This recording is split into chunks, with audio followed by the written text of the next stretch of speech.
ABC News with Miriam McDonald. Good afternoon. A prominent health advocate is calling for stronger privacy laws in Australia, warning that children around the country are having personal data harvested by big tech companies at a significant cost to their well-being. Vic Health CEO Sandro Di Maio says these concerns will be the focus of a public forum at the World Health Summit regional meeting, which will be held in Australia for the first time this week. Dr. Di Maio says data collected on young people is being used for targeted ads and messages that push harmful products like junk food, e-cigarettes and even gambling. By the age of just 13 years, the average Australian child will have had 72 million data points collected on them in the digital space by largely foreign companies. These companies know more about your child than you do. They know their preferences, their secrets, who they hang out with, what they're worried about.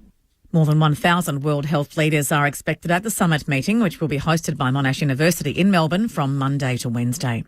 Iran's Foreign Minister Hossein Amir-Abdollahian is warning that his country will launch an immediate and maximum response if Israel acts against its interests. The BBC's Charles Haviland reports. Mr. Amir-Abdollahian has been attending the UN Security Council and told NBC in an interview that if there was a significant Israeli act against Iran, Tehran's response would be to the maximum and would cause Israel to regret it. It appears Iran doesn't regard the earlier attack on Isfahan as being such a decisive incident. The foreign minister even questioned whether Israel was involved and said the mini drones were like toys our children play with. Tehran's muted response to Friday morning's events has raised hopes that tensions between the deadly foes can be dampened and a wider escalation averted. The US House of Representatives is close to a vote on a long-delayed $93 billion military aid package for Ukraine. Democrats backed a procedural measure by Republican House Speaker Mike Johnson to put the bill to a vote this weekend. Addressing NATO defence ministers via video link, Ukraine's President Volodymyr Zelensky warned any delays plays into Russian President Vladimir Putin's hands. Mr. Zelensky had this message for US lawmakers. Our sky must become safe again. It depends fully on your choice. Choice whether life is indeed equally valuable everywhere. Choice whether you have equal attitude to all partners. Choice whether we indeed are allies. A council in Melbourne's outer north says it saved hundreds of thousands of dollars in clean-up fees by educating residents about what to do with dumped rubbish. The Hume Council's waste response team proactively drives around neighbourhoods, taping in dumped rubbish and door-knocking neighbours to let them know how to dispose of rubbish legally. Since it started last year, the council has gone from cleaning up 95% of dumped rubbish in residential streets to less than 20%.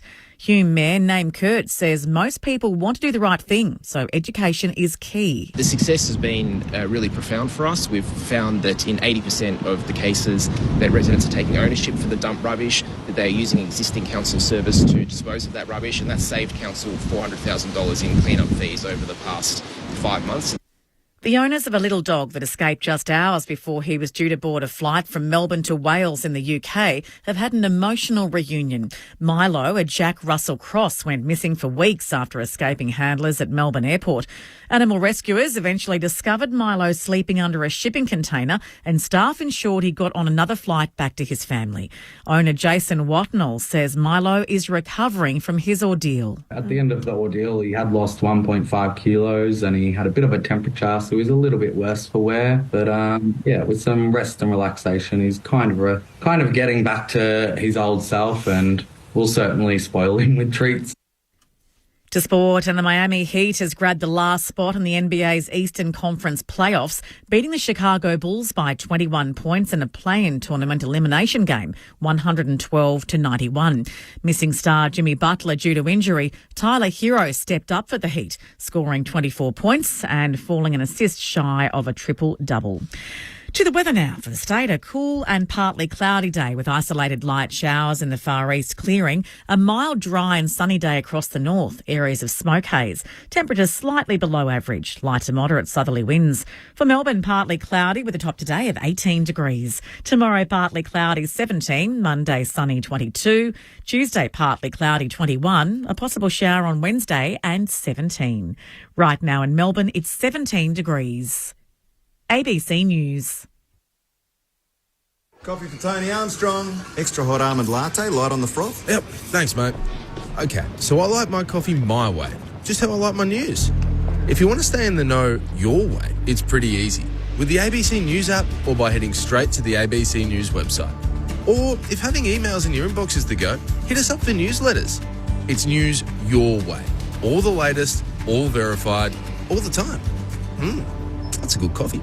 Stay in the know with ABC News. ABC Sport.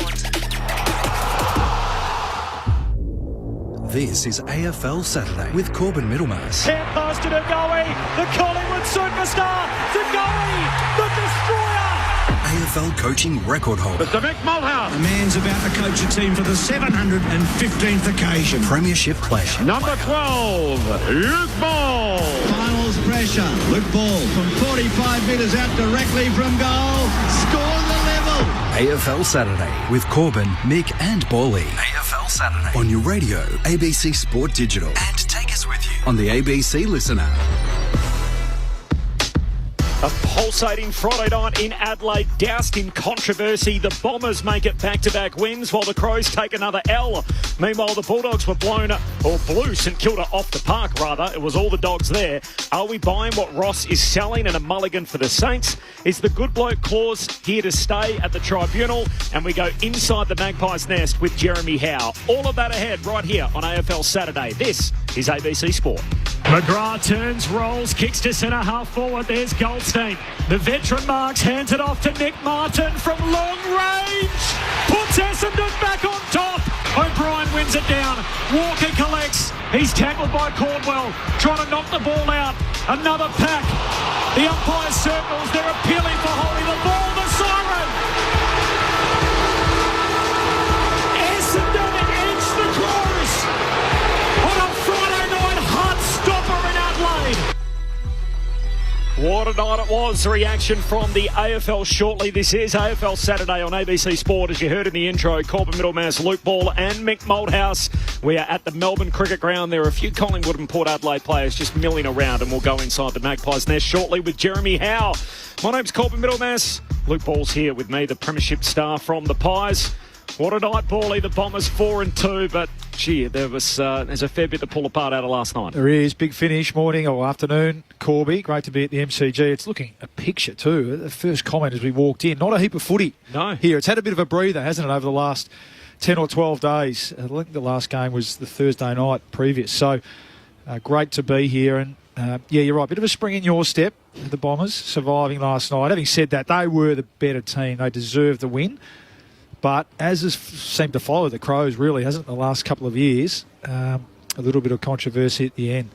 There's a lot to pull apart on the Adelaide front. We'll do that shortly as well. But just on the Bombers, so 4 lead changes. They all came in the second half.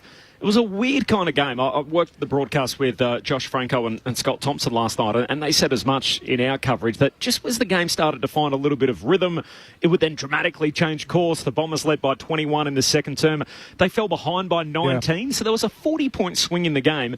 And then the Bombers steadied up, kicked the last 3 goals of the third quarter, went in front at the final change, only to fall behind again, and then kick the last 2 goals of the game to come back and win it. So, and then really the last 10 minutes of play, there wasn't a single goal. Yeah. So, and in the end, that the Bombers able to hang on, and obviously huge controversy at the end with that holding the ball call. Yeah, it didn't reach great heights, the game. The pressure was there, and I think that's the most pleasing thing that you walk away from a Bombers supporter, where potentially in the past that's been a little bit inconsistent. We might talk about, a couple of players who I think are really driving that shortly, but They dominated the first half, really. I think the numbers showed that, over 30 inside 50s to 15 or 16. It was just a couple of mistakes sort of late in that second quarter that almost fell into the Crows' hands. You picture Laverde going across goal and conceding an easy one. And all of a sudden it was tight. And then the Crows got a bit of a run on, didn't they? And potentially in the last couple of years, maybe that's where the Bombers start to wobble a bit. So you absolutely give them credit there. And then they got the game way back on their terms and really had a lot of opportunity late in that third, start of the last to kick clear a little bit, and it became a bit of an arm wrestle. But, I thought they deserved the win. As I said, I think they're in a good position. 4-2. We heard Brad Scott after the game talk about what pleased him, and that they certainly won't be getting carried away. We know we've seen them get to this sort of position in the past and fall away. But, it's the way they're doing it a bit. I think the defence, which stood out last night, the pressure and team defence, which hasn't been there in the last couple of years. And just a couple of players that have gone into the middle, I think, Jai Caldwell and Sam Durham, who have really stiffened them up and toughened them up in the middle of the ground. We all know about Zach Merritt. We all know about Darcy Parish. I think what's been lacking in the last couple of years, we've seen with the Heppel going back, I think what's been lacking is some real sort of toughness. I think when the going gets tough, which it did last night, and I think you look at Jai Caldwell's third quarter, and a lot's been mentioned about Sam Durham's year to this point, really the game where they've been non-competitive, he didn't play. Yep. So I don't know, you watched him closely, Corb. He's become a really important... And they've just got something, they've got size. Caldwell's tough, and they can go on an opposition player and shut them down. So to me, they're the little changes this year, which is really stiffened the Bombers up. We hear all the time about teams being a reflection of their coach, and you look at that blue-collar grunt work which Brad Scott coach teams require, and certainly Caldwell and Durham bring that. So 14 more disposals, 17 more tackles. They laid 80 tackles last night. The Bombers won the contested possession count, had 28 shots to 20. So there were 8 shots the difference in the end in Essendon's favour, and they had 62 entries. So they won the inside 50 count by 19. Whatever that all counts for, the obvious talking point coming out was what happened in the waning moments in which Big Sam Draper seemed to take all the air out of the Sharon as he... Oh, Sammy, what are you doing? Right on top of it, his 2-metre sort of tall 100 keg frame, sat on top of the footy. The AFL have responded to that. I'll bring you that in just a moment. But first of all, the reaction from his teammate and his coach. First of all, Nick Martin, followed by Brad Scott on their take on the finish last night. Oh my goodness, I have no idea what he was doing, just lying on the footy, but luckily the siren went and we could breathe some air, but yeah, I'm not too sure. Honest opinion, mate, was it holding the ball? Honest opinion, no. It sort of fell on him and he just laid there, but honest opinion, no. Do you think the ball, gravity-wise, fell on the big man, on the 2-metre tall Sam Draper? Well, from my angle, he sort of fell to him and he's just sort of lied on it. I don't know. It was weird. I haven't looked at a replay. Masses of numbers around the ball. There are a lot of decisions holding the ball for and against throughout the night. We'll obviously focus on the one in the last, couple of seconds, but I can show you a couple of others too if you like. Talkback number 1300 558 222, so that's 1300 558 222. Here is the statement from the AFL Bally on the Draper Walker tackle in the dying moments last night as the seconds peeled off the clock. In the moment and at ground level, the umpires believed that Draper dived on the ball, and then the ball came out to Draper's left and it was knocked back under him by Walker. So that's what the umpire saw, Nathan Toner, on the spot. In review, and with the assistance of the broadcast angle and behind the goals Hawkeye vision providing a clearer look, you can see that the ball moves under Draper's chest to under his armpit/shoulder, which means the ball is still in his possession and he has not immediately knocked it clear. Therefore, it technically should have been holding the ball in a free kick. The statement goes on to read from the AFL, it's a very challenging one for the umpires in this situation, with the ball on the ground to see exactly where the ball is, under a large number of players and who has control of it on ground level. They were not certain of all these factors, so they didn't pay it, which is the correct approach at the time. So it should have been holding the ball, but the umpire wasn't wrong. Wasn't? Okay. All right. Look, they've missed one. And we know it's hard. There's a lot of tackles, and I think Brad Scott's reaction was right. I mean, what did you say? They had over 80 tackles, Corb. Yep. Not sure how many of those were holding the ball, so when you go back through the game, you can absolutely pick apart non-decisions, half decisions, ones that should have been paid that were, and vice versa. They just missed one. They missed one. It was tight. It was tough. It's funny. Usually they go the other way. They go in favour of the home crowd, don't they? But they didn't this time. And we just spoke about how, if they had been paid, Adelaide would have pinched it if they'd have gone back and kicked it. So they just missed one. I mean, Sammy Draper, as far as ruckman go, got to know him a little bit. He's on the smarter side, but I just watching it go. Oh, Sam, please! You knew what he was doing, and there would have been jelly in the legs. It was end of a game, and the fatigue kicks in. But Sammy, what are you doing? Don't do that. Let us know what you think. 1300 558 222 is the talkback number. So the AFL have made their statement clear. The coaching icon Mick Moldhouse, they got it wrong last night, Mick. I'll tell you what, the Melbourne traffic's got it wrong. Like 2 hours from Ocean Grove to watch my grandson. I thought I got plenty of time there. Jeez. Trapped at both ends. Yeah, we won't go because the umpires got it wrong. They got it wrong again for Adelaide. Adelaide have now been done over 3 times that I can They got the Keys goal last year. Dawson got his head ripped off here against Collingwood. Yep. MCG, that's 2 games last year, and they've got this one wrong. And there's no excuse, Paul. You've got 4 umpires. I know you're ex-AFL, so therefore we always just drift a little bit away from your rhetoric. And I'm the other way, which has always been harsh on umpires because they've got a job to do. Do I need to say it again? They missed one. Absolute free kick. But the thing is, Paulie, you've arrived late. I know you have. They missed one that's cost them a game. Okay, yeah, they have. Yeah. So it doesn't matter whether they've had 5,000 or 70 tackles before that, whether they got them right or whether they got them wrong. Umpires are paid to get the things right, in particular at tight.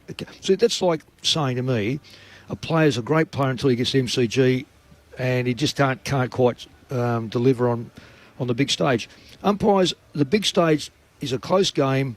Wherever you are, last few minutes, you've got to make the right decision. You can't prove the counterfactual. So the problem is when these decisions get made, we don't know what would have happened next. So Adelaide still needed to kick the goal, and their kicking had been poor in the last quarter when they had a number of shots goalward. This would have been a set shot, 30 out directly in front after the siren. In the Keys game, if the goal had stood, the ball would have gone back in the middle. There was 50 seconds left. Who's to say Sydney don't get another score thereafter? But they are sort of key moments where Adelaide sort of feel hard done by. I think we spoke about the Crows a couple of weeks ago, and I've been running this theory, and I actually put it to Matthew Nix last night. I might play some of that here, where I feel like there was a lot of talk over the summer about the fact that we were denied by the goal umpire, and that's why we're not playing finals. And it almost came with it almost a sense of entitlement over the summer that we're just going to progress and be a finals team. And it took them 4 weeks to get their game up and going. And even last night, fits and starts, they were they were just average last night.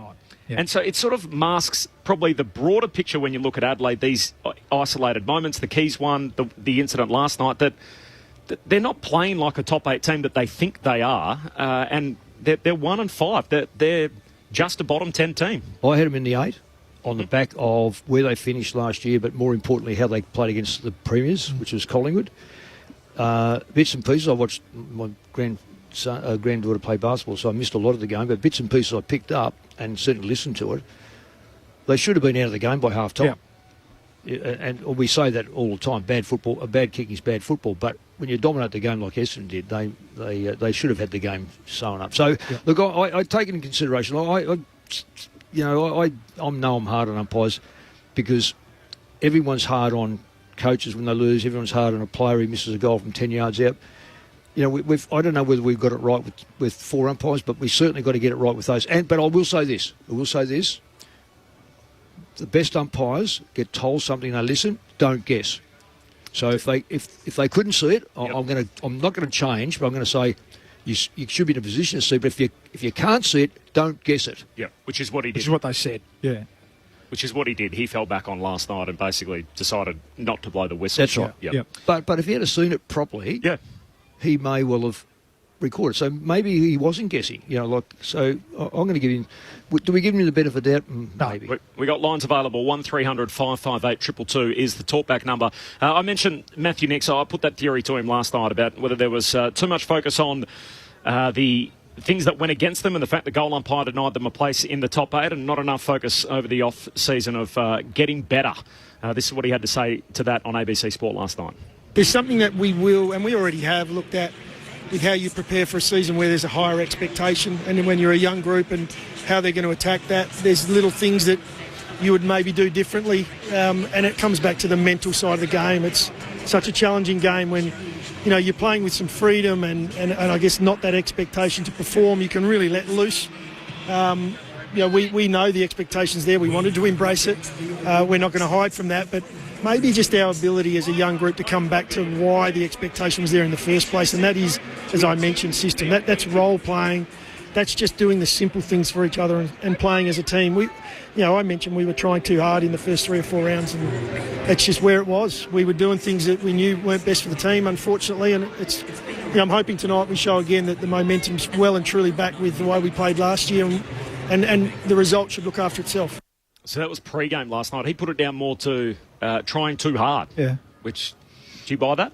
I thought he answered that well, and I think they're in good hands with Matthew Nix. And I think, it's tough now, isn't it? The odds would say that they're certainly probably not going to feature Mick in the finals at the end of the year, but it's certainly not a wasted year ahead for them. I think it's a year where they can find out, and we're starting to see it already. We saw it last week now.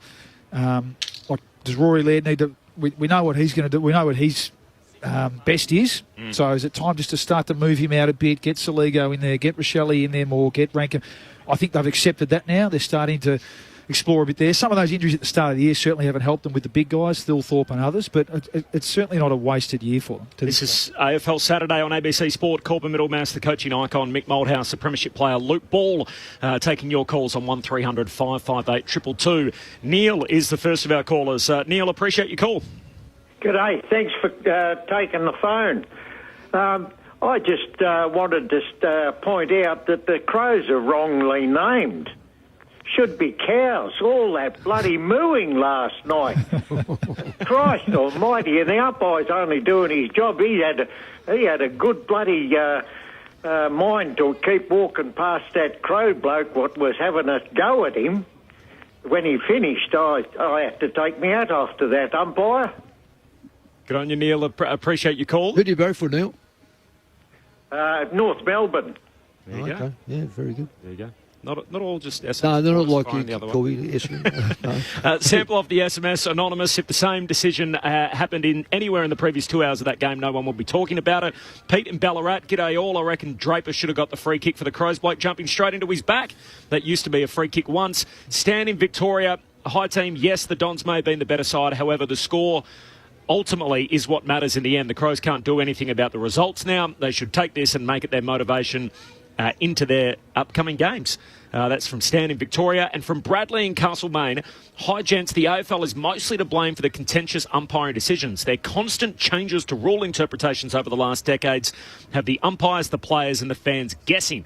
I think the league is nothing but hypocritical in its push for more respect for umpires when it constantly creates conditions which increase antipathy towards umpires. So that's from Bradley in Castlemaine. So that's off the SMS. That's a point well made. However, I think, I don't know, Mick, but it's when a 6'7" bloke just falls to his knees and then does the old splat on the ball, I think we know that he has to knock it out. Yeah. And regardless of whether it bobbles to his arm or someone else, how many times we see every player on the field, and I reckon every player across community sport knows, when someone dives on the ball, you can hug the ball into them. Yeah. And if they don't get it out, you're going to get the free kick. Yeah. So anyway. And I think, Paulie, too, we all know now, players know.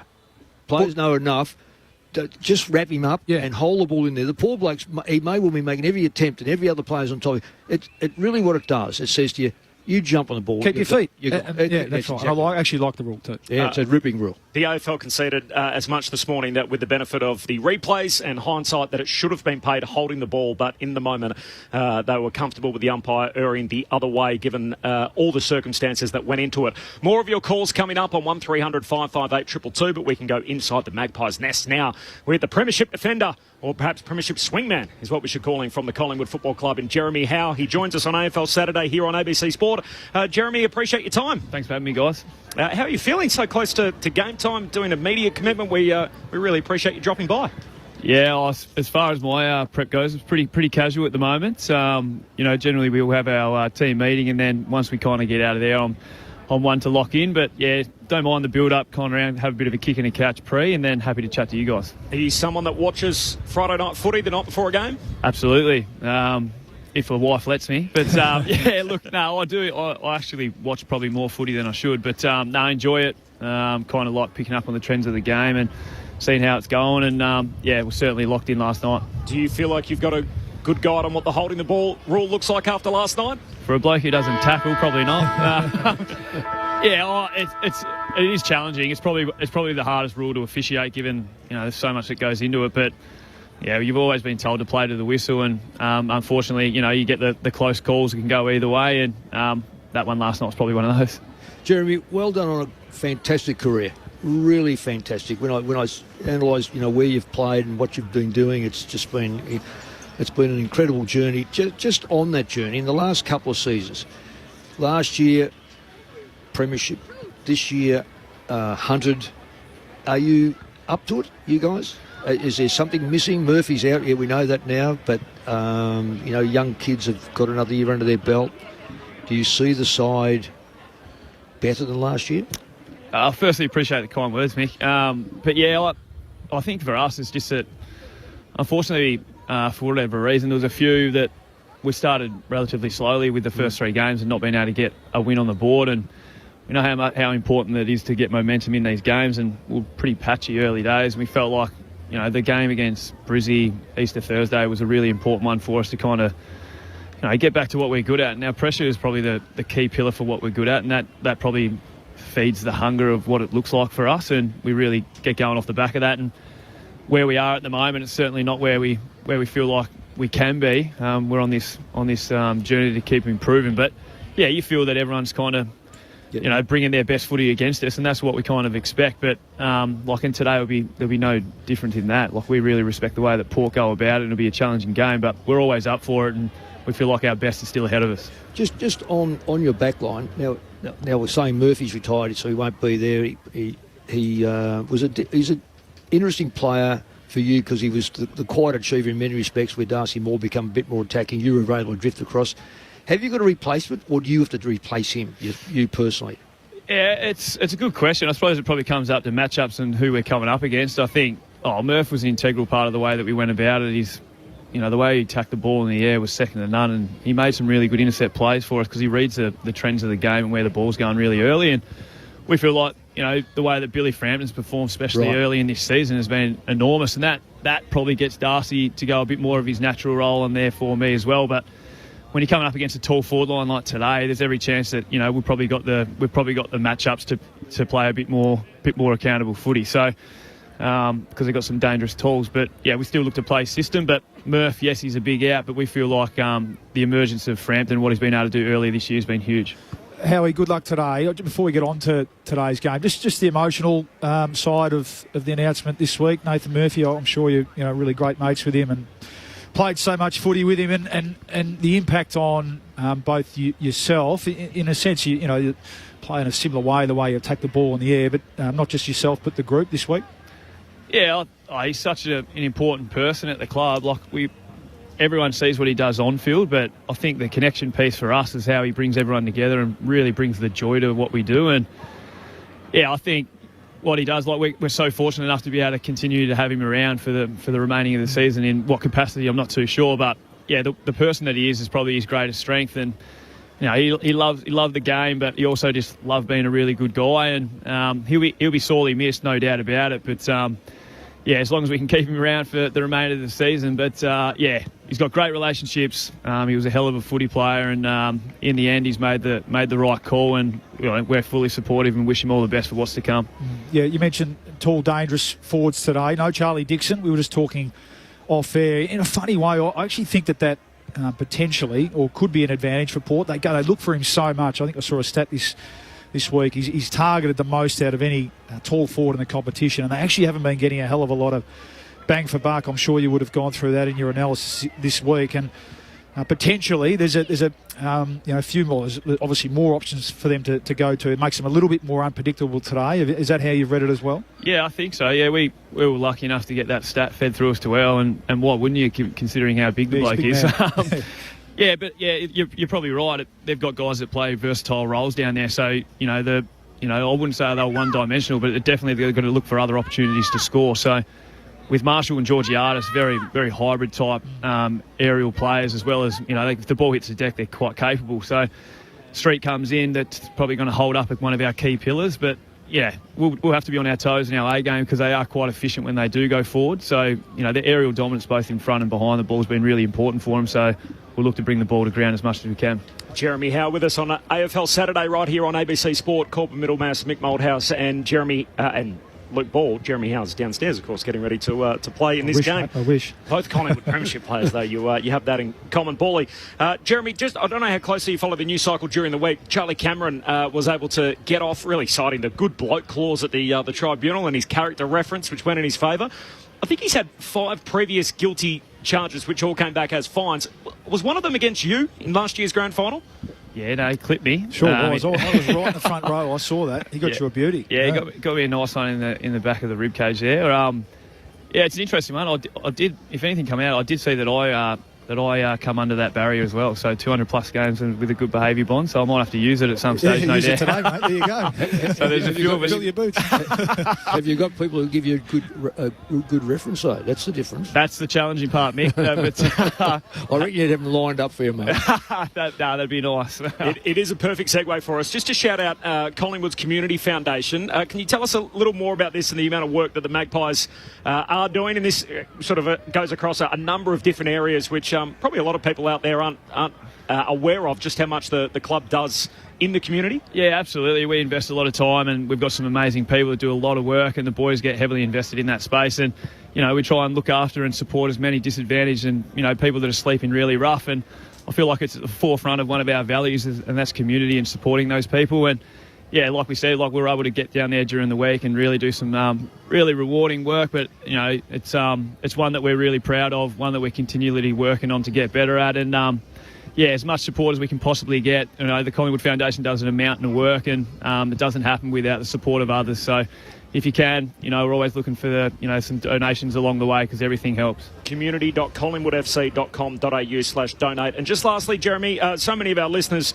never had the chance, obviously, to play AFL footy and be fascinated what this looks like. So there's a game of footy which starts in an hour and 15 minutes. What does that time look like for you now as one of the senior players in this Collingwood team before the bounce? Yeah, so right now you get probably 40 minutes of warm-up time to yourself, and then we go in for a line meeting. So backs, mids and forwards will branch off and focus on their key areas, and then team meeting kind of brings it all together, gets everyone locked in for what we need to do, how we need to start, and then post that, the official warm-up kicks off. So plenty of music, some questionable, and then boys start doing what they need to require to get themselves up and going. So that'll be probably the half hour leading into game time. So it's a good bit.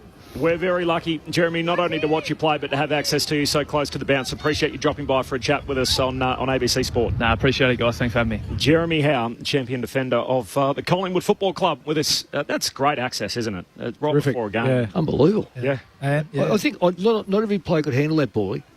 No, it's certainly I think it's a more modern thing, don't you think, Mick? Well, it is. It is. But there's like I remember talking to, I think it was Reece Shaw. He was nearly a 4-hour pre-game player at the ground. Yeah.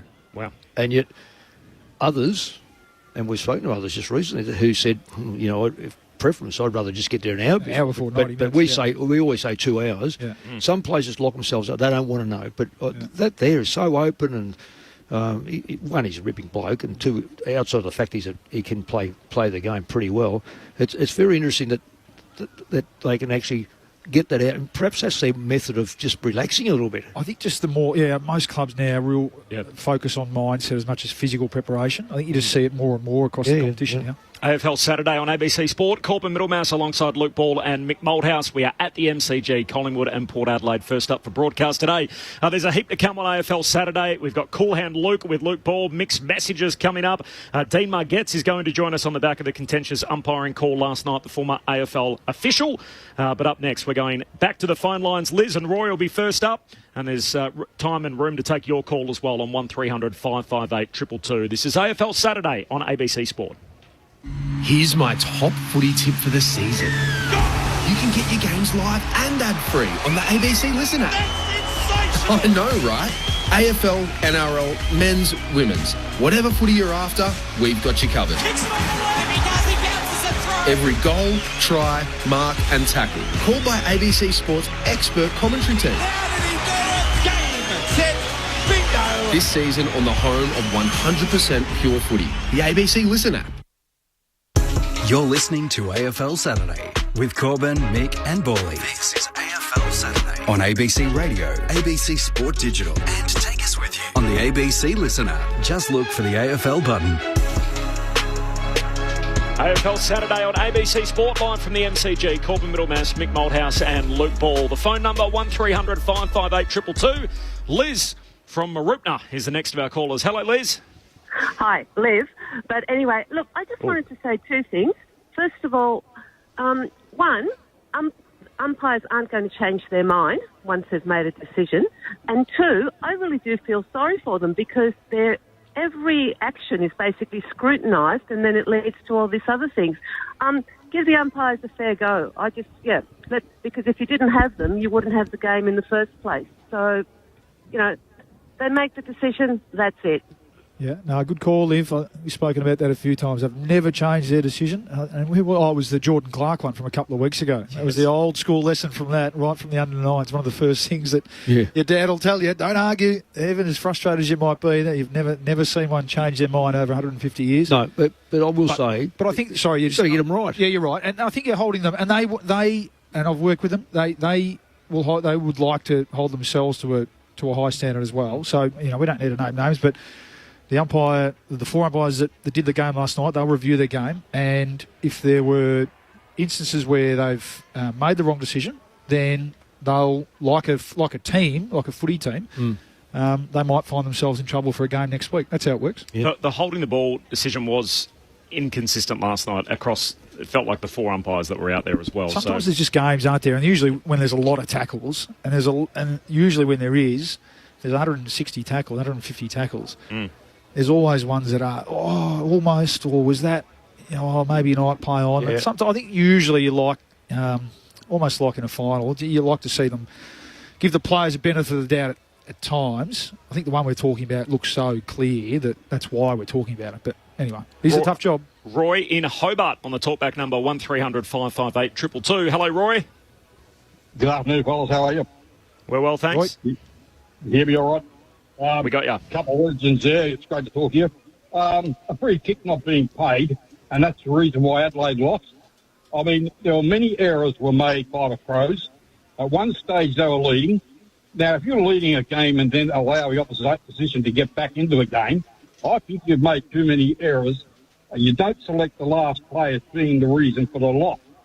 If we analyse the game in sections for the real reasons why they lost, then we will find Adelaide had their chances. They missed easy shots throughout.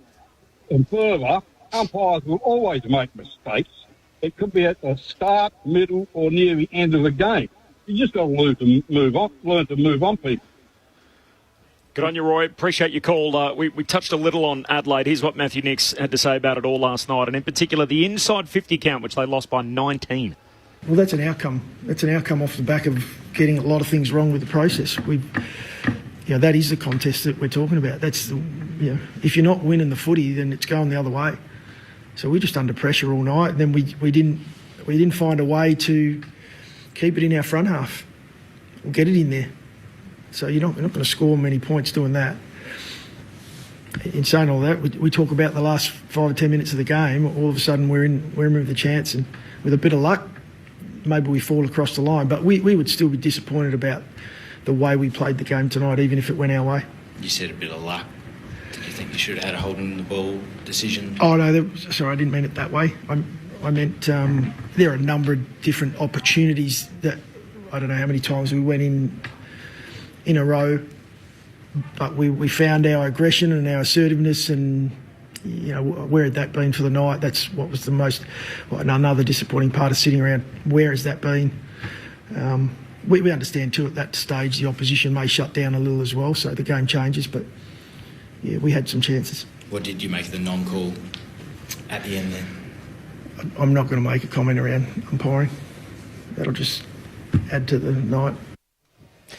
Just to add to the night, the thoughts from Matthew Nix in the finish. Just to recap, the AFL releasing a statement this morning that in review and with the assistance of the broadcast angle and behind the goals vision, providing a clearer look, you can see that the ball moves under Draper's chest to under his shoulder, which means that the ball is still in his possession and has not been immediately knocked clear. Therefore, it technically should have been holding the ball. They go on to say that given all the factors that came into it, they were comfortable enough with the umpire, who has to see through players and everything else, doesn't have the same kind of angle. And as a result, on ground level, they were not certain of all these factors, so they didn't pay it, which is the correct approach at the time. So that's the statement from the AFL, a little bit each way in their statement this morning. Back to the phones. Michael is in Tasmania. Michael. Yes, good afternoon. Beautiful day here in the Huon Valley. The consistency of guessing that you talked about before with umpires guessing. So on Thursday night was a St Kilda player running towards the boundary line. Umpire was behind him and called him for a throw. I mean, there's no way he can tell 100% that that's a throw. Then later in the game, Adam Treloar, who I doubt's done a proper hand pass in 3 years, does a literal rugby pass from the boundary line that sets up a Bulldogs goal. And you can't tell me that 4 umpires, that's not one of them, has a clear view of that.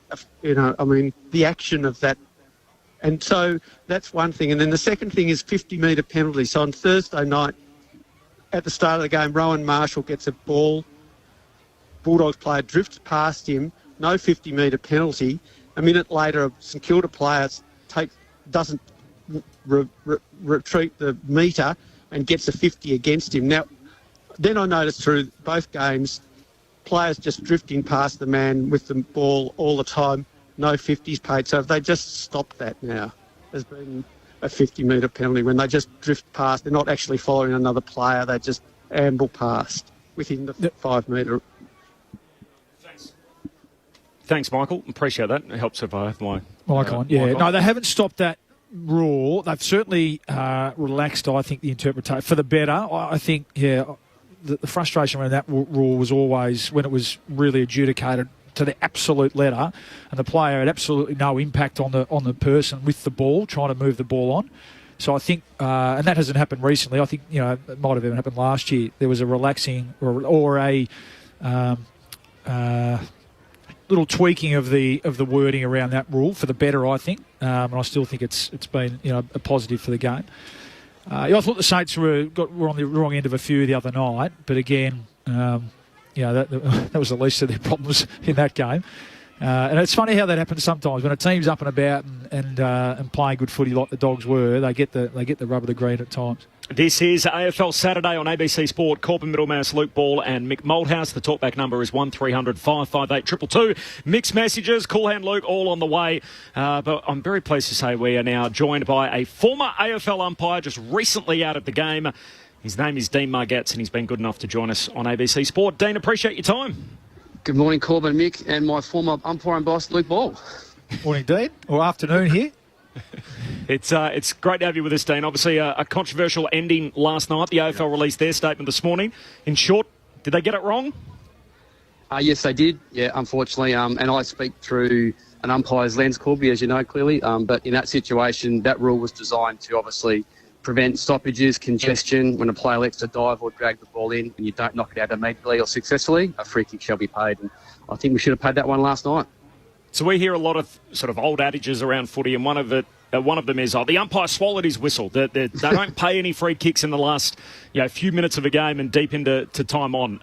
How conscious are the umpires of that and game situation, knowing that in tense moments like that, them intervening and obviously the scrutiny that will follow? Yeah, look, I think umpires, we're paid to pay all infringements, irrespective of time of game or the score on the scoreboard. I'm sure umpires are aware. They see the boards on the bench. They have a glance at the scoreboard at times. But as I've often said to the umpires that I sort of run over here in WA, you've got to do what's right, not what's easy. It would have been easy for a ball up there, but if you go through your cues and your rationale around that decision, it would have been a really positive and a strong holding the ball one to pay. Dean, can I just come in for 1 second? Just in your position, you've umpired a lot of games. You 4 umpires out there, with the rules the way they are, if that first umpire, the closest umpire, is missing that, not going to pay that, clearly it can be paid by another umpire. That's the first question. That's a question more so than anything else. And you're human. We've seen players from 15 metres out in the heat of a game miss a goal, which they should miss an easy mark, miss kick, all this sort of stuff. So we know it's a human reaction, and we've got umpires are humans and not robots. Do you feel, though, that the pressure of a crowd like that, knowing it's towards the end of the game, that does have an adverse effect or has an effect on certain umpires more so than others? Yeah, first part to make that decision? Yeah, good one, Mick. I'll just cover the first part. So absolutely, the 4 umpires there to pay all matter-of-fact free kicks. With holding the ball, it's a bit more interpretational, so it would need to be really, really obvious for an umpire to sort of come in and pay out his own. What would normally happen is if another umpire sees the Draper drag it in, he would say dived on it or dragged it in, just to add another cue to the umpire who's in control. And he can hear that? He could hear that. They're all mic'd up, yes. Right, okay, that's good. That should happen. Yeah, that should happen. Now, whether that happened or not in that situation, I don't know. The umpire involved, he's a developing umpire. He's probably done less than 30 games. I know when I started out, you sort of, whilst you don't get influenced by a crowd, you know it's there. So it does take a while to sort of, I guess, find your gears, as players would too. So totally can understand that part of it. And as far as, what was the second part, Mick? Sorry, to refresh my memory. No, that's basically it. Under the circumstances, a massive crowd, a lot of noise. You guys are fully aware of what the clock looks like. It's only seconds. You might know seconds, but certainly late in the game. What do you get influence? Well, you've just answered that really, and players get that too. I mean, young players compared to say Penalty compared to the first game, players going to make you'd think a more advanced decision than say it's Brett Rosebery compared to that umpire. You expect Rosebery to get it right. Because of the crowd, because he's used to it. Yeah, exactly right. And it just takes time with experience. Like you say, everyone would love to be a Pendlebury and an Ablett when they start, but it takes time. Some will never make it. And look at umpires will never be as good as Brett Rosebery and Matt Stevitt. We understand that. But certainly every umpire's coached the same, every umpire's scrutinised the same, and they'll go through that during the week and work out all the missed, correct and unwarranted from that match. Dean, just on that very point, do you keep an eye on it now? I know you're a couple of years removed now, I think. Can't remember exactly what year you retired, but there has to be a bit of a changing of the guard, doesn't there? We've been blessed in a sense. There's been so many really good experienced umpires, which, it's a taxing job, obviously, and some have moved on and others are still going. But do you keep an eye on the young talent coming through, and are you comfortable that we've got enough, I guess? Yeah, absolutely. And you're right, Luke. In my era of Rosebery, Stevick, Meredith, Nichols, Donlan, Chamberlain, they're coming, I guess, closer to the end, and we need to obviously replenish our list, and we've put, I think, close to 10 or 11 new umpires on there. So it's a case of getting games into these umpires. It's going to take you 40, 50 games to find your feet. So the 4-umpire system, guys, allows that to happen. You've got an experienced umpire with some senior guys helping them get through. So in time, in 3, 4, 5 years, when I guess my era is gone, these umpires will be ready to hand the baton over. Just on the score review, last one, Dean, from me. So obviously that has been a big talking point through the first 5 weeks of the season. Feels like a lot more sort of even ones that the umpire's 80% sure about are going upstairs just to double check them. Is that putting more pressure on umpires, do you think, in the delays that we're having in the game? Yeah, I think so. I don't like it, Corby, to be fair. I think what's happened, I was at a game a few weeks ago, and I found that the crowd was booing the goal umpires more than the field umpires. I'm not sure if that's where our game needs to go. That's a good thing, isn't it? No, I don't like it. They're down there, they're innocent, they're sitting close to the fence, they're copping some pretty unsavoury sort of feedback. And I think if we're creating that, then maybe we've got to look at it, because that's not what it's designed for. I've seen balls missing hands by almost an arm's length, and they're going for a score review. And I know our umpires are absolutely probably seeing it, but they're either instructed to go to it or they're just second-guessing themselves. And I think our goal umpires have lost that feel and that touch, and they're all bloody good at what they do, but now we've almost put this label of their technological facilitators, and I don't think I like that at the moment. Dean, appreciate your time. Thanks for jumping on for a chat. Thanks, gents. Anytime. Appreciate it. Thank you. Dean Margetts, recently retired AFL umpire, with us here on AFL Saturday on ABC Sport. Corbin Middlemouse alongside Luke Ball and Mick Moldhouse. One of our favourite times of the show is coming up, Mick Moldhouse, with mixed messages in just a moment. The talkback number 1300 558 222. That's 1300 558 222. All right, let's get into it. It's time for mixed messages on AFL Saturday. What do they reckon? They come to play marbles or football, or think they sat in their cars waiting for the game to start and go out there? This is Mixed Messages. Well, this one here, I'm still debating how far on heavy I go with it, quite frankly. Rule 19.6, character. I'm bemused that Cameron, and I'm quoting here, because it would be offensive to any of our players to suggest that they have a lesser character than the two players in recent history. This is Brad Scott, and he's spot on. Cameron and Basher Hooley. I don't get it. And if we're talking about Cameron, who's got a squeaky clean record, he hasn't. He has not got a squeaky clean record. Then what about players that have had referees and they've been totally ignored? This is setting a absolutely horrid precedent, and quite frankly, they've got it totally and utterly wrong. If they had suspended him and left it be that 1 week, we wouldn't have to worry about it. Now that they've allowed him to play, it doesn't matter whether it be lowered or whatever the case may be. And Chris Scott is totally right. So what he effectively is saying that he believes it's totally highly offensive if you think for one moment there's a character. You're going to read that out for me, are you? Well, let's have a listen to it. This is Chris Scott in his midweek press conference during the week after the Cameron finding. Whether you agree with it or not, it's incumbent on you to use that. It would be offensive to any of our players to suggest that they're of lesser character than the two players in recent history who have successfully used that clause, because there are plenty of others who have asked for it and been denied, which is highly offensive. Spot on. Absolutely spot on. And we've mucked it up again. Now, I don't know what Cameron and Hooley have got that other players haven't got. And that's the worry. He had 3 rough conduct charges and 2 striking charges. Now, I think it was AFL 360 on Fox Footy during the week actually went through and found the incidents. And some of them have dated really badly. When you look at them by today's standards, and some high bumps and things that would have carried multiple weeks. So I'm not sure the tribunal did their due diligence there. The finding was that the Cameron dangerous tackle was downgraded under exceptional and compelling circumstances. It went from medium to low, and the reasons for that were it was a lower range of careless in the way that it was judged. There was an arm free. It was a much smaller and lighter player tackling a bigger player. There was a guilty plea that was entered. There was no injury.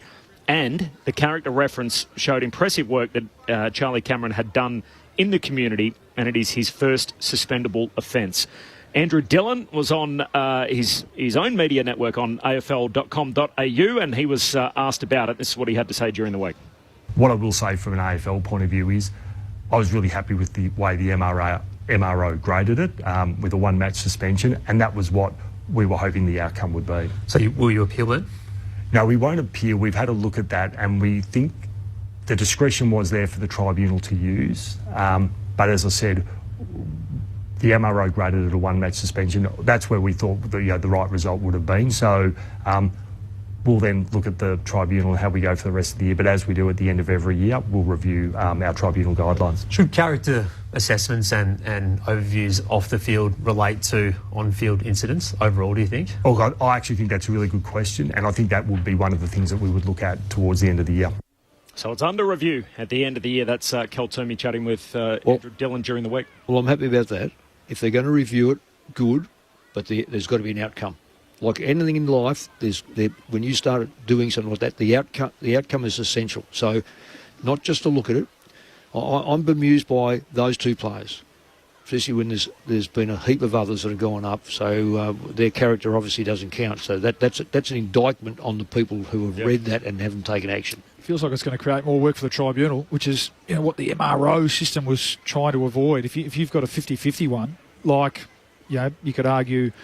And I think the point, the problem with using that, the focus has been on that now. When the 3 or 4 things that you read before that, arm free, bigger player, smaller player, that's nonsense. Like Charlie Cameron. Well, it is, of course, it is. Charlie Cameron, power for weight would be up there. So that's can I just jump in there? They're penalising bigger players. I remember when Nick Nat in Western Australia had a great tackle on one of the players. He monstered him. Well, he can't help the fact that he's 130 kilos and the bloke's 70, 80 kilos. That's just bad luck. That's what you play the game for. That's right. Our game's got everyone. Yeah, it was interesting. I mean, you heard Jeremy Howe. If you've played 200, and of course you're not going out there thinking like this, but I'd be saying on these 50-50 ones, no, we're going to the don't cop this. We're going to the tribunal, and I'll find some people who can get Muller, Teresa, and the Pope. There are 36 players that have played over 200 games without a suspension, so falling under the same category, 36 in the league. And you're right, if it's a 50-50 one, you could easily, you would be affronted if you took it to the tribunal and they didn't give you the same discount. Yeah. I think the question around, and we're chatting off air too, that the Footy Act versus the non-Footy Footy Act, again, I had some time on the MRO. We used to it's not in the rules, we used to talk about that, and that's sort of more the laid definition around careless versus intentional. Intentionally causing or intentionally committing a reportable offence is the stuff that you don't see, behind the play, you don't see during footy. Now, that wasn't this. This was a tackle, which is a legitimate Footy Act. So then, by that nature, it was careless, and I agree. I think I agreed with Andrew Dillon. They were comfortable that it was careless and deserved a week. So then, the character off-field stuff really shouldn't have an impact on that. No. The tribunal's going to be busy, aren't they? Well, it feels that way. It does feel that way. For those 1 week, 50-50, maybe not.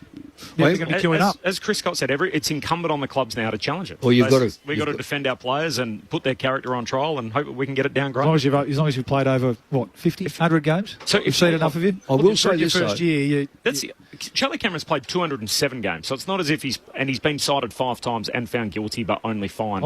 Can you do a retrospective? I got done for tripping once in my 200-something game, Mick, and got fined.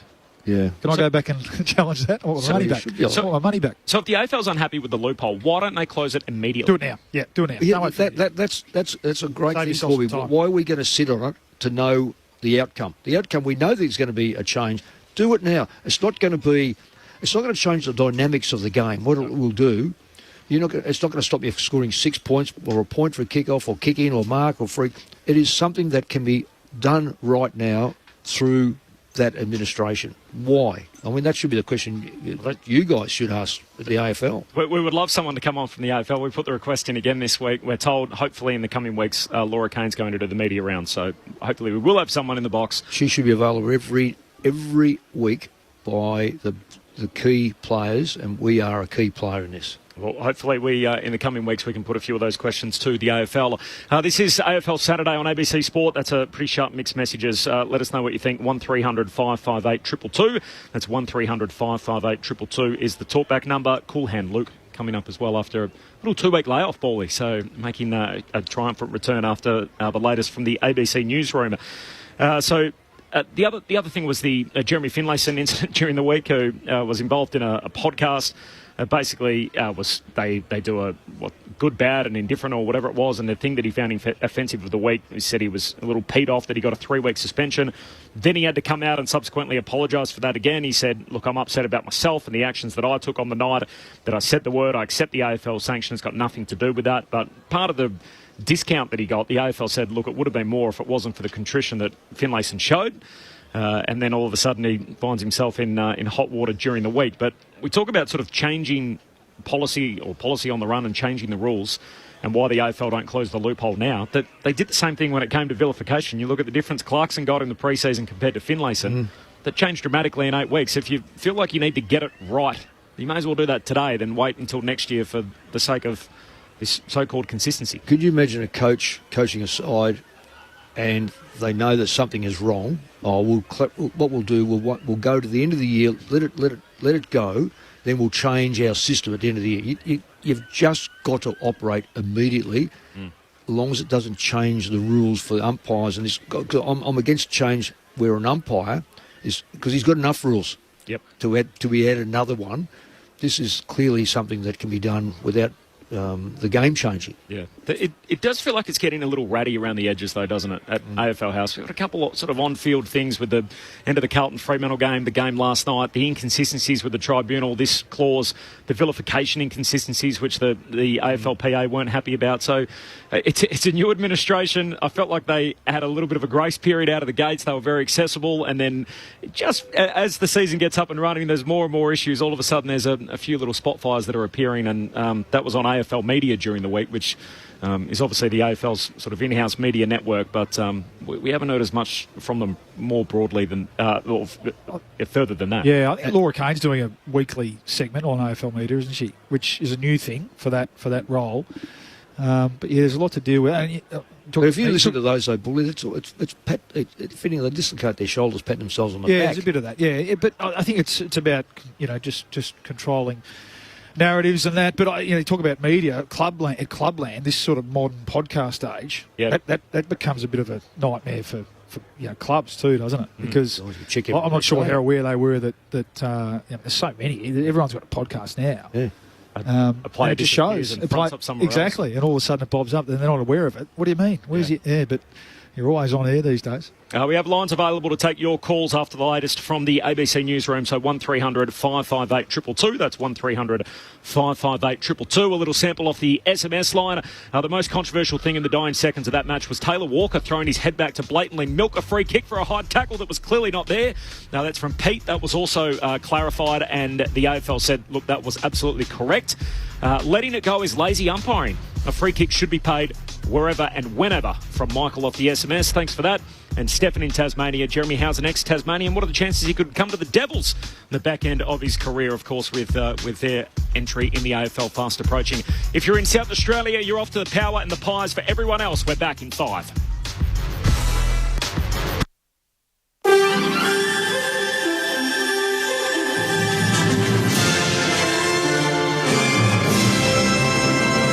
ABC News with Satyam Weinstein. Social media platform X, formerly known as Twitter, claims it's facing large fines if it doesn't take down content related to the stabbing of Sydney Bishop, Mari Emanuel. Political reporter Stephanie Boris has more. The Office of the E-Safety Commissioner has asked major social media platforms to stop the resharing and reposting of what it calls Class 1 content depicting recent violence in Sydney.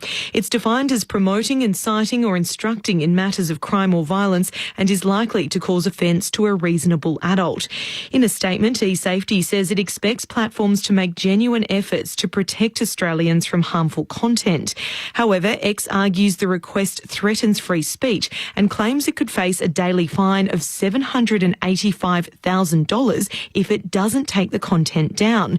X is vowing to challenge the request. New York officials say they'll review security outside the courthouse where Donald Trump's historic hush money trial is taking place after a man set himself on fire in a nearby park. Shortly after the jury was seated, emergency crews responded to the park where the person threw pamphlets in the air, doused himself in an accelerant and set himself ablaze. Officials say the man, who's in a critical condition and comes from Florida, did not appear to be targeting the former U.S. president or anyone else involved in the trial. New York Police Chief Jeffrey Madney says all security measures will be looked at following the incident. We're very concerned. Of course, we're going to review our security protocols. This gentleman did not breach the security protocols. The park was open to the public. But of course, we're going to look at everything, and with the magnitude of what's going on around right here, we'll reassess our security with our federal partners. Iranian officials are downplaying the impact of a suspected Israeli attack on the country, raising hopes tensions between the two nations can be eased.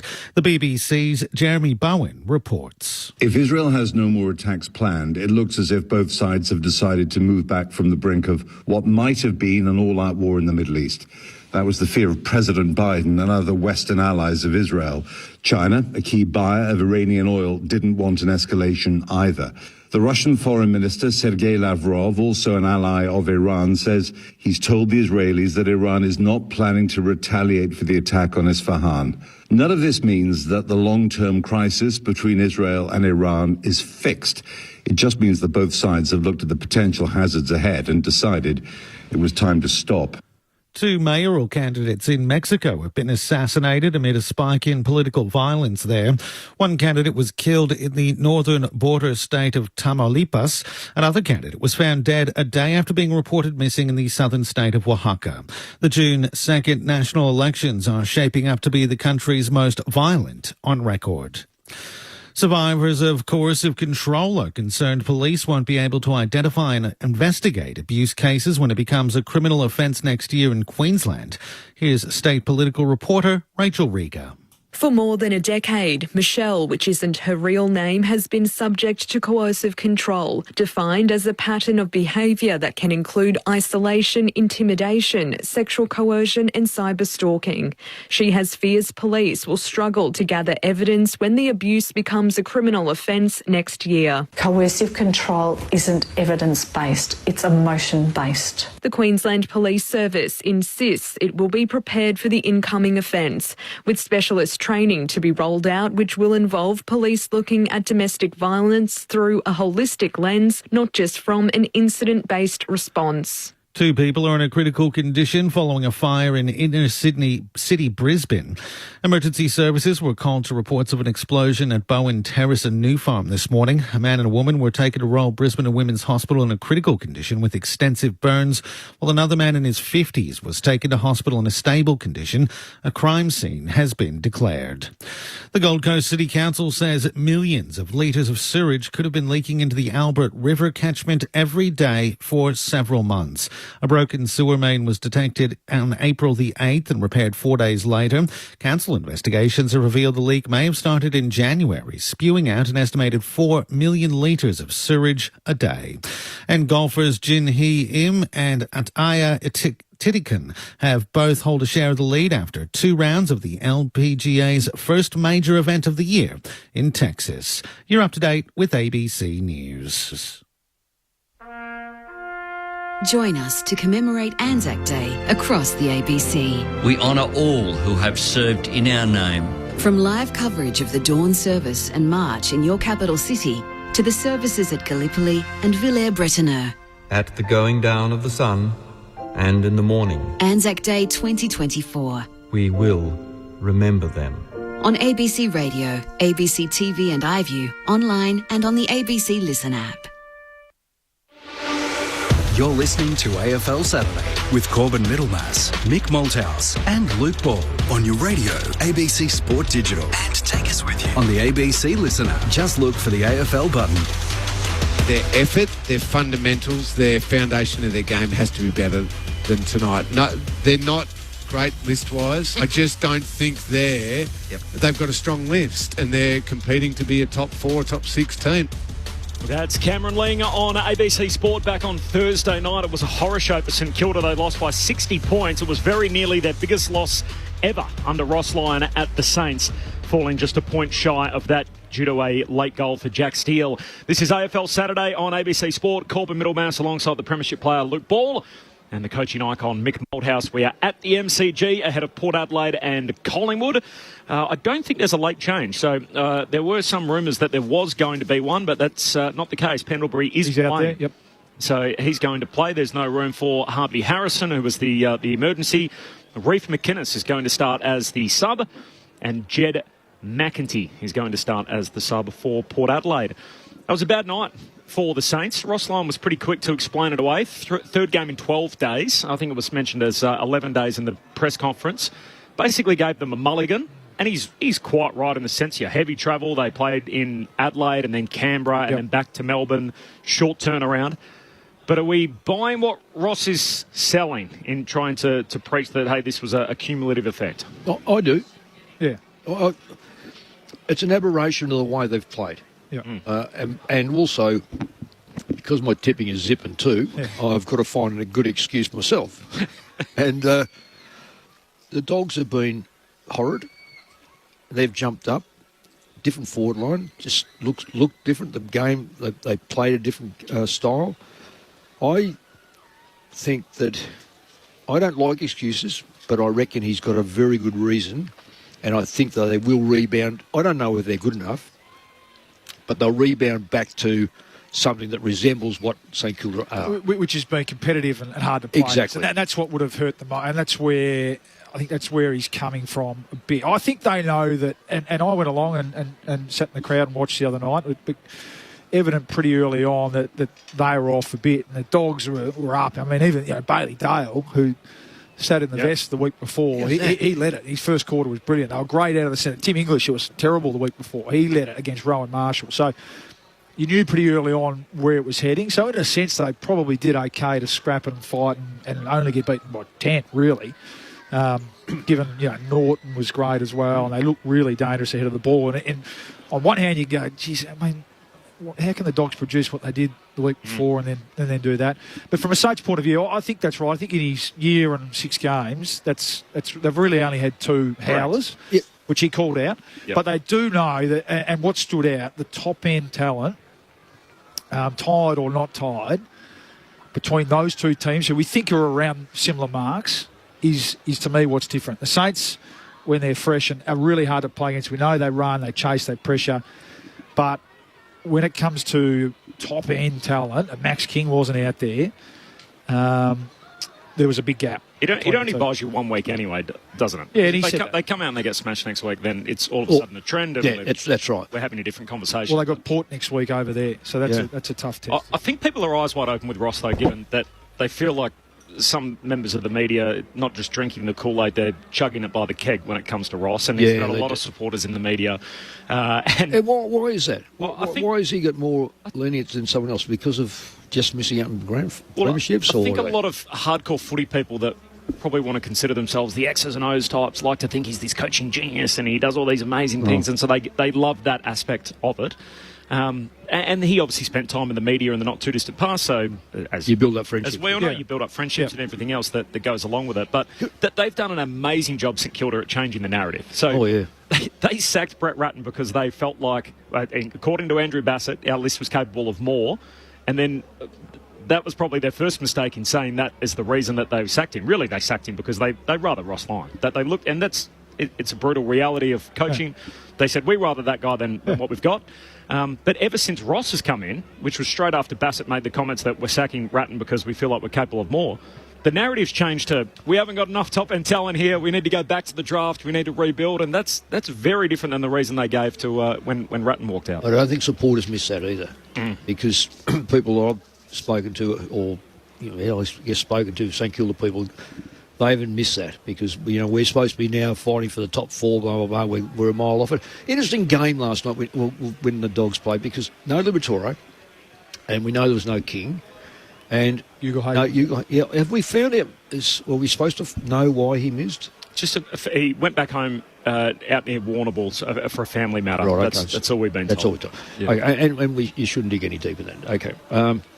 But I'll be interested to see how many times they're going to go to Norton now, because they the player group mindset is I'm not going to him. They just look, it's a subconscious. I've seen it happen with some key players. They drift away from him. Now he'll come back in the side when he's ready to come back in the side. So he's too good. But all that. And I've been a critic of Norton because I don't think he gets involved enough, and he gets involved early. He doesn't get involved late, and he doesn't come up the ground far enough. But he was 6 goals against a very, very strong defensive unit. The Saints, they're not massively tall or anything like that, but they do things right. Yeah. And they I looked at the inside 50s and there wasn't a great deal of difference. So I'm interested to see how they structure that forward line. Because does this wipe Saints from the 8? Does this give the Dogs another opportunity? I mean, Adelaide right now 1-5. We say, well, gee, they're just about cooked. Does this Essendon now all of a sudden go, no, we're not interested in ninth down. We're in a position, and they can't avoid this when you win games. Essendon have now got to say, we are going to make the 8 because what are they? 4-2. 4-2. The Bulldogs are 3-3, and the Saints are 2-4. So, they are the sides that are looking at, to me, 5th, 6th, maybe 6th, 7th, and 8th. Yeah. It really could have gone better for the Dogs the other night. When you think McRae's been the sub, Dale's been the sub, both had plenty of it. Norton hadn't kicked a goal, he kicked 6. That was great. No Mara, no Libba, they win anyway, and they win wide. They hadn't been able to kick a score, they kick 120 odd. It was basically they got everything out of it that they could have hoped for. And the centre flat Saints, so it was set up for them. In hindsight, Mick, without tipping, I picked the Saints too. It was set up for the Dogs. They have got one too many though. I mean, Lobb came in, did well, played his role. Hugo Hagan obviously comes back. Got to come in. Yeah, and I think they just need to play Darcy. I mean, he's something. Got to play again, being there live. And to your point on Norton, a lot of his stuff they measure, away from marks, kicks and goals. His chase and tackle and his crashing the pack was super the other night. So they got a problem when Hugo Hagan comes back in. They've got one tall too many. We have lines available. 1300 558 222 is the talkback number. So 1300 558 222. Corbin Middlemass alongside Luke Ball and Mick Moldhouse. This is AFL Saturday on ABC Sport. There's no late change for the first game of the day. On the Saturday slate, it is Collingwood and Port Adelaide. No late change. McInnes, the sub for Collingwood, and McEntee is the sub for Port Adelaide. Now, we're in this stretch where there's footy on 9 out of 11 days. So it's only Monday and Tuesday next week where there's no footy. So we're spoilt for choice with the Anzac Eve game here on Wednesday between Melbourne and Richmond. Then, of course, the Anzac Day blockbuster on Thursday. It is now time, though, on ABC Sport here on AFL Saturday for Cool Hand Luke. On AFL Saturday. What we've got here is the champion bloke. Failure to communicate. This is Cool Hand Luke. Spend a minute, Nick. I just want to spend a minute on. I tossed up whether to say the T word, tanking, but it's been back. It's been back in the in the press this week. Let's call it strategic planning. And I'm going to go against, just try and hose down a little bit, which is the nature of the segment, of course, hose down a little bit some of the narrative this week off the back of Harley Reid, the number one picks, his performance last weekend, which was very much eye-catching. We went down and did the North Melbourne Geelong game down in Geelong, and it was a pretty ordinary performance by North, and that sort of shone a light, I guess, on North's decision last year not to manage their team in that last game of the year, which led them to finishing second last and not getting the number one pick, and they end up with Colby McKercher, and I'll start there because I feel like this kid's going to be a star, and you go back and you have short memories at times here.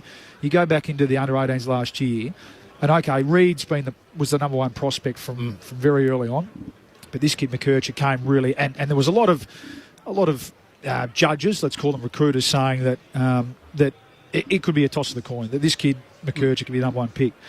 So I just wanted to put the two performances side by side, both last Sunday, North's performance, and we were very critical after the game, but driving home, I had a bit more of a think about it and actually bumped into a coach at North Melbourne this week. And we're asking, George Wardlaw, 14 games, McKercher in his first year, Harry Sheasel, second year, and one or two, and Powell, second or third year as well, to stand up and play like men against, Geelong. Big, strong men.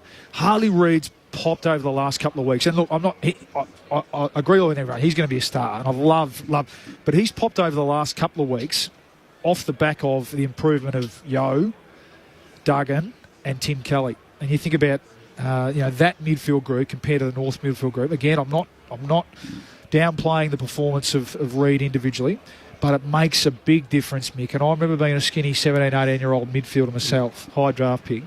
If you don't have, and I had Robert Harvey, Andrew Thompson, Stephen Powell, if you don't have those players around you, which the North players don't at the moment, you're vulnerable. You can get exposed really quickly. And I think that's what's happening a little bit with North.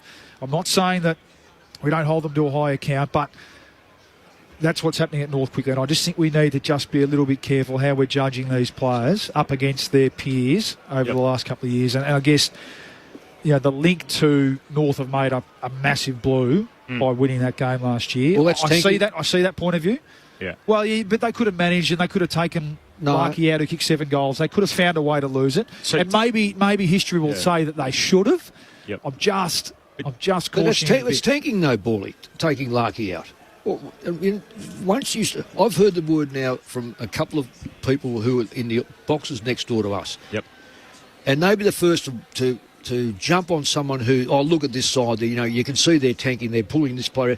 Their suggestion was North shouldn't have won. Well, the only way North shouldn't have won was to do what you just said. Take Larky out and do this. That is manipulation of a game of football. And Nick Larky wanted to kick. He wanted to finish the year off well. He wanted to make All-Australian. Disgraceful suggestion. Yeah. Disgrace. They should have a close look at themselves and ask themselves, are they advocating tanking? Oh, no, we're not. Well, yes, you are. Because the moment you manipulate a game, you've tanked the game. Should their list management be looked at then? Given where Ross Lyon calls them the bull elephants. They don't have enough bull elephants to teach their younger elephants how to go about it. Senior players? Cope in the wild. Yeah, why? So, they've got a lot of kids and they've got a lot of top-end talent, but you risk the mismanagement of their development if you don't have... If you throw them to the wolves too early. Enough sort of, stable ponies around them. Yeah. You've got to live with that. See, I'm the other way. I've coached against coaches and I've met them privately, at functions and whatever the case may be. This is my coaching days. Yep. And, Mick, you draft these kids. I couldn't stand having kids. I've got to go... Because some coaches just don't want kids. They want to be automatically in ninth spot to build up into the 8. I'm quite happy. I was always quite happy to go... If it means bringing in first year at Collingwood, Josh Fraser, Ben Johnson, Reece Shaw, etc., and those etceteras didn't make it. But 3 or 4 of them did make it. Yeah. So I'll go one was Reid, Brown, Goldsack, McCaffer, Clark, Brad Dick, and you love it. Now I know they were supplemented by senior players. My point is, no. Clement behind the ball. You had Burns in the middle of the ground. I'm hearing what you're saying, though, Bawley, but I'm saying that hasn't always been the case with my sides. Yep. I believe that if you're going to have this is a guarantee you can't get, unfortunately, is by a board that's prepared to look at you and go, oh, so we're going to be down the bottom for the next 1 or 2 years. They all nod and wink, but the moment you start losing games, they go, well, I don't know if I can handle this pressure from the media. So if you get a guarantee there, you can have a wonderful side come through. And I reckon Hawthorn a few years ago, under Clarkson, he was under massive pressure, but he had that young group coming through. Now, a lot of it was because Gold Coast and GWS couldn't get early picks, but they built that side up. And nothing's better than having your own side come through and win. Having a crack at the grand final. Andrew Dillon was asked about the teams down the bottom during the week on AFL Media and whether the cycle is working to get them back up to the top, and obviously North Melbourne and Hawthorn fall in that bracket. If a club decides we're going to go completely back to the draft and that's how we're going to rebuild, well, I think once you make that decision, then it is you're locking yourself in for a period where it's going to be harder to be competitive, particularly if you get injuries. I think one of the most important things, and you have a look at it even just from the weekend just gone, it's actually having your best players on the park is the first thing for competitive balance.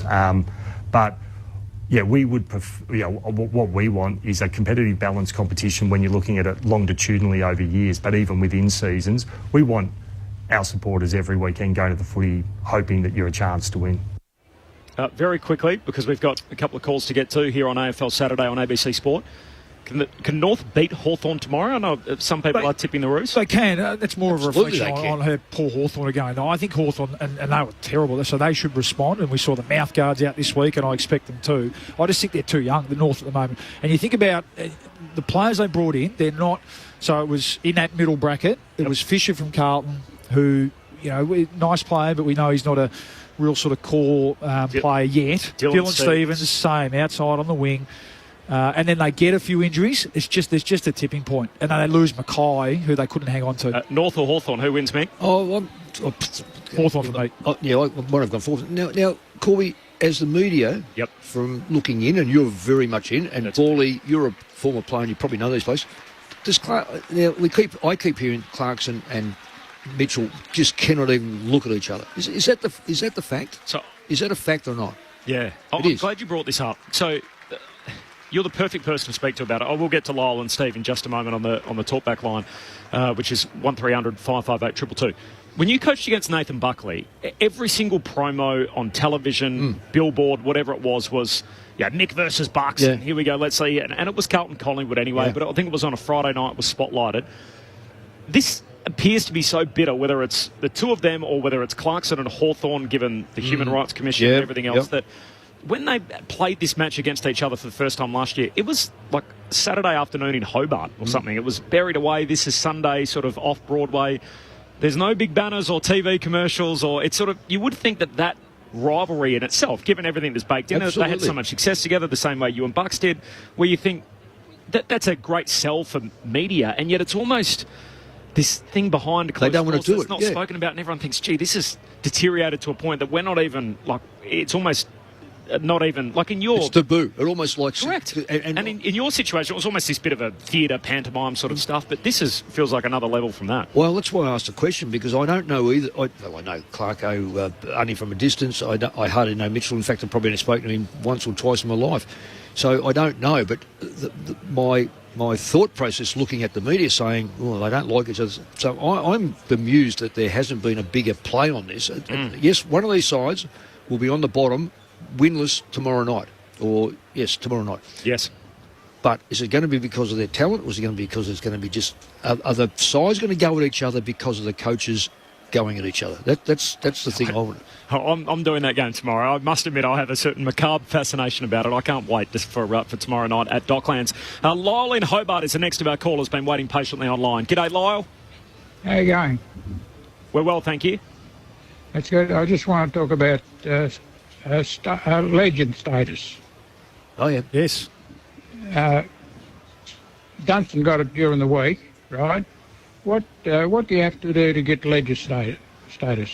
Well, you're a pretty good player, I would imagine. It's a good question. Kick a lot of goals and criteria. Yeah, you're spot on, mate, to ask that question. And I'm just going to ask this question, Corby. I'm going to keep throwing to you. It's at the discretion of the Hall of Fame panel. Yeah. But why are we knowing now and not in June, so it becomes a great surprise? And I would have loved to have gone. Oh no, I'm going to go. Which it always has been. It's always been a surprise on the night. Okay, so why has it been released? It's a great question. Is it because he's in the media and we see him everywhere? So back to, was it Roy? It was Lyle, sorry, but I think there's clearly an on-field component to it. I mean, I grew up a Hawthorn supporter, number 9 in my back. So, and I think he's potentially underrated still as a player. Mick, you coached against him for years. Great player. He was an unbelievable player. Hands. First player, quickest player to kick 1,000 goals.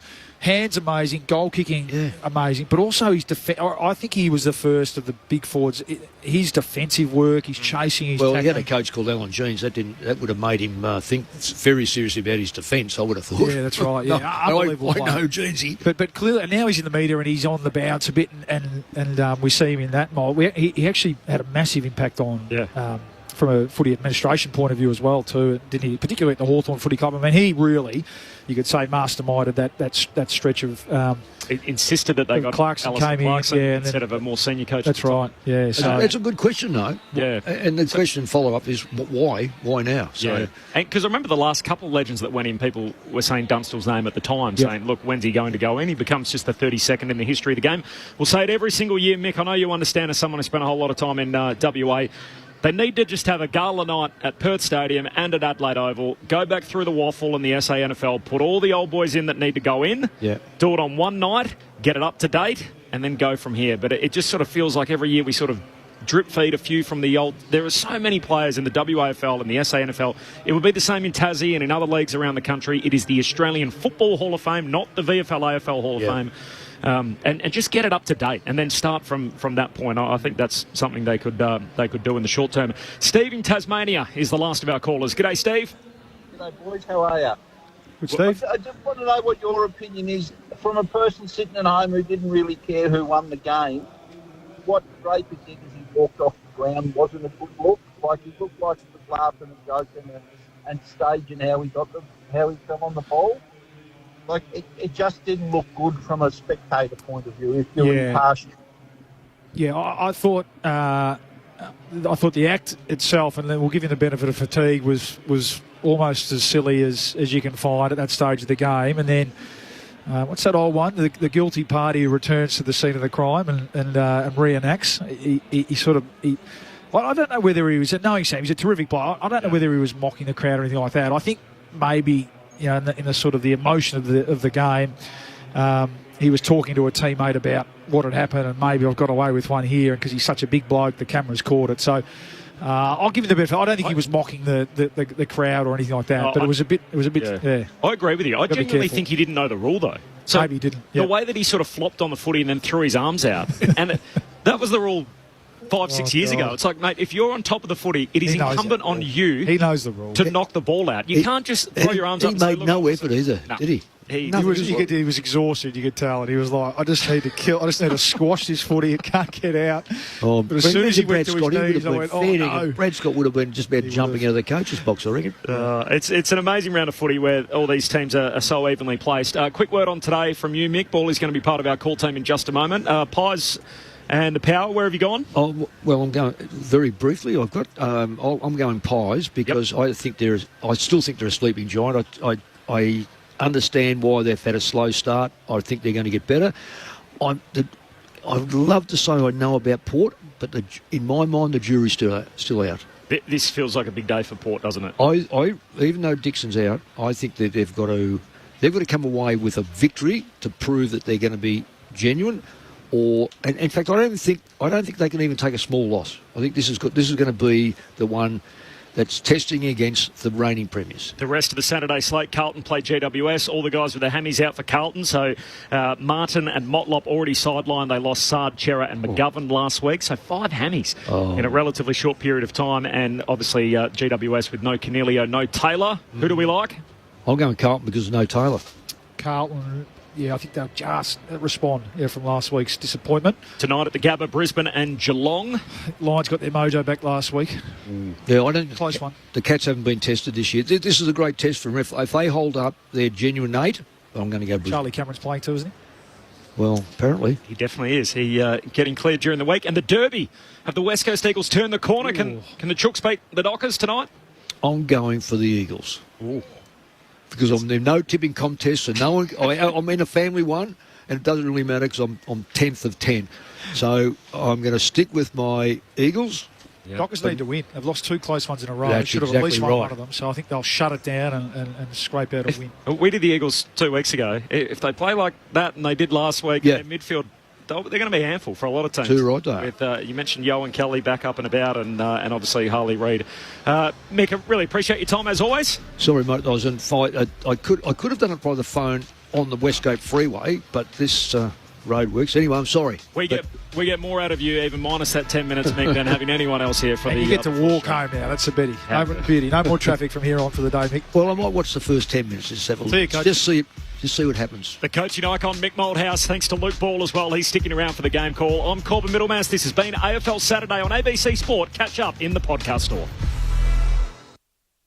Time for the family road trip. 98. The big prawn. Yes. 99. The big mosquito. It's a real one. And 100. Easy. The big Listen app. Of course. The ABC Listen app has a big array of road trip-ready podcasts, radio, audiobooks, music and sport. Something for everyone. I guess it has to be big to fit in all those podcasts. For a big selection of audio entertainment. Really, Dad? Listen big.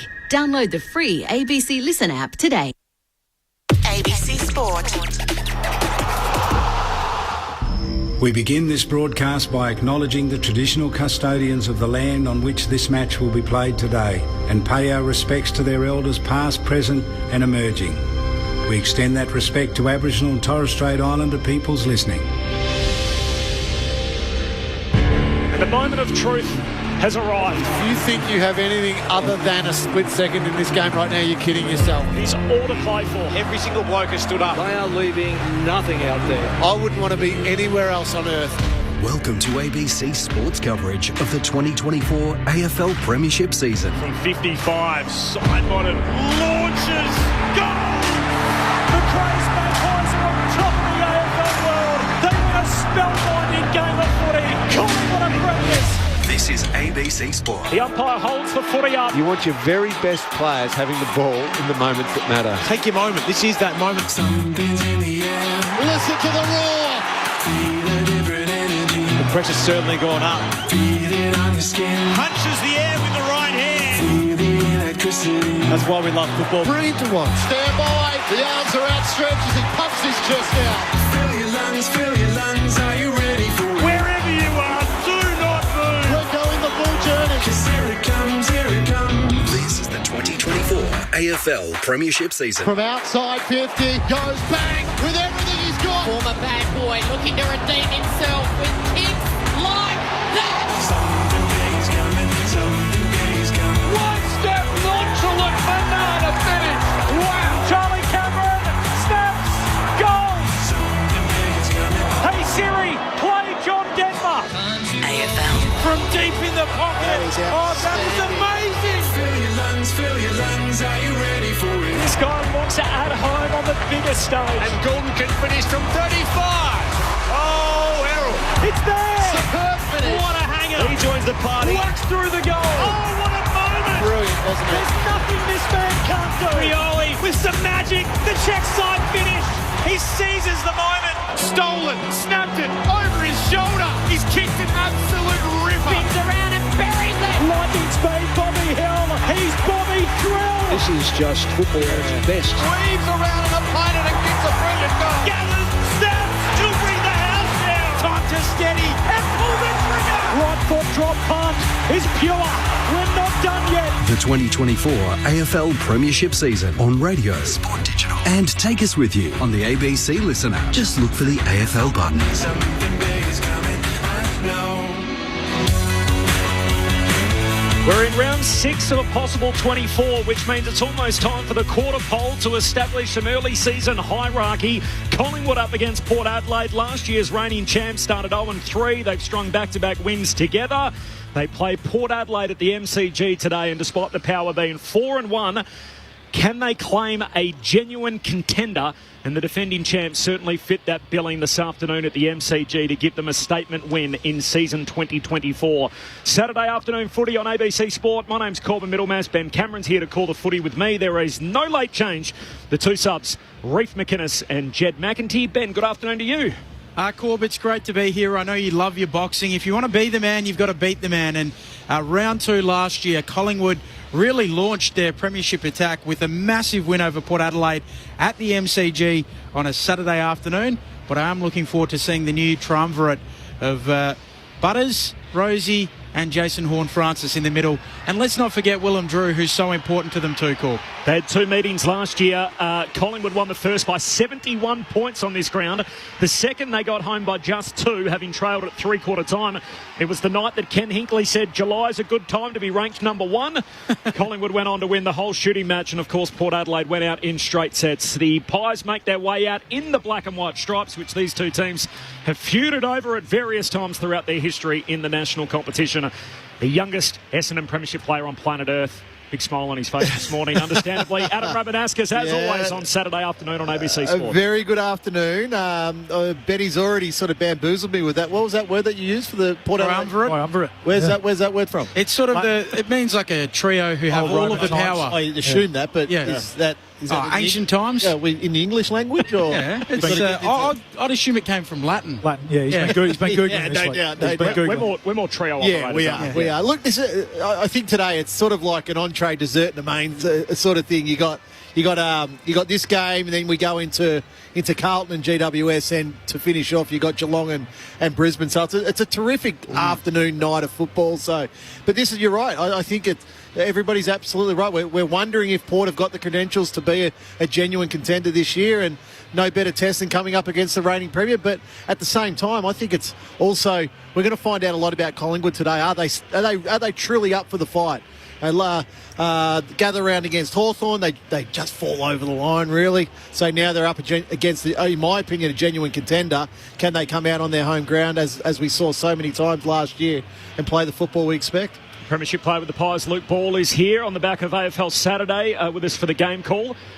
Who's got more to gain today, Bally, do you think, the Power or the Pies? I think Port. I think you're right. Yeah, I think there is a bit of feeling. You mentioned the sort of very recent history of last year, and a bit of feeling in it, which there always should be when you've got contenders going at each other. And Benny, I remember I was here the corresponding fixture last year. They thumped them really, and it was the bursting onto the scene of Nick Dacos. He was unbelievable that day. A bit slower out of the blocks this year, but we heard him this week after a week off. He'll be prominent today up against Port's midfield maestro. So really looking forward to it. Sun's come out. The G's in great nick. It's had a bit of a breather, Rammer. The grass looks magnificent. Yeah. So Saturday afternoon at the G, where would you rather be?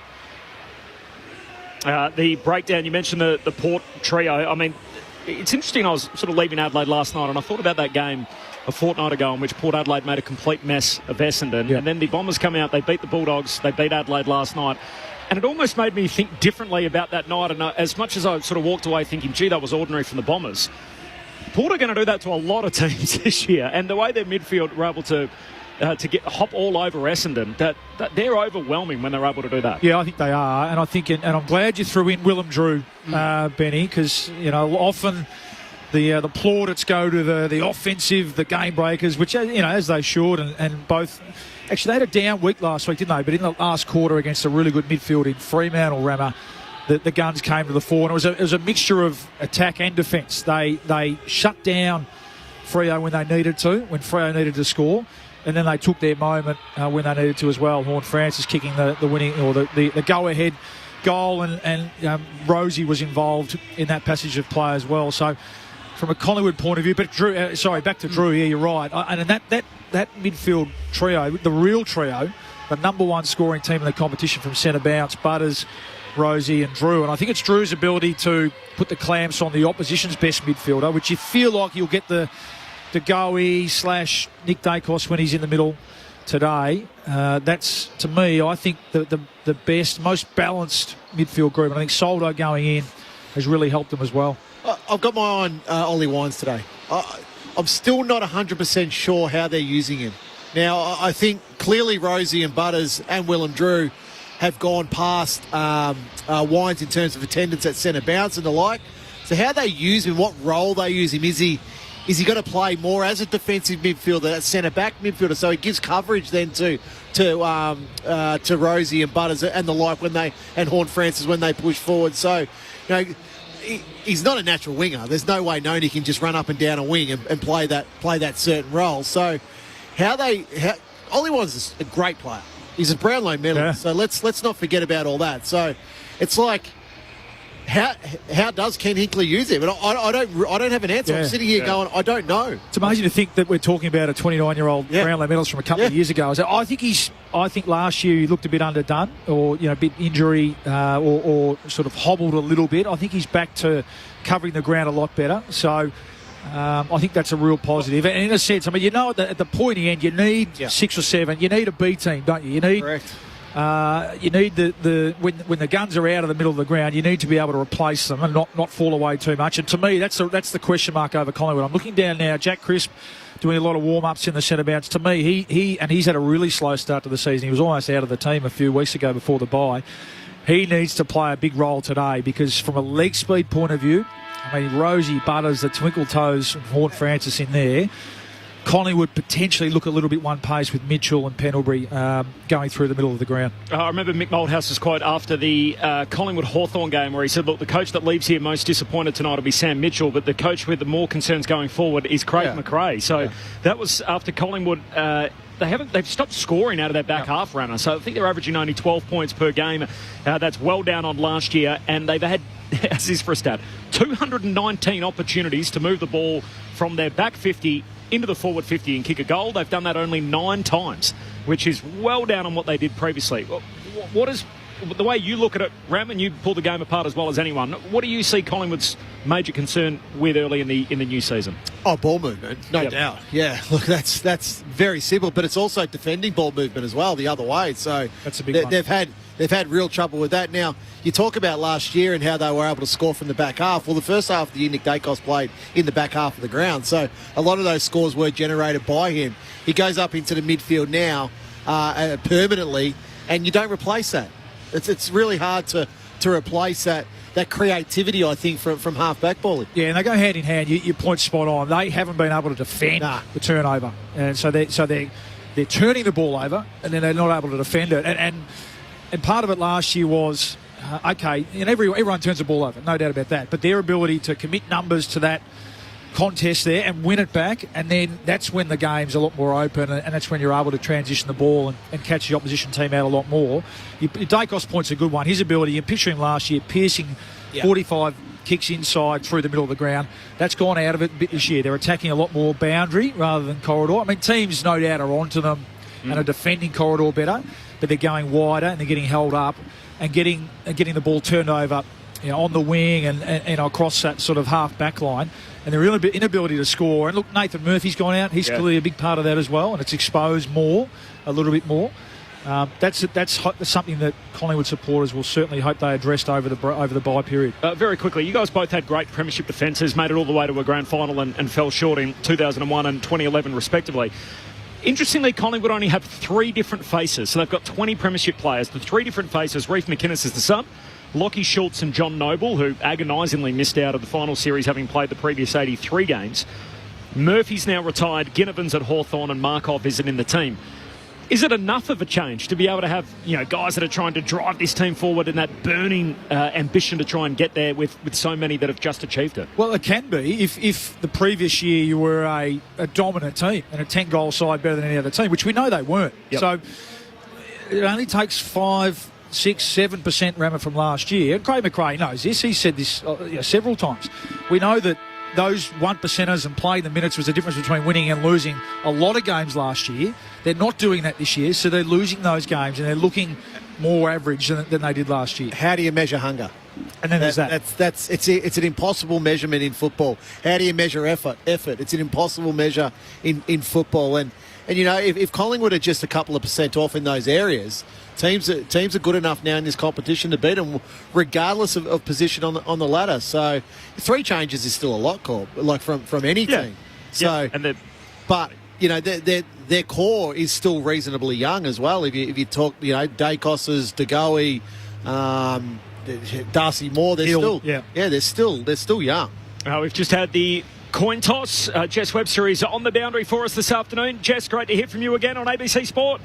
Thanks, Corby. Awesome to be here. It's a glorious day for footy. About 17 degrees, mostly sunny, and a big crowd building here at the MCG. It is, of course, the Magpies' first game at the MCG in 30 days. We're expecting a big crowd of over 60,000. They're not used to spending that many days away from the MCG, so it's going to be a full and, a great atmosphere down here at ground level. And also, just quickly, a big milestone today for umpire Chelsea Roffey, her 300th game as a goal umpire. A wonderful effort. Great shout out. Just the 8th goal umpire in history to reach the milestone and 58th of all time. I'm going to back it have a big day too. There are no reviews today for Chelsea. She's starting at the punt road end of the ground, Chelsea Roffey, in her 300th game. Just quickly, this is the first look we get at Port Adelaide without Charlie Dixon. So that's another watch today, how Port Adelaide's set up differently. And Jordan Sweet on club debut starting in the ruck. Give me a tip. Bally, who do you like? I've picked Port today with my head. I'm on the Pies at the G. Okay, Rammer with Collingwood. Ben? I'll take the Pies. What about you, Corb? I'm on Port. I'll ask Jess. Jess, who are you going? Port Adelaide. Let's go. There we go. Tiebreaker. Balance of power, so to speak. Collingwood and Port Adelaide, Saturday afternoon footy to establish an early season hierarchy. On ABC Sport, you're with Ben Cameron. Umpire foot puts it down. Sweet wins the tap. Club debut here for Port, but crisp onto it for the Pies. Handball to Pendlebury, back from that rib injury. Handball into space, picked up by DeGoey. Gives it to Crisp again. Kicks towards half forward. Elliott comes up. Aliir able to slap it away. McCreary at half forward. Tries to pick it up, and Jones gets a handball away. Onto it quickly, Butters. Stealing it, Pendlebury. Gives it back to Cameron. Kick inside 50. Leaping for it, Myercheck, no mark. Falls down to Elliott. Hand pass picked off. Houston, kick smothered. Spits away towards Josh Dacos. 52 metres out, left half forward. Kicks to the top of the goal square. Well, hand on it from Farrell, no mark. Spills to Josh Dacos. Hand pass back into dispute. Houston crunch. Cox picks up the loose ball. Scrappy footy. Lipinski, hand pass out the side bottom. Shoots goalward, but misses. Out to the right, and Chelsea Roffey involved immediately. Behind. First score of the game to the Collingwood vet. The Pies one behind. Port Adelaide yet to score after a minute. Just on Scotty Pendlebury, a couple of early touches. He needs 22 disposals today to be the first player in VFL AFL history to record 10,000. Okay. Wow. 10,000 watch. We're on. With the kick in, Farrell ambles to the pocket and goes long up towards the wing. In front, Rioli can't take the mark. Butters roves the pack. Handball away to Soldo. Port on the wing. Handball to Bergman. A little bereft initially. He'll come infield with the kick. It's a good one. Onto the chest of Zerk Thatcher, who tries to get it out towards Burgoyne. It's chopped off there by Myercheck. Burgoyne will go back and pick it up for Port on the logo. Hand pass to Horn Francis. Feeds it further forward to Drew. Measures his kick to Burn Jones, who marks right on the 50-metre arc. He comes wide, and Butters catches it a little closer to home. He thought about playing on, and now he's going to go back and take his kick.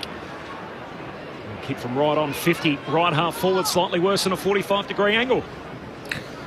Yeah, but again, that's what we spoke about prior to the game. Just Port's ball movement there, just able those little uncontested marks when you're forward to centre. That shouldn't happen. It shouldn't happen. You need to be close enough to your opponent where you can get in there and affect the spoil. Game 99 for Zach Butters. Is that all? Wow. What a player he is already. A hell of a 2023 campaign, and started the year hot as well as he kicks here. He's dropped punt across the goal face. They all compete on the behind line. No mark. Burn Jones chucks his boot at it. Hits the base of the goal post, and a behind. One each through the opening 2.5 minutes. Saturday afternoon footy on ABC Sport. There's no late change coming in. Reef McInnes and Jed McEntee to subs. Nick Dacos has started at half-back. Burn Jones, it's funny to say, has the matchup as a small half-forward. So Moore with the kick in. Black headband on today. Overshoots Myercheck and also Zerk Thatcher. There's a whistle though. Free kick going to the former Don, now Port player. High half forward here, Brandon Zerk Thatcher. He looks inside, attacking 50. Sets it up towards full forward. Getting back, Darcy Cameron. Good defensive mark at fullback for the Pies. One behind a piece. Saturday Arvo footy on ABC Sport. A hand pass away to Nick Dacos. Goes short to De Goey, hands it back to Nick, who kicks off the back flank down the wing. Zerk Thatcher intercepts, takes the mark, lays it off immediately to Butters, retreats by hand, back to Zerk Thatcher, hand pass to Burton, trying to weave through traffic, kicks it over Sweet's head, loose footy, Lipinski trying to knock it on, Sweet goes back in, collects it for Port, hand pass a turnover, De Goey, hand pass back to Cameron, ugly kick, got it away to Nick Dacos, tackled by another young champion, Horn Francis. Pack forms over the top of the pair and we'll have a ball up centre half forward for Port Adelaide, kicking to the city end in the opening term. Saturday afternoon footy on ABC Sport. Corbin Middlemass, Ben Cameron, Luke Ball, Adam Ramanauskas and Jess Webster. Scores level after 4 minutes. Sweet with the tap, but getting onto it, side bottom for Collingwood. Handball away towards Noble, quickly wrapped up. A ball up, 45 out from the attacking goal for Port. The red footy goes back in the air. Sweet and Cameron. Cameron reaches around to tap it down. Noble wins the footy. Handball to Nick Dacos. Handball to brother Josh. Handball to Frampton. Kick chopped off. Chase Burgoyne gives it to Butters. Pokes it to the pocket. And Burn-Jones, he marks 20 out. Tight in the right forward pocket for Port. Good pressure, forward pressure. I think Josh Dacos, if he had his time again, maybe just take your space and kick that rather than handball. I'm not sure. Well, he's trying to get the 1-2. Yeah, I'm not sure the Pies want Billy Frampton as the one with an exit kick outside 50. But good forward pressure from Port Adelaide, resulting in a shot at goal. Port Adelaide best and fairest back in 2020. Tight angle, starts it right and misses right. To the narrow side. 2 behinds. Port Adelaide, Collingwood 1 behind. We've played nearly 5 minutes. They've given him the nickname Darcy Perm Jones with the curly hair of late. It's good. Doesn't need any explaining, does it? Perm Jones? Yeah. 5 disposals for Butters in 5 minutes. Yeah, and this is a good example here. We saw it with Nick Dacos in that last exit too, of the more boundary line use. And maybe Port are forcing him that way, but perhaps this time last year they would have tried to pick the ball through the corridor, Collingwood. Howard Maynard in the back pocket, goes long down the line. Burton feeds a hand pass forward for Port Adelaide. De Goey collects, rolls over, and he's tackled immediately. There will be a ball up here, 55 out from the Port goal. A bit of contact from Butters as he comes sliding in to lay a body on him. So he escaped sanction during the week for his... I'm not sure we're going to call it a bump, but certainly collected Bailey Banfield as he came flying through the television set. Collingwood cough it up here. Pendlebury hand pass ends up with Burton under the chase down pressure. Kick to the top of the goal square. Through the legs of Burn-Jones. Rioli collects. Tackled by Howe. All legal, said the umpire. Hand pass from Georgiades picked off. Lipinski to Noble to side bottom. Hot hand pass and Lipinski gives chase for Collingwood at halfback. He's unable to pick it up. Noble gives it off to side bottom. Slips a tackle. He'll kick around the southern stand wing and Big Cox stands tall to take the mark. It's a rousing reception. Only been averaging 9 disposals per game this year. Gives it off to the run of side bottom. Kicks forward of the wing. And there again, Port Adelaide work it out through Rosie, the captain. Zigging and zagging and slipping crisp eventually. He'll snap around the corner around the southern wing. Port Adelaide 2 behinds, Collingwood 1 behind, up and under. And in the end, it's Darcy Cameron takes the intercept mark. Feels like everyone's just easing into it. 6.5 minutes in, the crowd, almost like a cricket crowd. Saturday Arvo at the G, the sun poking through the cloud. What does Jim call it? The burble. Yes. It's Noble off the back flank, kicks out wide to side bottom. Collingwood in the black and white stripes and the black shorts, and Port Adelaide all in white with the teal and black V on their jumper. Cameron another touch, goes short back and across. Finds Maynard. He loads up in that natural left boot. In the end, it slides through to Crisp. I'm not sure that was his preferred option. Works out okay. Crisp looks inside 50. McCreary the target. Burton spoils it away, but straight to Lipinski. Hand pass to Elliott. Some indecision. Closed down by Aaliyah holding the ball. And a free kick to Aaliyah. Aaliyah at centre half back for Port Adelaide. 7 minutes in. No late change. We're at McInnes and McEntee, the 2 subs. Port Adelaide by a point. 2 behinds plays, 1 behind after 7.5 minutes. Saturday afternoon footy on ABC Sport. Aaliyah was in the coaches' votes last week. Got 3 of them. Goes to Zerk Thatcher. Chips it short. On Francis marks. He chips it over the top. This fixture last year was where he got the boos that really started a lot of that. Houston in the middle of the ground for Port. Flares it out to half forward. Rosie drops a mark he should have taken. Follows up. Bergman comes to help out. Gives it back to Rosie. He'll pull a kick inside attacking 50. Sweet can't trap it initially. Howe goes in, loses it under pressure. De Goey there to mop up. Back feeds a handball to Frampton. Frampton, hurried kick to half back. Side bottom there with Rosie. Rosie spoils it away. Picked up by Pau Pepper at half forward. Hand pass to True centre half forward. Butters collects. Looks for goal. He shoots goalward. It's a good effort. Trying to touch it on the line. The goal umpire's comfortable to say that's full points. And Zach Butters has kicked the first of the day. The little champ for Port Adelaide. It comes 8 minutes in. The Power 1-2-8. Collingwood 1 behind. Port Adelaide by 7. Saturday afternoon footy on ABC Sport. Adam Ramanauskas and Luke Ball. He's off to a flyer, isn't he? Yeah, the little champ.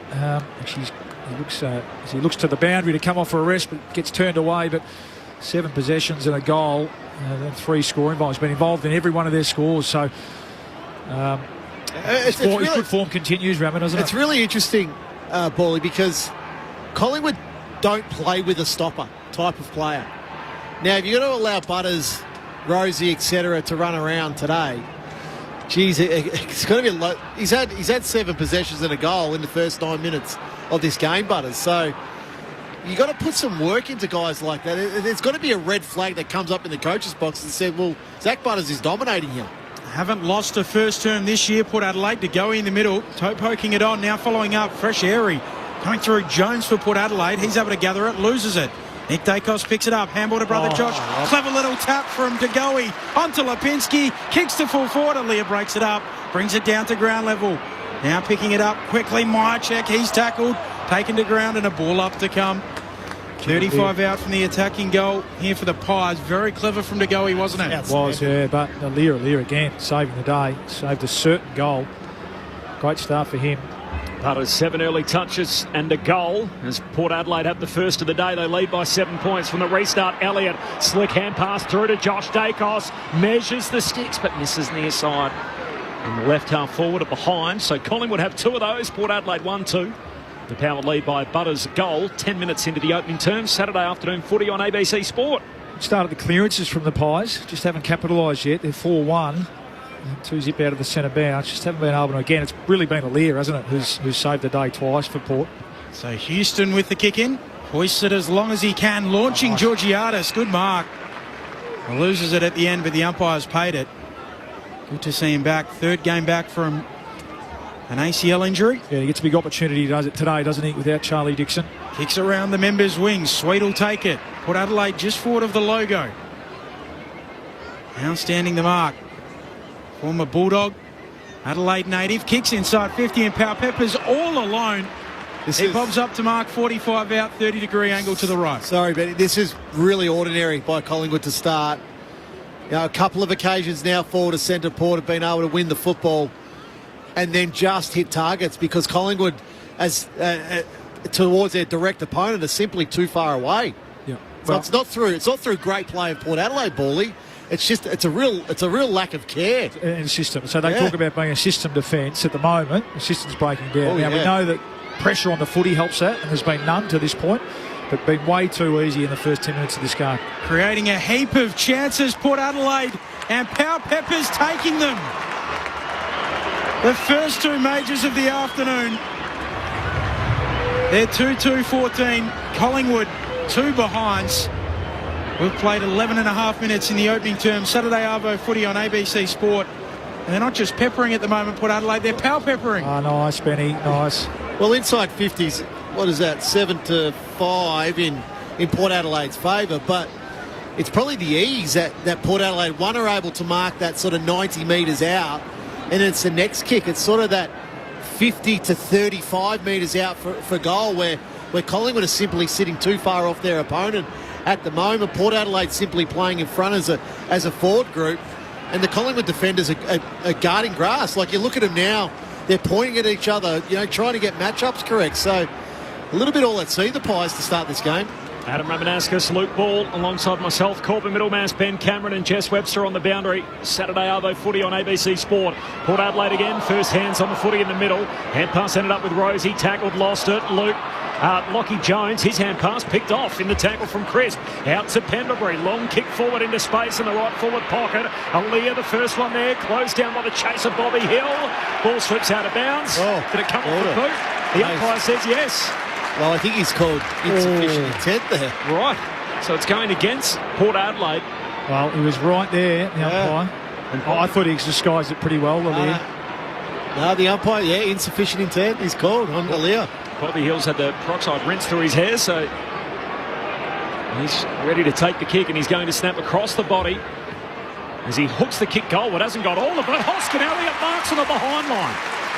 Gee, it fell short, didn't connect at all off the left peg, and in the end, Hoskin Elliott leaping up as his go and marks a metre out from the goal line on a tight angle. The man on the mark standing alongside the behind post. For Collingwood's first, he moves around, left peg, puts it through. Collingwood are on the board. And is that the settler they require after Port Adelaide bounced out with the first two? We're 14 minutes in. Saturday Arvo footy on ABC Sport. Collingwood 1-2-8, Port Adelaide 2-2-14. Adam Ramanauskas, Luke Ball. And they get to Bobby Hill, Ramo, as they should. He just made something happen, didn't he? His speed there, he put his head down, and his ability to close on Alia then, force, and as I look at the replay, I was about to say force the error. Gee, there's not a lot in that. It was travelling at speed and just patted the ball out in front. The umpire was right there, so maybe they just need a bit of a luck pies to get them going. That won't, in fact, that'll infuriate Kenny Hinkley. Ball dropping short, and Will Hoskin Elliott able to take really what was an uncontested mark. Ollie Wines was there, just guarding space, but had no impact. So a little bit of luck, but well done, Bobby Hill too, just for making something happen. Bounce back in the middle. Soldo into the ruck for Port Adelaide, slapping it down, but big Mason Cox goes and gets it, wrenched off the footy. Coming through Bergman, able to get it out towards Wines. He kicks Port forward towards half forward.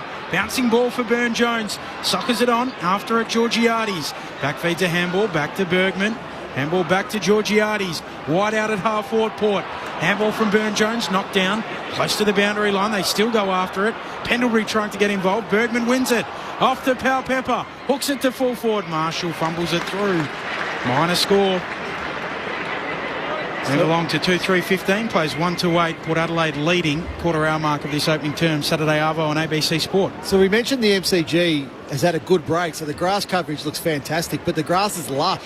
So players are slipping over early in this game. Howe on the kick out goes wide to Mason Cox. No mark, spills through to Lockie Jones. Oh, he puts it on the boot. Got the fat part of the footy. High up and under on the boundary line, and in the end, Noble and Rioli share it out of play. What about big Mason Cox? He's got the glove on, but it's a full white glove. It looks like he's about to tee off. Looks like he's got his golf glove on. Yeah. Or do a moonwalk. I was about either that or do the moonwalk. Michael Jackson-esque. Let's see what he can do here from the boundary throw in that favours Soldo. Knocks it down to Pau Pepper. He's tackled, taken to ground by Josh Dacos. And a ball up, right half forward for Port Adelaide. The power to the city end in the opening term. 16 minutes travelled, Port Adelaide by 7. Up it goes. Soldo taking it out of the ruck. Handball to Bergman. Right foot outside of the boot. Brilliant. Absolutely brilliant. Incredibly difficult to do. Perfect execution. And Port Adelaide kick away again. 3-3-21. Plays 1-8. 16 minutes into the first. Saturday Arvo footy on ABC Sport. Adam Ramanauskas and Luke Ball are premiership players. Well, just lost contact there. In the contest, it's Josh Dacos. He gets sucked into where the ruckmen are. Bergman just pushes off. And Dacos simply just caught ball watching there, and then just the brilliance. How difficult is that to do? Oh, that's 10 out of 10 difficult. Yeah. Just you do need more from your ruckman there, don't you? That's opposition forward, back, defensive 50 stoppage. Just got to be on red alert. Yeah. A little bit too easily there, Soldo got rid of Mason Cox. Yeah, but Josh Dacos also should have his arm across. Well, that was pure ball watching by Josh Dacos. 13-point lead for Port Adelaide back in the middle. Pendlebury knocks it away, but straight to Horn Francis of the power. Hand pass to Butters. Slick hands out wide to Burgoyne. High half forward. Kicks Port deep inside 50. Marshall hitting up. Almost runs into his own teammate Rioli. The ball slides out of play. Throw in forward pocket. Yeah, with that slick work out of the centre bounce from Port. Miles Bergman, just his third goal of the year. 3 goals, 5 now, and 19th of his career.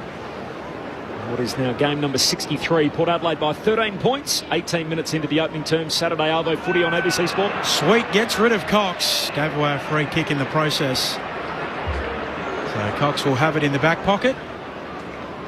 His golf glove on. Port Adelaide by 13 points. As I mentioned, haven't lost an opening term this year and have won more quarters than anyone. They've won 16 through their 5 games. Cox in the back pocket at the city end for the Pies. Sends it out to the southern wing. Ratugolea there. Also Cameron. Ratugolea punches it away. Pendlebury tries to gather the bouncing footy. Does. Handball knocked down. Onto it quickly. Port Adelaide. Able to mop it up. Wines. Gets it off to Butters. Inside 50. Maynard gets involved for Collingwood. Can't quite pick it up cleanly. Still the ball bobbles around. And he involved Mitchell. Maynard goes again. Shovels out a handball. Chase on for the loose footy. Hill and Horne-Francis collide. Ball spills out to Hoskin Elliott. Squeezes the kick out to Crisp. Goes darting away off the back flank. Hand pass meant for Pendlebury. Went in behind him. Burne-Jones there to break it up. Crisp lends a hand a second time. Sockers it away but straight to Houston. Kicks inside 50 for Port. Sat on Marshall's head. Spills down to Burne-Jones. Hand pass away to Bergman. Back to Burne-Jones. Hand pass out to Burton who's drifted forward. Rare opportunity and he doesn't let it pass. Slams it through on the run from 45 and Porter on top early. They lead by 19 after as many minutes. Port Adelaide 4-3-27. Collingwood 1-2-8. Adam Ramanauskas, Luke Ball, Saturday Footy on ABC Sport.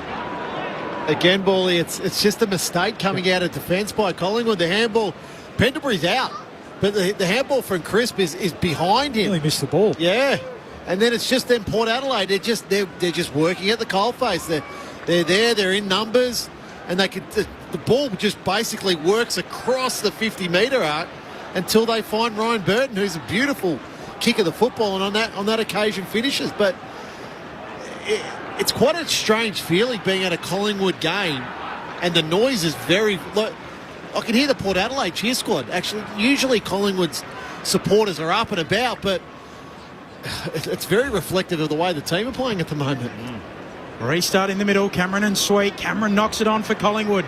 Then hacks it off the deck towards half forward. Clean pick up from Hill. Gets it on the boot. Floats it into the pocket. Foot race on. Cox and Ratugolea. Cox tries to body him. Ratugolea picks it up cleanly. Keeps it in. And does it beautifully for Port. Gets it back to Butters, who goes short to the goal kicker Burton. He has it at left half back. Port Adelaide leading by 19 points. 4-1 in this opening term. Kicked his first goal of the young season moments ago. Ryan Burton goes long down the line and in the end Moore knocks it away from Soldo out of play. Boundary throw into the sunshine on the southern wing. Good start to the game. Darcy Burne-Jones up to 8 possessions, 4 score involvements. And all of them inside 50. Yeah, that's right. Yeah. No late change coming in. Reece McInnes and Jed McEntee, the 2 subs. And Port Adelaide and Collingwood Saturday Arvo Footy on ABC Sport from the boundary throwing. No telling touch from the ruckman. Lipinski, hand pass through to Cameron on his knees. Got it out to Mitchell. Hand pass for Collingwood. Went straight to Houston of Port Adelaide. Handball to Burton. Kicks across the ground and Bergman's out here. Goes for a little run. Now drives it long towards Georgiades. Horne-Francis there too. Hands to it. Soldo's out the back. He slipped out the back. Handball to Georgiades. Pokes it through. Full power from Port Adelaide. They are running all over Collingwood. 5-3-33 plays 1-8. 25 points the margin. Saturday Arvo Footy on ABC Sport. Our premiership players, Adam Ramanauskas, Luke Ball. Just a bit off. Again, we spoke about them just being a little bit off, and then there's another great example there. I saw more sort of caught in between in terms of a decision to come forward and pressure, which meant that I think it was Maynard had to come off, or Frampton had to come off. Soldo didn't affect the spoil. You got to kill the contest, and again last year we're just used to them being able to do that. And well done by Soldo. It was pretty dexterous stuff, wasn't it? Tight in the forward pocket, stepped around Howe, and Georgiades the beneficiary and into an easy goal. So already worrying signs for this Collingwood defence. A little drop kick. He fumbled it and then just toe poked it through. Yeah, but you watch that stoppage at half back. Like Burton's just free in the middle of the ground. Like there's no Collingwood player near him. Port by 25. Alarm bells for the reigning premiers as Mitchell squeezes a kick out, but straight to Farrell. Intercept mark, back edge of the centre square. Dangerous kick inboard. Drew bangs bodies with Hoskin Elliott. Ball spills out. Quain all locked up straight away in the back, said the umpire, against Mead. His old man Darren Mead, Port Adelaide's inaugural best and fairest winner in their entry into the AFL back in 1997. He's Quainor. Just goes long straight down the pipe. Mason Cox down there. It carries past him. Houston involved in a contest with Lipinski, and Houston's getting a free kick. centre-half back for Port Adelaide. The Power by 25, time on opening term. All-Australian last year, Dan Houston. Kicks up to the wing and the mark taken out there by Pal Pepper. He'll run around and send Port long inside 50 again. Georgiades at the back. Hands to it, down in front. Here is Mead in the pocket. Left foot snap. He's tumbling home. Yes. Magic from Mead. In the left forward pocket, on his left. And it's all coming up, Port Adelaide. 31 points their lead. 6-3-39 plays 1-8. Saturday Arvo footy on ABC Sport. Adam Ramanauskas, Luke Ball. Well, we're just getting pictures now of Craig McRae, and you can clearly see the worry on his face. But just again, looking at this contest, so it's Quaynor. He just gives me too much space going to that front and centre. So he's next to him at the 50-metre line. Then simply Mead just works harder to that contest ball. Quaynor gives him a couple of metres. Yep, terrific goal. But Mead doesn't get the ball if Quaynor is right there. As a defender, it's almost the first thing that you learn. You get to the front and centre with your direct opponent and you be next to him. So, look, Port Adelaide are all over Collingwood in their forward half of the ground. First time all year they've conceded 6 goals in a quarter. Collingwood, they get it out the middle here, clean. De Goey kicks wide and finds McCreary. All roving the initial tap from Cameron. And this is some clean footy from Collingwood out of the centre bounce. Yeah, he just has to go back and kick the goal here, you feel, and that's what his teammates are telling him. Just take a breath, take the sting out of the game. Great bit of ruck craft there from Darcy Cameron and Jordan De Goey, centre bounce craft. And I'm not sure the kick was originally intended for McCreary, but falls into his arms, and gee, it's an important kick this. McCreary arcs out to his right, looking for the extra distance. He's got that, but the accuracy isn't there. Misses to the near side. So 6-3 to 1-3. Port Adelaide have kicked the last 4 in the game. They've kicked 6 of the first 7. They lead it by 30 points after 25 minutes. Saturday footy on ABC Sport. Burton to Houston, who goes up to the wing, and Marshall marks it, slapped out of his hands. Could have easily been 50. Should have been 50. Yeah, lucky. Marshall's kick, a poor one. Oh, straight through the hands there of Noble. Spills out the back. Cameron there for the Pies at halfback. Noble, 2 more fumbles. And that's a bad 30 seconds for Johnny Noble. A throw-in to come between wing and half forward.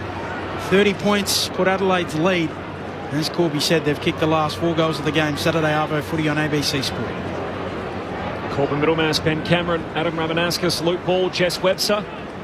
Power by 30. Boundary throwing. Cameron palms it down. Left it behind, though, the Collingwood player in Mitchell, collected by Sweet. Swings a hand pass forward for Port, but straight to Nick Dacos. There's a full 360. Kicks back inboard. De Goey up trying to mark. Can't pull it down. Follows up at ground level. Hand pass to Pendlebury. Shoots a hand pass forward to McCreary. Feeds it on. He's Cox 50 out.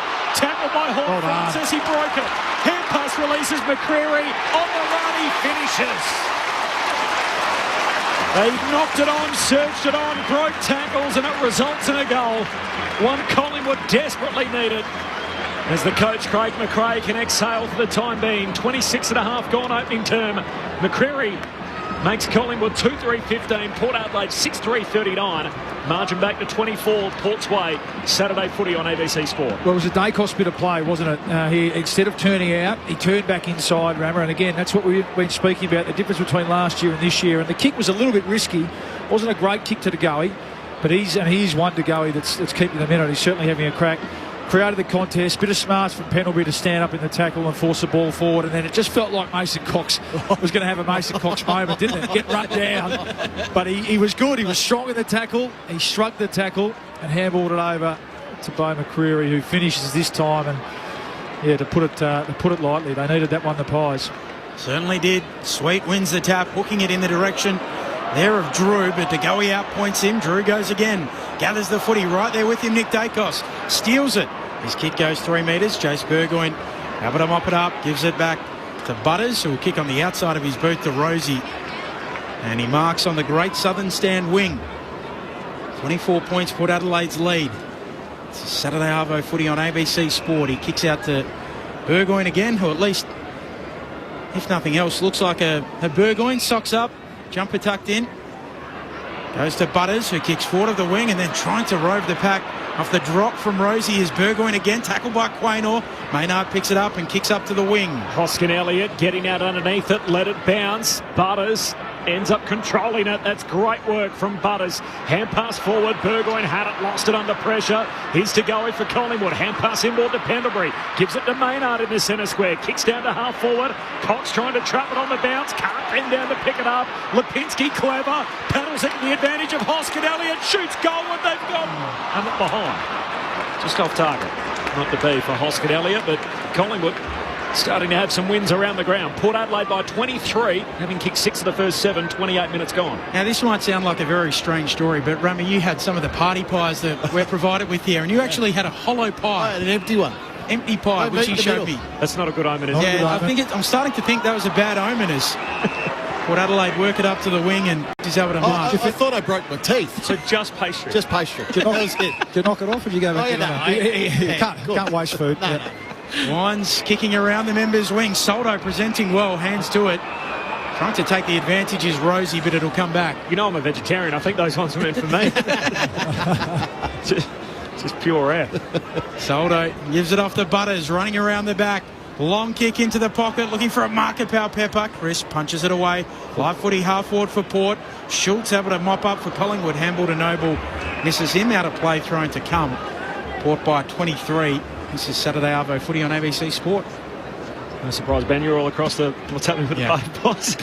The scouting report. I was a little concerned. Corbin and Paulie, Roma Jess, top call as usual, go Port. All the best for Chelsea's 300th. She's in the goals at the punt road end at the moment. That's from Grant in Waterloo off the SMS. Thanks, Grant. Boundary throw in. Cameron grabs it out of the right, kicks forward, and here's Myercheck, who marks on the wing. Sends Collingwood to centre half forward. Hoskin Elliott, who's been busy. Marks on his chest, looks deep forward. Here's Bobby Hill running downhill as he marks in the right forward pocket. Just in front of Lockie Jones. And the Norm Smith medalist can shoot from the right forward pocket for the second time in the term.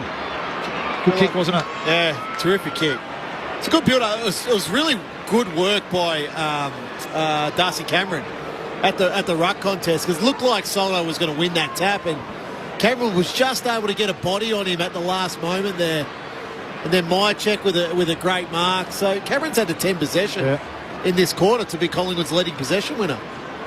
The place his teammates call Bobby's ground. The Norm Smith medalist from last year, Bobby Hill, moves in, right foot, a drop punch straight through. He's got 2 already. 31 minutes in. Collingwood 3-4-22. Port Adelaide 6-3-39. Port by 17. Saturday footy on ABC Sport. Adam Ramanauskas and Luke Ball. Just steady the ship, hadn't they? And Corb, you called it a couple of minutes ago. They just started to win. Hasn't been pretty, but just started to win a few contests, a few one-on-ones. And you're spot on. Darcy Cameron there in the ruck, which is, critical one-on-one. We know that. To be able to grab the ball and effect a clearance. Myercheck winning a one-on-one, a contested mark. Then a lovely kick inside to Will Hoskin Elliott, who's been good. He's looked lively forward of the ball. And that was a beautiful kick into space for Bobby Hill. We saw that in the grand final a couple of times, didn't we? Yep. Running into space there inside 50. So they've just had a settling 5 minutes here, the Pies. It's been good because it looked like it was getting out of hand. He was goalless last week, so that was the first time in 13 games. So a return to form for Bobby Hill. Cameron wins the tap. It's all Collingwood at the moment. The Goey going after it. Unable to gather it, just toe pokes it inside 50. Myercheck leads the race to the footy. Gathers inside 50 for Collingwood. Handball errant. Zach Thatcher soccers it out. Drew picks it up. Put Adelaide back the other way. Butters runs away from them. Tumble punt to half forward. Maynard marks. Through centre half back for Collingwood. He goes wide to side bottom. Marks defensive side of the wing. Sends it down that southern wing to Hoskin Elliott. He's got a ski rope in the front half in this opening turn.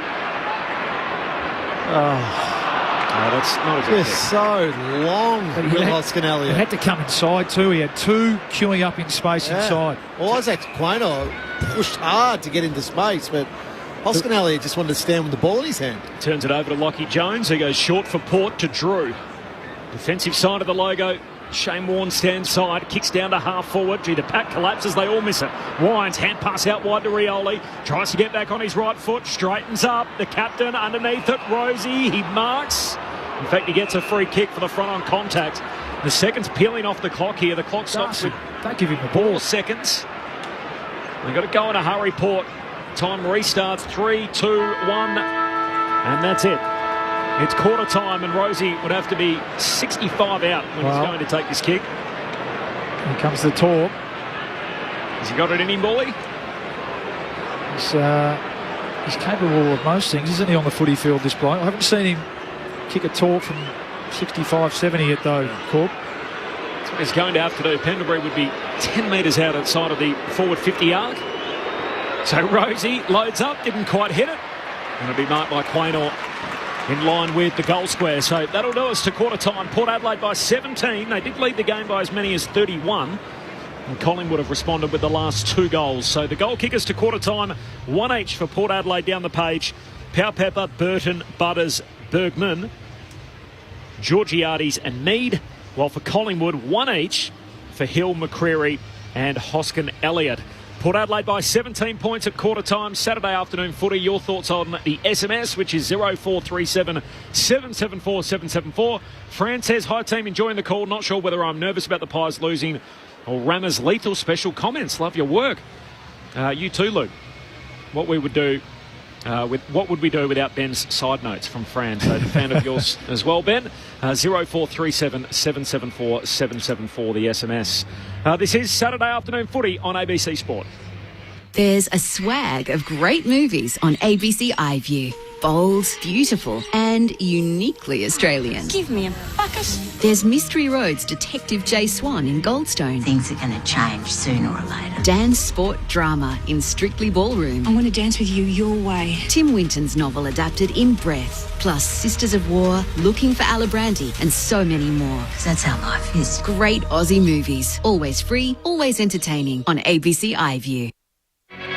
This is ABC Sports coverage of the 2024 AFL season. Every match on the ABC Listen app. Look for the AFL button. Picked up by Powell-Pepper at half forward. Hand pass to True centre half forward. Butters collects, looks for goal. He shoots goalward. It's a good effort. Trying to touch it on the line. The goal umpire's comfortable to say that's full points. And Zach Butters has kicked the first of the day. Up it goes. Soldo taking it out of the ruck. Handball to Bergman. Right foot outside of the boot. Brilliant. Absolutely brilliant. Powell-Pepper. He'll run around and send Port long inside 50 again. Georgiades at the back. Hands to it down in front. Here is Mead in the pocket. Left foot snap. He's tumbling home. Yes. Magic from Mead. To go out trying to mark. Can't pull it down. Follows up at ground level. Hand pass to Pendlebury. Shoots a hand pass forward to McCreary. Feeds it on. Here's Cox 50 out. Tackled by Hall. Says he broke it. Hand pass releases McCreary. On the run, he finishes. The 2024 AFL Premiership season. On your radio. ABC Sport Digital. And on the ABC Listen app. 6 goals to 3. It is Port Adelaide by 17 points at quarter time. 0437 774 774 the SMS. The children, William and Archie and Billy, are sitting in the backseat on their way to watch some BAFA footy. They're loving the call on the radio and looking forward to a well-deserved hot dog. Keep up the great commentary. Thanks, guys. Appreciate that. And good luck out at the BAFA today. I was like the kids last week down in Geelong. Behaved myself in the car and got a hot dog from the canteen after we arrived. Well, you are still mistaken for a kid. You still get asked for ID, don't you, at the bar? From time to time. It's happening less and less. Port by 17 points. Adam Ramanauskas, Luke Ball, Saturday footy on ABC Sport. I think, Paulie, first and foremost, Zach Butters, 15 possessions and a goal. He's had 10 handball receives in that quarter. So that's a work rate thing from Zach Butters, but it's also a lack of care and awareness, I think, from Collingwood's midfielders to allow a player of that quality to rack up the ball as he has at ease, really. And he hasn't got him through clearance. He hasn't had a clearance. So it's him around the ground that's doing a lot of damage. Darcy Byrne-Jones, I thought, had a terrific quarter. He didn't hit the scoreboard. He kicked 2 behinds, but he had 8 possessions, and all those possessions were inside forward 50. And when you can find players that can win the ball inside forward 50, create opportunities for teammates in inside forward 50, they're just worth their weight in absolute gold. I thought Collingwood's defenders were really slow to react in that first quarter. Now, there's times where, the ball dropped short or it was a missed kick or the like from Port Adelaide. But at the same time, you've got to be somewhere in the vicinity of your direct opponent when you are playing as a defender. We used to call it the T space. So you give enough rope, but if the ball does come, can you get there? Can you get there at the last minute, Bally, to apply that that spoil, that that bit of pressure. The second part of that quarter, Collingwood made their way back into it. They started to win the ball around the contest, which I think becomes critical. So Darcy Cameron has the 10 possessions, Jordan De Goey, the 9. Braden Maynard starts to win it sort of in the back half with intercept. Jack Crisp was also had a good quarter, but they just... I don't know what it is, but I can't put my finger on it with Collingwood. They're just off. They're slightly off. It's a defence.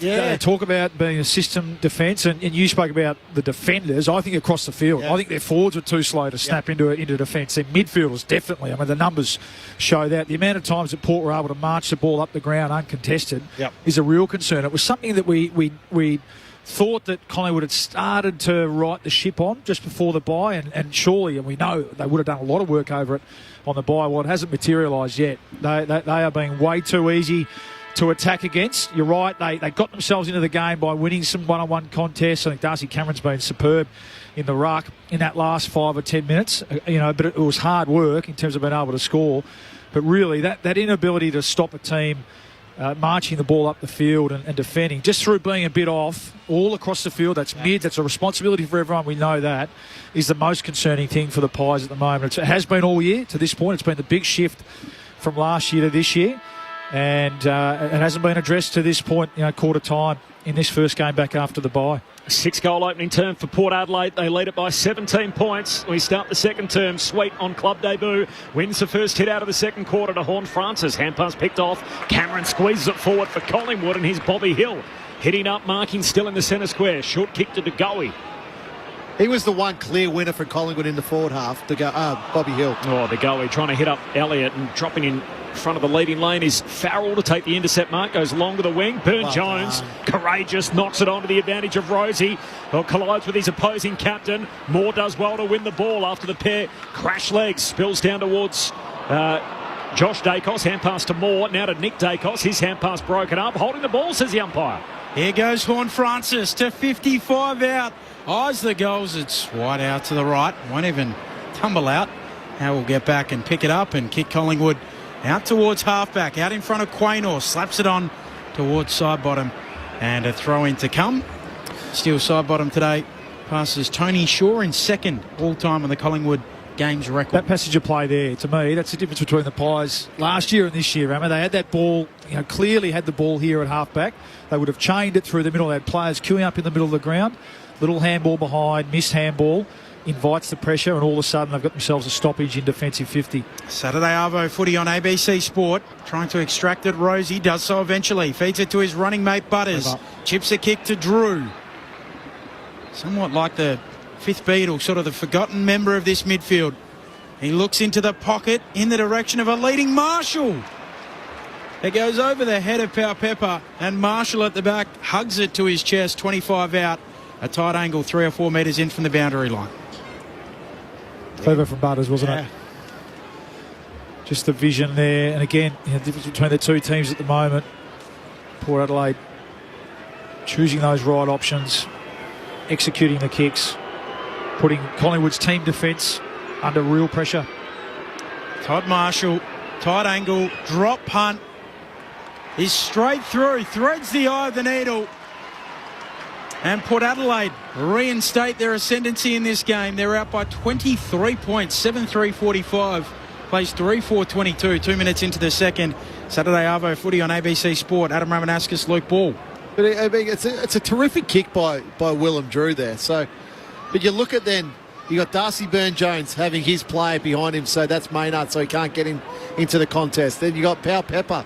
He's got his opponent behind him, so he can't get into that contest to spoil the ball. So it's terrific, unselfish play by the Port Adelaide forwards that allows Marshall into that hole to mark that football from a terrific kick from Willem Drew.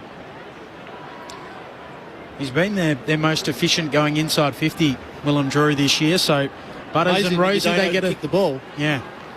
Port by 23 and get the all-important first goal of the second term back in the middle. There's a free kick for Horn Francis. Put his head over it, was taken high.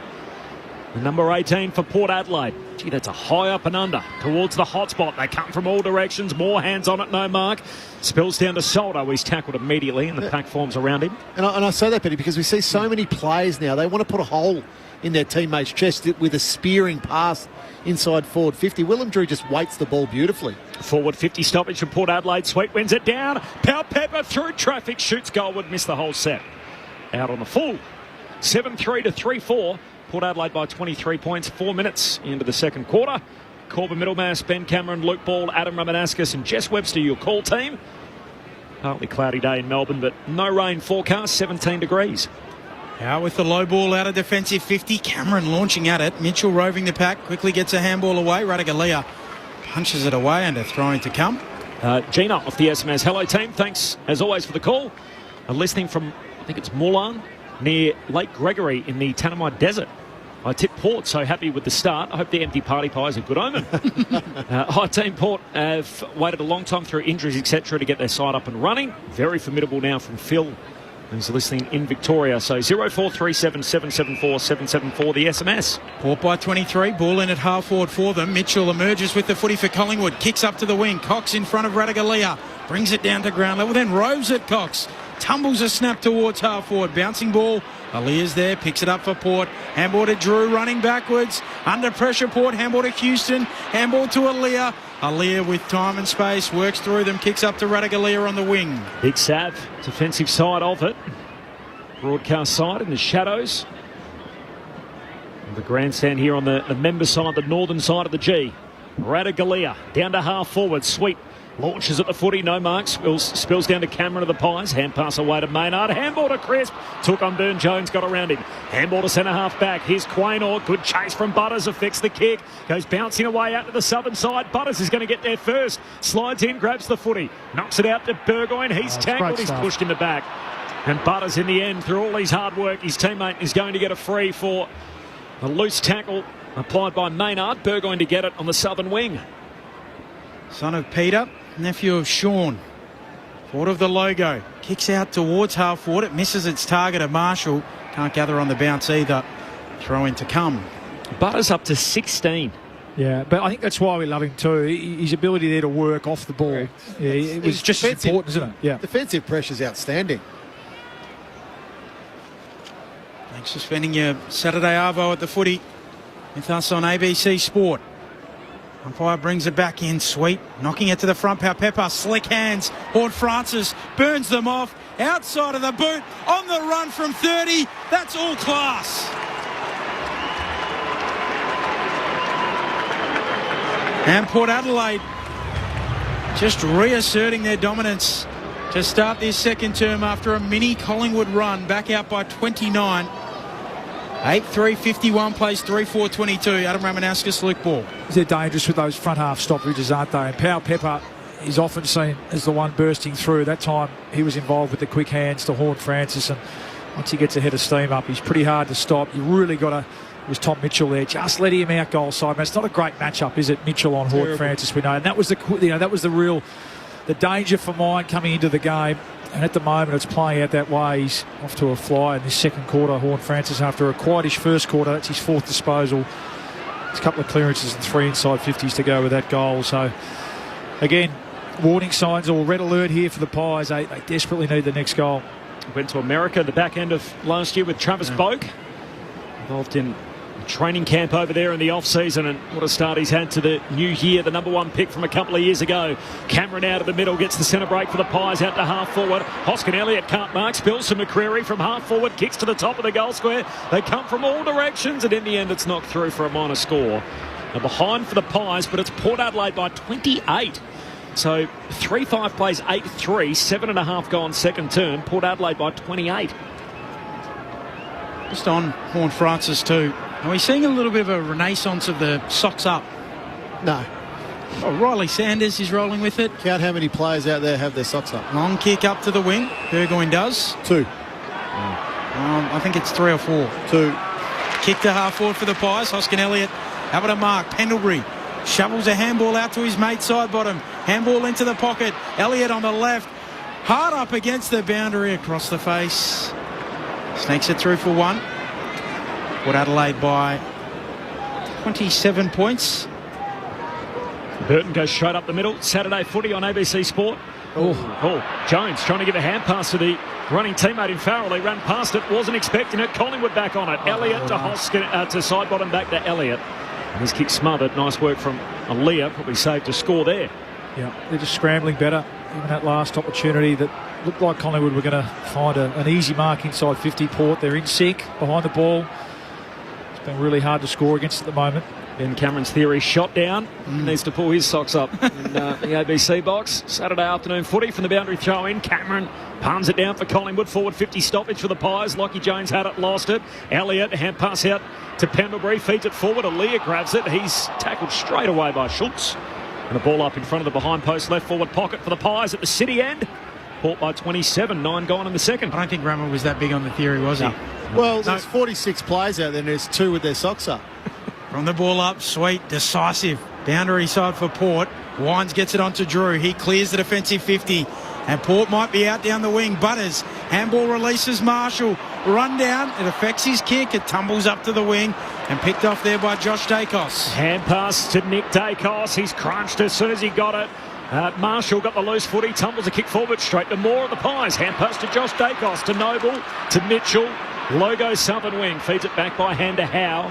Port by 27, by the way, 10 gone in this second term. Howe switches play from one side of the centre square to the other. McCreary, short kick to Hoskin Elliott.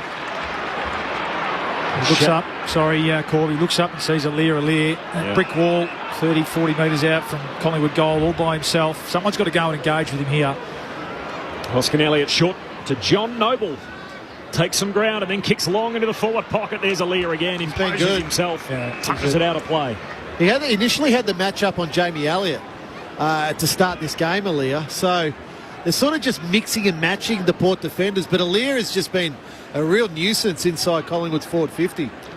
Port Adelaide by 27. Forward 50 stoppage for the Pies. All the rucks miss it. Out the back it goes to Rosie, who gives it off to a teammate in Mead. He's clearing kick out of bounds on the full. Josh Dacos to take the kick. The mark set 51 metres out. Saturday Arvo on ABC Sport. 2 unanswered goals to Port Adelaide in this second term. Have led by as many as 31. Currently lead by 27. Josh Dacos sets it up towards full forward. Massive fly. Hoskin Elliott gets the right on the pack and comes down with it at the top of the goal square. They didn't have a direct opponent there, Bally, so he was able to get a really good run and jump at it. Hoskin Elliott, we know how athletic he is. Yep. And just had the perfect sit at the top of the goal square. What he got was a sweet ride. Jumped all over the back of Jordan Sweet as he finishes the contract and kicks a much-needed goal for Collingwood. 4:6:30 they move to Port Adelaide. 8:3:51. 12 minutes into their second term.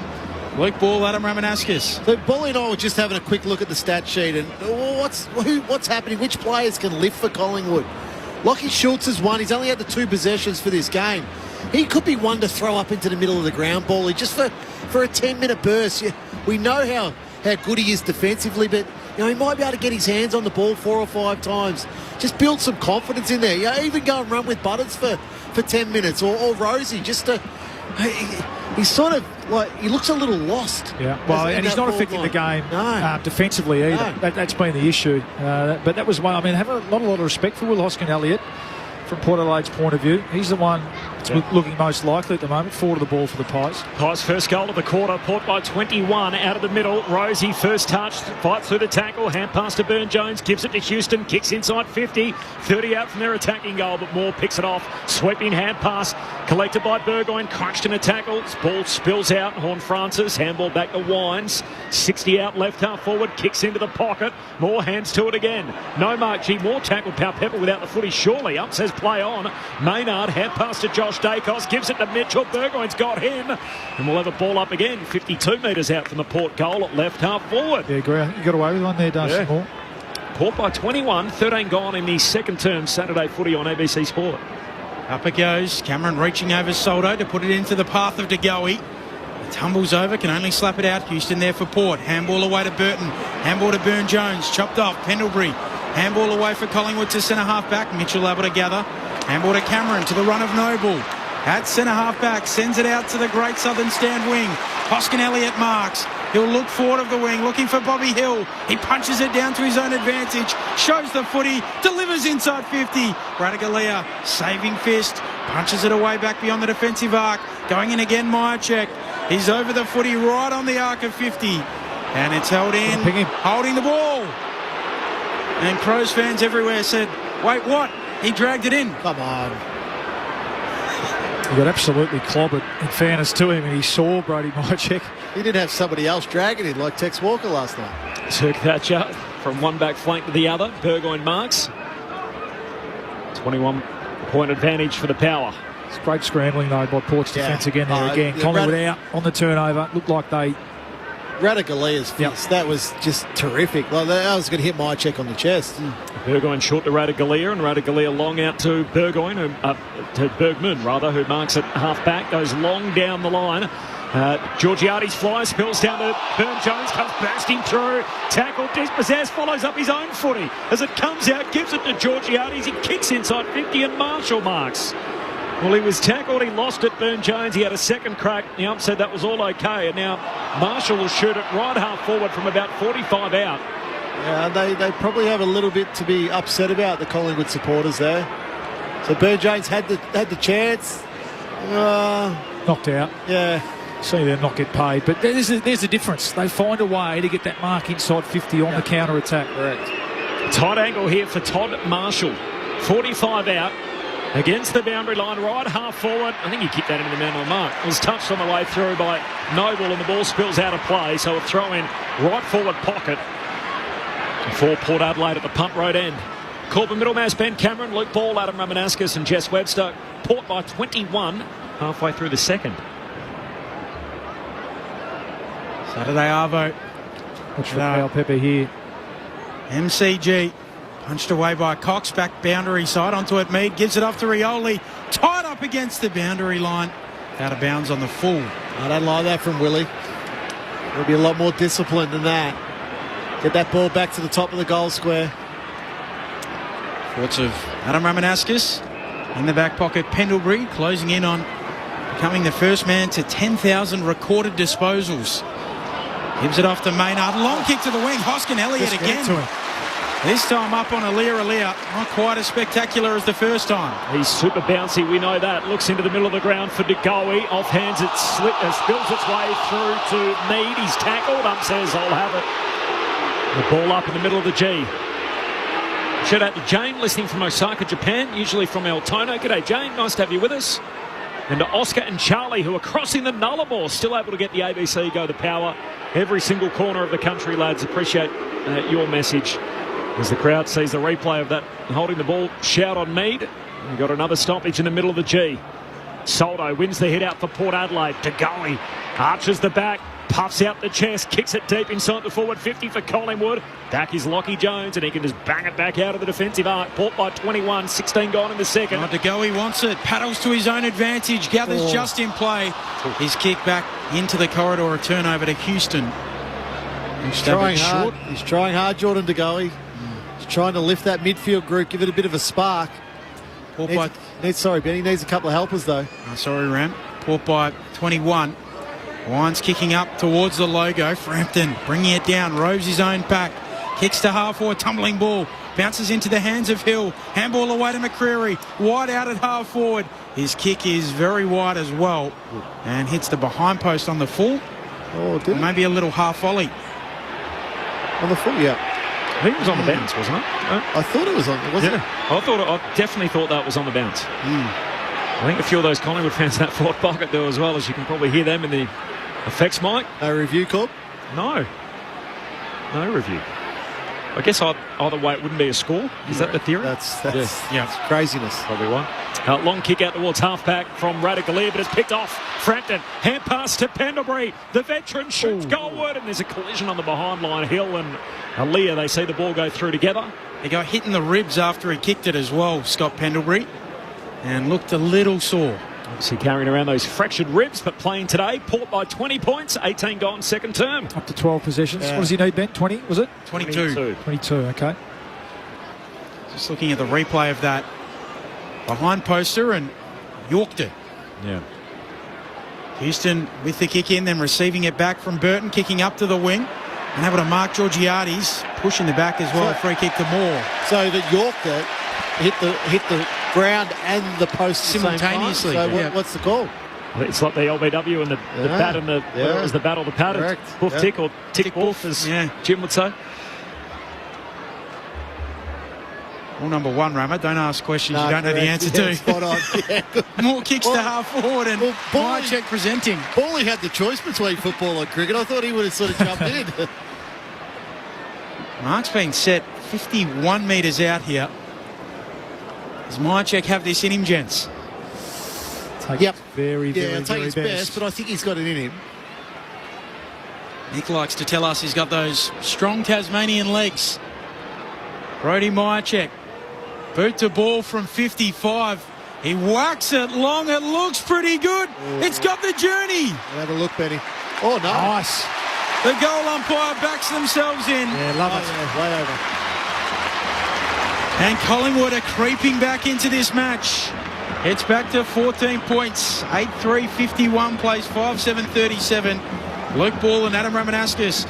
Saturday Arvo footy on ABC Sport. Well, they're just hanging in there, aren't they, Rammer? It's hard work at the moment for the Pies. Nothing's flowing. Nothing's really coming easy. We're relying on some individual moments, and that was a terrific contested mark. It's been a hard day so far for Collingwood forwards, but that's a terrific mark from Brodie Myercheck and goes back and slots it through. And they're more than in touching distance, aren't they? I mean, in fact, it's 2 goals 3 to 2 goals for the quarter, so everything else pretty even. They've done a good job just to hang in there and chip away. Well, they've sort of slowed down Butters now. Like, he's only had the 2 possessions in this quarter, so a couple of their prime moves for Port, they've just slowed him down slightly. Back in the middle, Drew first telling touch, gets a hand pass away, but then at his... in fact, it was Houston who was held without it. Yeah, and they've slowed down their ball movement too, Port Adelaide, from that point of view. So they've just tightened up defensively all over the ground, the Pies. Port kicked 6 of the first 7 goals, led by 31 points. They now lead it by just 14. Time on in the second. It's Houston, little 1-2 with Drew. Then a just as I say that. Pass finds Georgiades. It was a heat-guided missile straight onto the chest of Mitch Georgiades. He dabs it inside the 50, and Bergman, drifting forward, takes an uncontested mark. Yeah, just as I say that, you can't let Dan Houston wheel around the back of a ball at halfway, can you? And have an easy look inside 50. It's just a beautiful kick, and bit of loose checking there. Speaking of beautiful kicks, Bergman, who's had a pretty good day, had a good first quarter. Bergman gets an opportunity here. Tough kick. Kicked a goal in that opening term.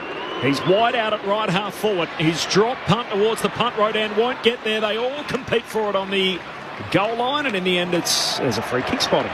It's going Collingwood's way.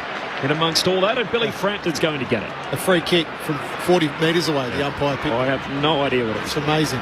Frampton, of course, a former Port Adelaide player, spent time at the Crows as well, to Maynard, who kicks beyond the defensive arc. Myercheck drops it. Recovers and gives it off to Quaynor. Kicks forward of the logo. Out wide. Hoskin Elliott can take it. Feed the run of Lipinski. He stabs it short. Off to Myercheck. Left foot kick. A good one. Schultz bobs up. 45 out. Has men on. He decides to ignore them. Either goals and miss. Collingwood certainly charging though. 13 points, Port Adelaide's lead. That's a play just a little bit down on confidence, and when you haven't had the footy in your hands. Take your time. That's right. He got a bit excited, didn't he? It was a terrific passage of play the first time the Pies have been able to move the ball really cleanly from back to front half. Lockie Schultz just needed a bit of composure there. Go back and take your kick. Farrell on the kick-out duties, runs to the back pocket, long down the wing. Georgiades hands to it, no mark. Howe trying to collect it off the deck, and pack forms around him. Of course, they gave up a first-round pick for him, so Fremantle have 3 first-rounders as it currently stands in this year's draft. Currently pick 5 for Lockie Schultz at the moment.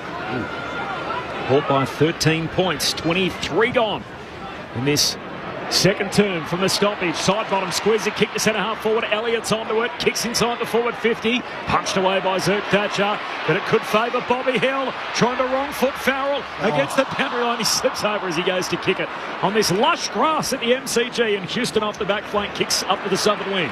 Maynard camps under it and takes the mark. Collingwood back in possession.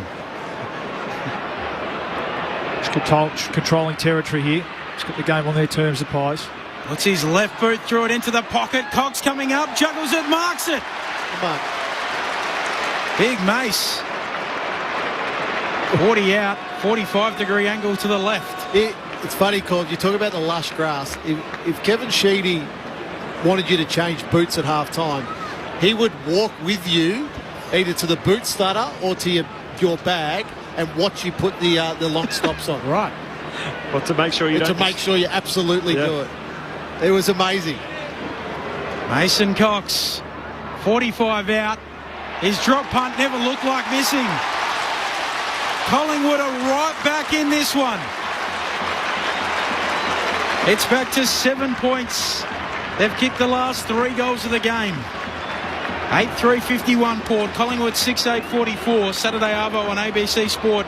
Adam Ramanauskas, Luke Ball. Yeah, and they're starting to get a little bit of reward ball. That's 14 inside 50s to 7 in Collingwood's favour this quarter for 3 goals, 4 for... So 7 scoring shots. So their ball movement has picked up, certainly, this quarter. Hoskin Elliott's been terrific. The way he's had the 6 possessions and a goal, but he's been winning the ball in the front half of the ground, which is really important. We spoke about Burn-Jones in the first quarter, winning the ball in the front half. This quarter, it's been Hoskin Elliott. So positive signs for Collingwood. They still need a few more to carry on. Tagoe's been terrific in the centre. They need a bit more out of Tom Mitchell. They need a little bit more out of Josh Dacos. And Nick Dacos has really been unsighted this quarter. +9 contested footy in the last 10 minutes, so they really dialed it up around the contest of pace. The last 3 of the game. Here's Nick Dacos. First possession out of the middle, takes a bounce, kicks it deep to the top of the goal square. Cox competing in the tangle with Radicalia, no whistle. And Farrell able to take the uncontested mark. Last line of defence for Port. Well, 25 minutes into this quarter, and that's only Nick Dacos' second possession for the quarter. Led by 31 earlier, Port Adelaide. They now lead by just 7 as Bergman marks in the pocket. Goes long out the half-back. Rosie falls to ground. Hand pass over his shoulder. Pau Pepper collects. He's tackled. And we'll have the ball up here on that southern wing. As we tick towards half-time. 25 gone in the second. Port by 7. And it's not often you say this about Jordan De Goey because he's such a talented player, but he is trying so hard in this quarter to almost will Collingwood back into this game. Cameron knocks it down. Mitchell knocks it back to Cameron. He loses it. Fighting after it, Rosie. In his back, Chris, but somehow goes to Mitchell again.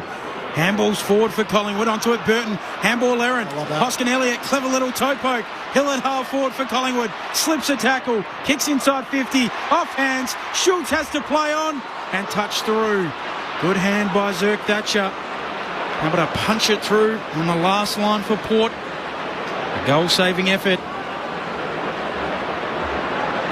So back to 6 points. 1 goal. Port Adelaide's lead did get out to 31 late in the first. 8-3 to 6-9. So all of a sudden, 11 scoring shots to 15. Collingwood have had 4 more and yet trailed the game by 6. As Burton marks the kick out, hand pass back to Farrell, long up to the wing, punched away by Frampton, and he's going to get a free. In fact, it's going to Quaynor. And a little tangle that he was involved in. Right the first time. It'll be Frampton. He's wrestling with Marshall. All of a sudden it's Porter. Just need to hang on here. Approaching half-time. Frampton, one of the 20 premiership players out there today for Collingwood. Kicks to the hot spot. Lear over the back. The pack collapses. In the end, Myercheck almost took a chest mark. He's still fighting for it. Fumbles down around his feet. And he's getting a free kick for a high tackle. Farrell was a little sloppy. Yeah, he was actually. Got him front on. Sorry, Corb. Got him front on, and the umpires pinged him. So free kick for Myercheck, 40 out right half. My first thought was, that's a soft one, but he just... And again, it was a bit of panic. That's what's happened, hasn't it, the last 10 minutes here for Port. They look so sure that first quarter and a bit behind the footy, but all of a sudden the crowd's involved, a little bit of panic and just a little bit overzealous. Farrell not a heap in it. Myercheck on his way in.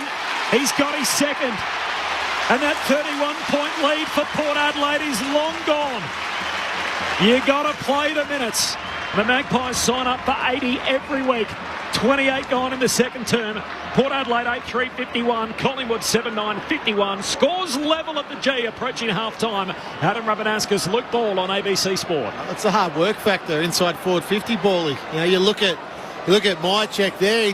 He wanted the ball. Yep. More than his direct opponent. Then, Farrell was a little bit clumsy. Zach Butters just pointed out he's only had the 2 possessions in this quarter after 15 and a goal in in the first quarter, so Collingwood have been able to get him under control.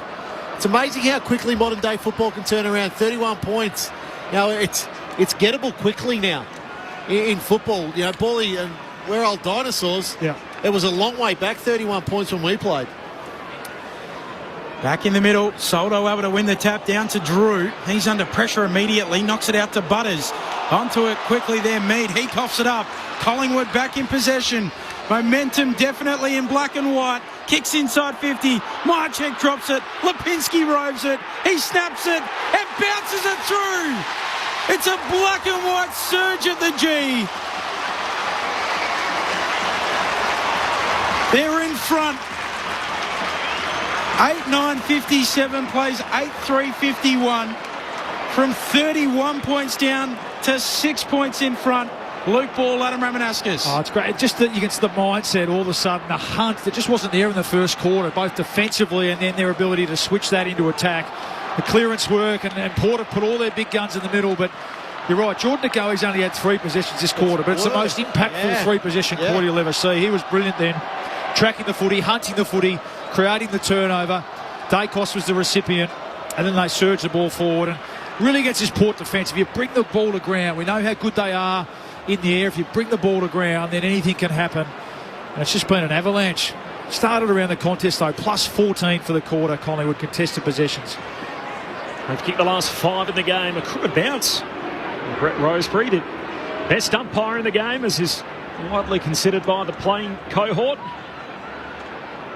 Collingwood by 6 as we tick towards half-time. Thrown up a second time. Soldo knocks it down. Punch further forward by Port. Here's Pau Pepper. Hand pass to Rosie. Rosie's handball to Soldo, but he's under pressure. Gives it back to Rosie. Through traffic. Hand pass to Drew. He fumbles. The pressure's right on. Nick Dacos picks up the footy. Just kicks a barrel straight down the pipe. Hands on it from Radicalier. Can't mark. Spills to Cox. Hand pass to Hill. Clever. Taps it to Lipinski, who puts through 2 in a minute. And Collingwood have kicked the last half dozen. It is overwhelming. Collingwood move to 9-9-63. Port Adelaide 8-3-51. The Pies now by 12 points from 31 down. 31 gone in the second. Bally, you go all the way back to the middle of the ground, and it's simply the pressure that Collingwood were able to apply there at ground level. Connor Rosie had the football, and it looked like he was out, but then it was 3 Collingwood players that just swarm on him through the middle of the ground. Then McQuarrie comes up and he puts the pressure on. But I love that from Nick Dacos. Yep. Just get the ball, and it's a barrel. It's a 60-metre barrel inside forward 50, and it puts all sorts of pressure on Port Adelaide's defenders. Lipinski's having a little moment. That's 2 goals in a couple of minutes. Restart in the middle, as Corbin said. Last 6 goals of the game going the way of the Pies. Secondary ball up coming. Still inside the bullseye. Umpire puts it up. Cameron tries to take it out of the ruck. Loses it.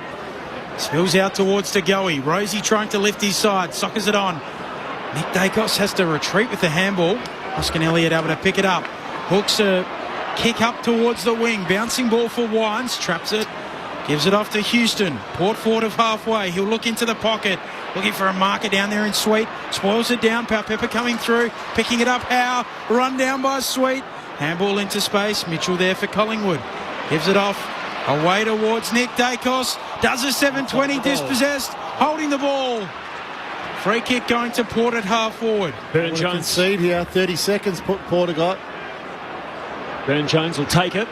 Well, he's going to take his time. I don't know why, because now every Collingwood player is back behind the footy. 16 ticks on the clock left as he lays it up to the top of the goal square. They come from all directions. Hits the deck. Drew's got it. Noble's got him. Ball up. Clock stops. 7 seconds left. Forward 50 stoppage for Port. 20 out from their attacking goal at the punt road end. Is there time? Soldo wins it down. Pau Pepper paddles it out in front of him. Picked up by Rosie. Trying to get boot the ball. Smothered by Moore. Listen to this. And that brings us to half-time. And there's the response from the Magpie Army. A 12-point advantage for a team that was 31 down late in that opening term. They've kicked the last 6 goals of the game. They've kicked 8 of the last 10. And this match has dramatically changed course Now up to Port Adelaide, as mentioned, led by 31 time on of the opening term. They led by as many as 29 early in this second quarter, and at half-time they trail by 12. Collingwood 9-9-63, Port Adelaide 8-3-51. Saturday footy on ABC Sport. The goal kickers to half-time for the Pies, Lipinski, Hoskin Elliott and Myercheck all have a couple. One for Bobby Hill, McCreary and Mason Cox. While for Port Adelaide, they've got 8 different individual goal kickers. Powpepper, Burton, Marshall, Butters, Bergman, Horn-Francis, Georgiades and Mead. 9-9 to 8-3. Half-time, it's Collingwood by 12 points. Standalone Saturday afternoon footy. And that is a significant turnaround from what it was looking like even early in that second term. The Pies have kicked the last 6 in the game. The thoughts of our ABC analysts, premiership players, Luke Ball, Adam Ramanaskas. Oh, yeah, good call.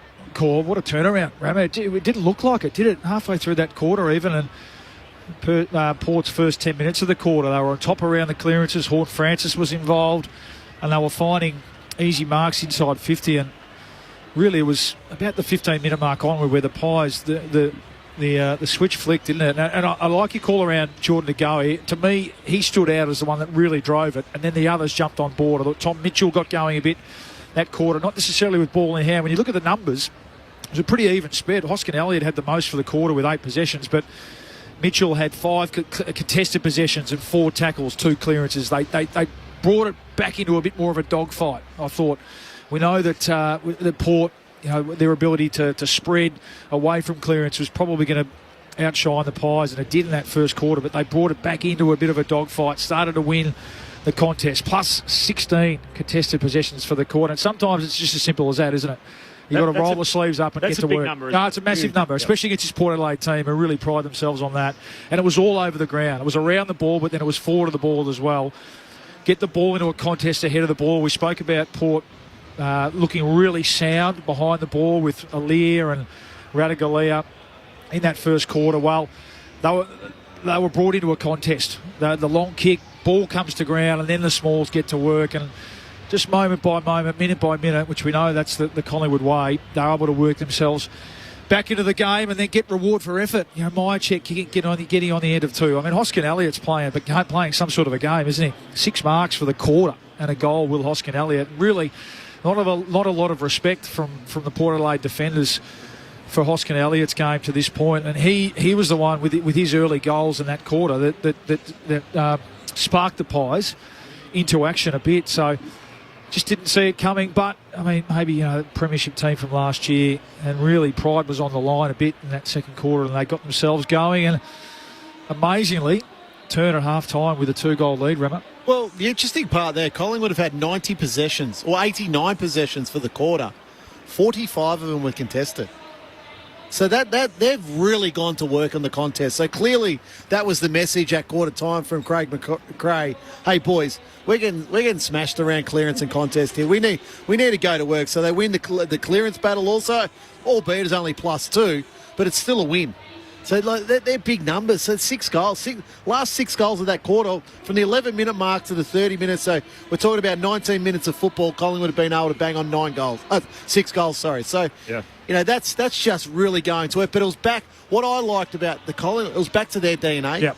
It was a way where we've become accustomed to them playing over the previous 2 seasons, where it's relentless pressure through the middle of the ground, force a turnover, get the ball inside their forward 50, make it scrappy.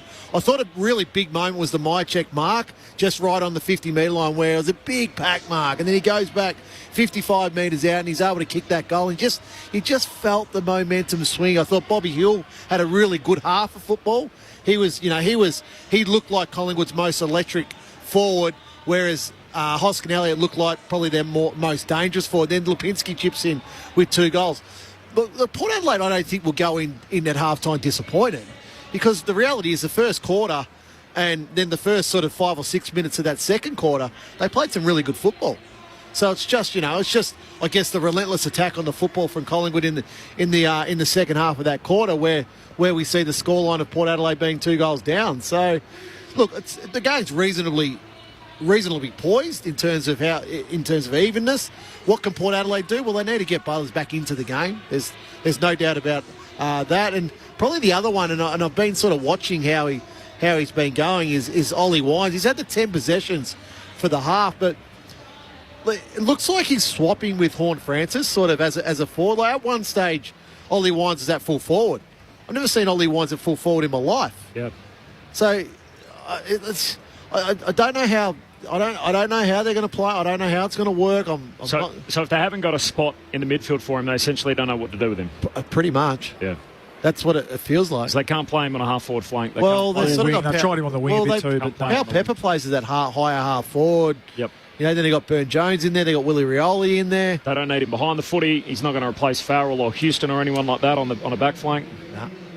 It's an interesting conundrum that they've got. Does that leave him at the trade table, Rama? I think there'd be a lot of clubs queuing up for Ollie Wines if he was to become available. 29-30 this year, yeah. Back to the game. I just thought that the pressure, which we know that was the focus when they turned the corner over up in Brisbane a couple of weeks ago, which really wasn't there in the first quarter. Port were able to waltz their way down at 17 inside 50s. All of a sudden, they were able to defend the ground better, but it was hand in hand with the pressure up the field. So Port weren't able to work their way through. They were bombing the ball out, and you picture Maynard taking intercept mark. Moore started to get going a little bit, and they were able to lock the ball inside 50. Only 9 inside 50s they conceded that quarter. So controlled the front half, and then Myercheck starts to get going a little bit. Then Hill and Lipinski, ball hits the ground, they start to get involved. So you're right, Ramo, a lot more Collingwood-like from last year, that quarter. I love the psychology of sport, and you talk about the DNA being back, and this team really built their brand and their name on chasing games. Yep. And to all of a sudden fall 31 behind at home against a contender on the rise that are trying to take their place at top of the mountain, you just think the type of thing that's likely to prick them into action, and sure enough, they come out and do that and play the best 20 minutes of footy we've seen from them all season. They kicked the last 6 goals of the half, Collingwood, and they lead it by 12 points at half-time, having trailed by as many as 31. More from Adam Ramanaskas and Luke Ball coming up. Jess Webster downstairs, Ben Cameron calling the footy with myself, Corbin Middlemass. It is half-time at the MCG Saturday footy on ABC Sport. Second half not too far away, but first, let's take the latest from the ABC newsroom.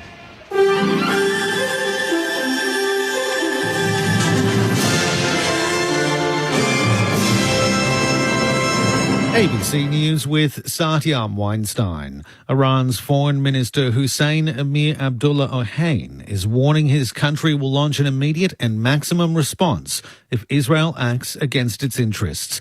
The BBC's Charles Haviland reports. Mr. Amir Abdullahian has been attending the UN Security Council and told NBC in an interview that if there was a significant Israeli act against Iran, Tehran's response would be to the maximum and would cause Israel to regret it.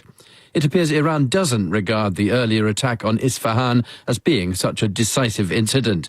The foreign minister even questioned whether Israel was involved and said the mini drones were like toys our children play with. Tehran's muted response to Friday morning's events has raised hopes that tensions between the deadly foes can be dampened and a wider escalation averted. A senior UN official has told the Security Council a new front in Sudan's civil war has opened in the west of the country. The conflict in Sudan has displaced more than 2 million people and sparked a worsening humanitarian crisis. Rosemary DiCarlo has told the Security Council the Sudanese army and the paramilitary rapid support forces are preparing to intensify the conflict. She says after a long campaign of shelling and airstrikes, RSF fighters are attacking near the city of El Fasher in the Darfur region. RSF-affiliated militias attacked and burned villages west of El Fasher. Since then, there have been continuing reports of clashes in the eastern and northern parts of the city, resulting in more than 36,000 people displaced. Voting in the first of 7 phases of India's general election is complete with nearly 60% voter turnout. Here's our South Asia correspondent, Meghna Bali. The vote is staggered over 6 weeks to accommodate India's almost 1 billion voters. PM Narendra Modi is seeking a third consecutive term and is challenged by a coalition of more than 24 opposition parties. The big issues in this election include a jobs crisis, the rising cost of living, a crackdown on dissent and the politics of religion. Mr Modi and his allies are eyeing 400 out of 543 lower house seats. The second phase of voting begins next Friday. Meghna Bali, ABC News, Chennai. Here at home, emergency services are responding to an out-of-control bushfire burning in the town of Port Hedland in WA's Pilbara region. The emergency warnings in place for people on or near Greenfield streets in parts of Boonderee. There is a threat to lives and homes, and people in the area are being warned to act immediately to survive. People in the area are advised to leave north on Yerry Road towards South Hedland if it's safe to do so. A man is due to face court today, charged with a slew of offences following an overnight disturbance at a pub in WA's Wheatbelt. Angela Ho with the details. Police say the heated exchange occurred around 8:30 last night in Magumba, around 120 kilometres north of Perth. It's believed the 41-year-old man had been kicked out of the town's country pub before returning with a rifle. Officers allege he threatened 3 staff members before firing into the ground. They say he threatened and assaulted a 4th staff member who attempted to intervene before fleeing the scene. He was arrested around 2 hours later in New Norcia. He's been charged with 17 offences, including aggravated burglary, threatening to kill, deprivation of liberty and unlicensed firearm possession. He's due to face the Perth Magistrates Court today. A man's died and several people have been taken to hospital after a bus and a car collided near Dubbo in the New South Wales Central West. Police say a pursuit was launched when a Mazda sedan failed to stop at Mitchell Highway before they abandoned the chase over safety fears. Soon after, the car and bus were involved in a crash. The 32-year-old man driving the car died at the scene. New South Wales Premier Chris Minns says a critical incident investigation is underway. There were 26 people on a bus. 8 of them have been transferred to Dubbo-based hospital, and there's been 1 fatality in the other car involved in that accident. Obviously, emergency service personnel are on the scene, as are crash investigation officers. The Miami Heat have grabbed the last spot in the NBA Eastern Conference playoffs, beating the Chicago Bulls by 21 points in a play-in tournament elimination game, 112-91.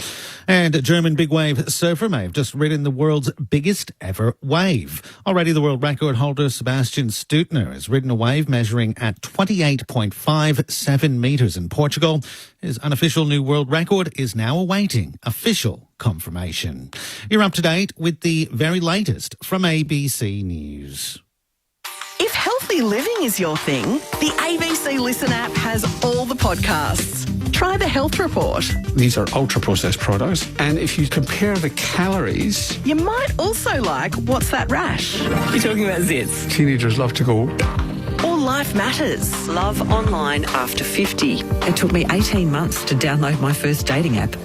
Get your health kicks anywhere, anytime with the ABC Listen app. This is ABC Sports coverage of the 2024 AFL season. Every match on the ABC Listen app. Look for the AFL button. Fire brings it back in, Sweet. Knocking it to the front, Pepper, slick hands. Ward Francis burns them off. Outside of the boot, on the run from 30. That's all class. Josh Dacos sets it up towards full forward. Massive fly. Hoskin Elliott gets the right on the pack and comes down with it at the top of the goal square. What he got was a sweet ride. Jumped all over the back of Jordan Sweet as he finishes the contract and kicks a much-needed goal for Collingwood. Maynard camps under it and takes the mark. Collingwood back in possession. Puts his left boot through it into the pocket. Cox coming up, juggles it, marks it. Mason Cox, 45 out. His drop punt never looked like missing. Collingwood are right back in this one. Drew, he fumbles, the pressure's right on. Nick Dacos picks up the footy. Just kicks a barrel straight down the pipe, hands on it from Radicalea. Can't mark, spills to Cox. Hand pass to Hill. Clever. Taps it to Lipinski, who puts her in 2 in a minute.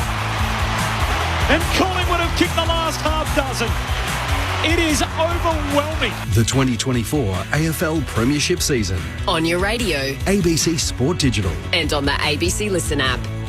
Last 6 goals of the half for Collingwood. They lead by 12 points, having trailed by as many as 31. They still fell 29 points down early in that second term, and yet it's Collingwood who are on top by 12 points at the half. 9-9-63, Port Adelaide 8-3-51. Saturday Arvo footy at the MCG right here on ABC Sport. Corbin Middlemass, Ben Cameron, Jess Webster on the boundary, plus our premiership players Luke Ball and Adam Ramanauskas. The news of the day is out of the AFL. They've released a statement regarding the controversial ending to last night's match at Adelaide Oval between the Crows and the Bombers, the Draper tackle.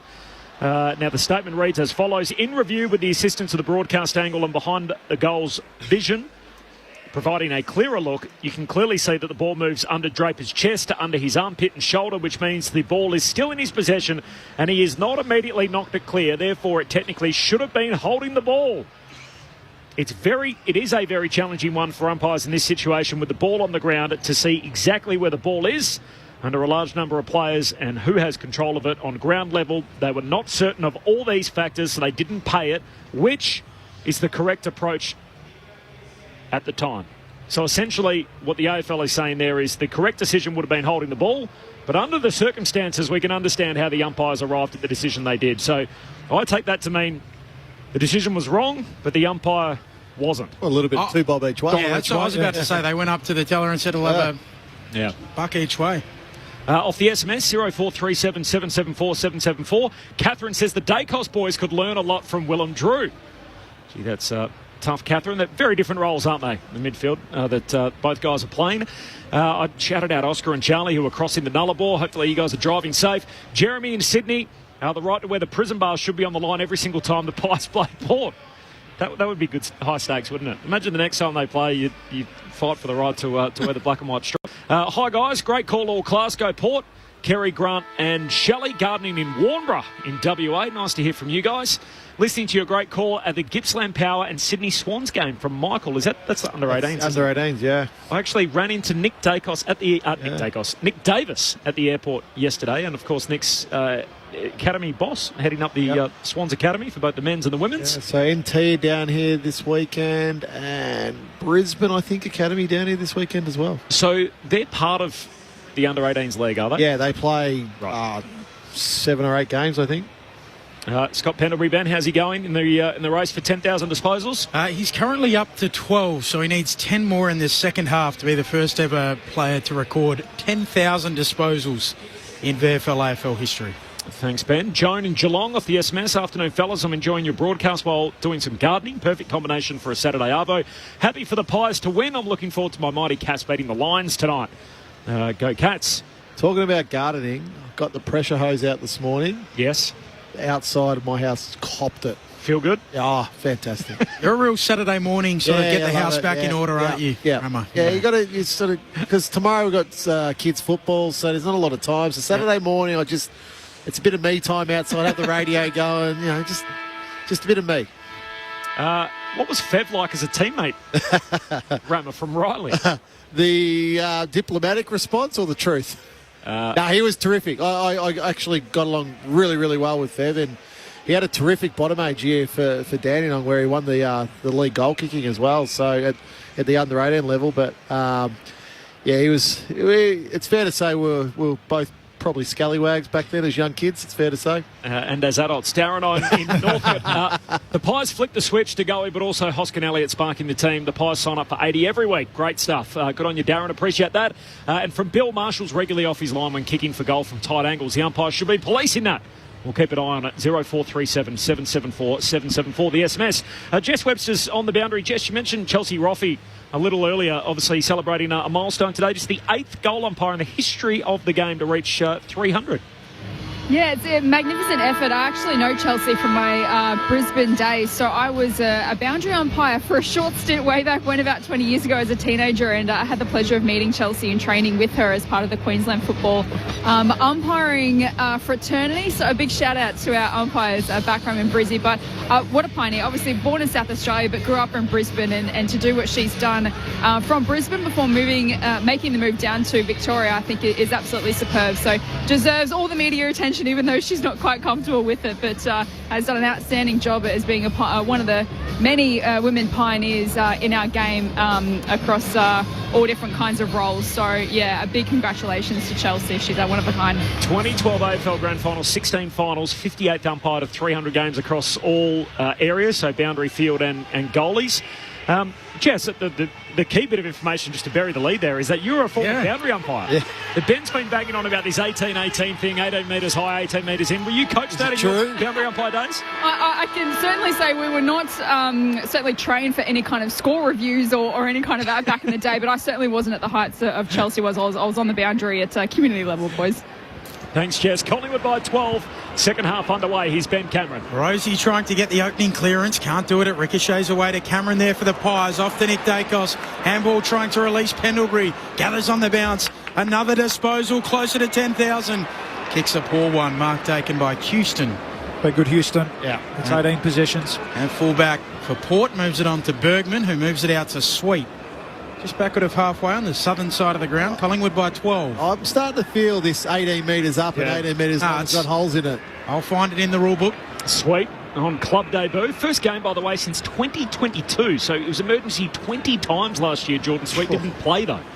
Finds Butters, and he takes a contested mark. Looks to centre half forward, spills down to Rosie, tumbles a kick in the path. The Pow Pepper left it behind. Mitchell for Collingwood. Hand pass to Pendlebury. There's another one. He's got 8 to go. Noble, hand pass to Howe. Kicks down the line. There's a free kick. Hoskin Elliott's being held.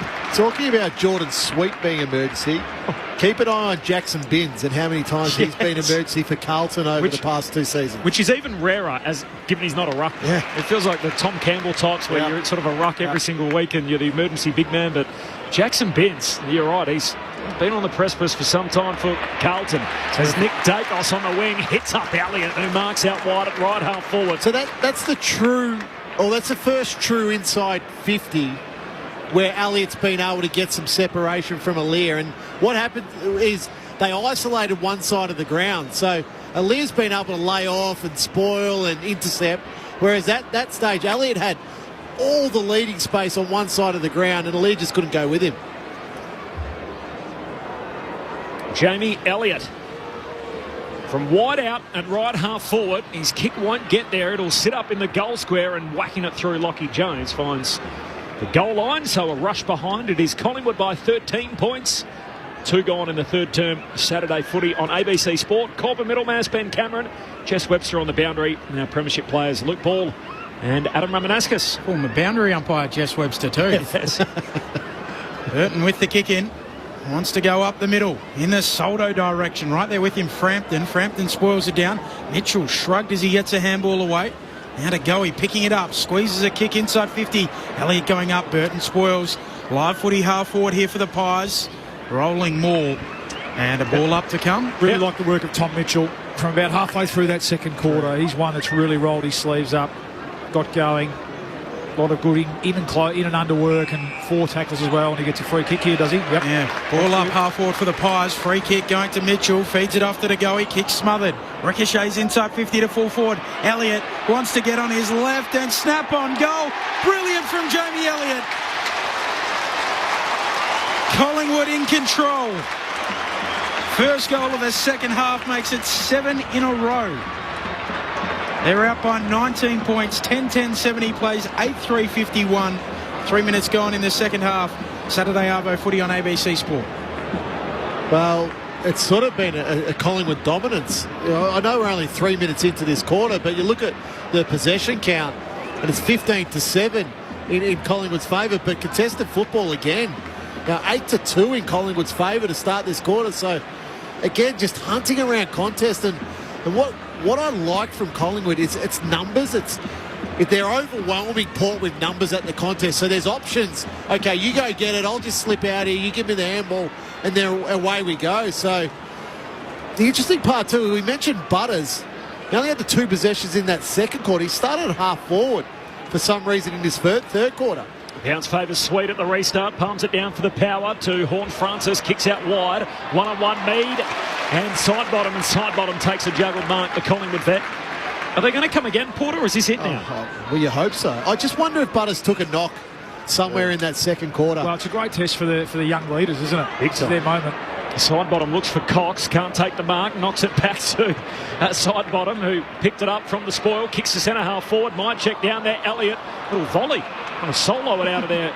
Gaelic footy style. Instead, he kicks it straight to Radaglia. Hand pass to Aaliyah. Kicks off the back flank for the power. Looking for Georgiades. Moore brings it to ground. Straight to Nick Dacos. Gives it off to Maynard. Collingwood on the wing. Low ball bouncing up towards Cox. He sockers it towards the boundary line. Picks it up. It's a handball away, but out of play. Throwing between wing and half forward. The Butters is just at half forward at the moment. He's got John Noble as his direct opponent. Not looking like he wants to get up around the football. He had it on an absolute string, by the way. String in the first quarter. Had 15 disposals, kicked a goal. And Port led this match by 29.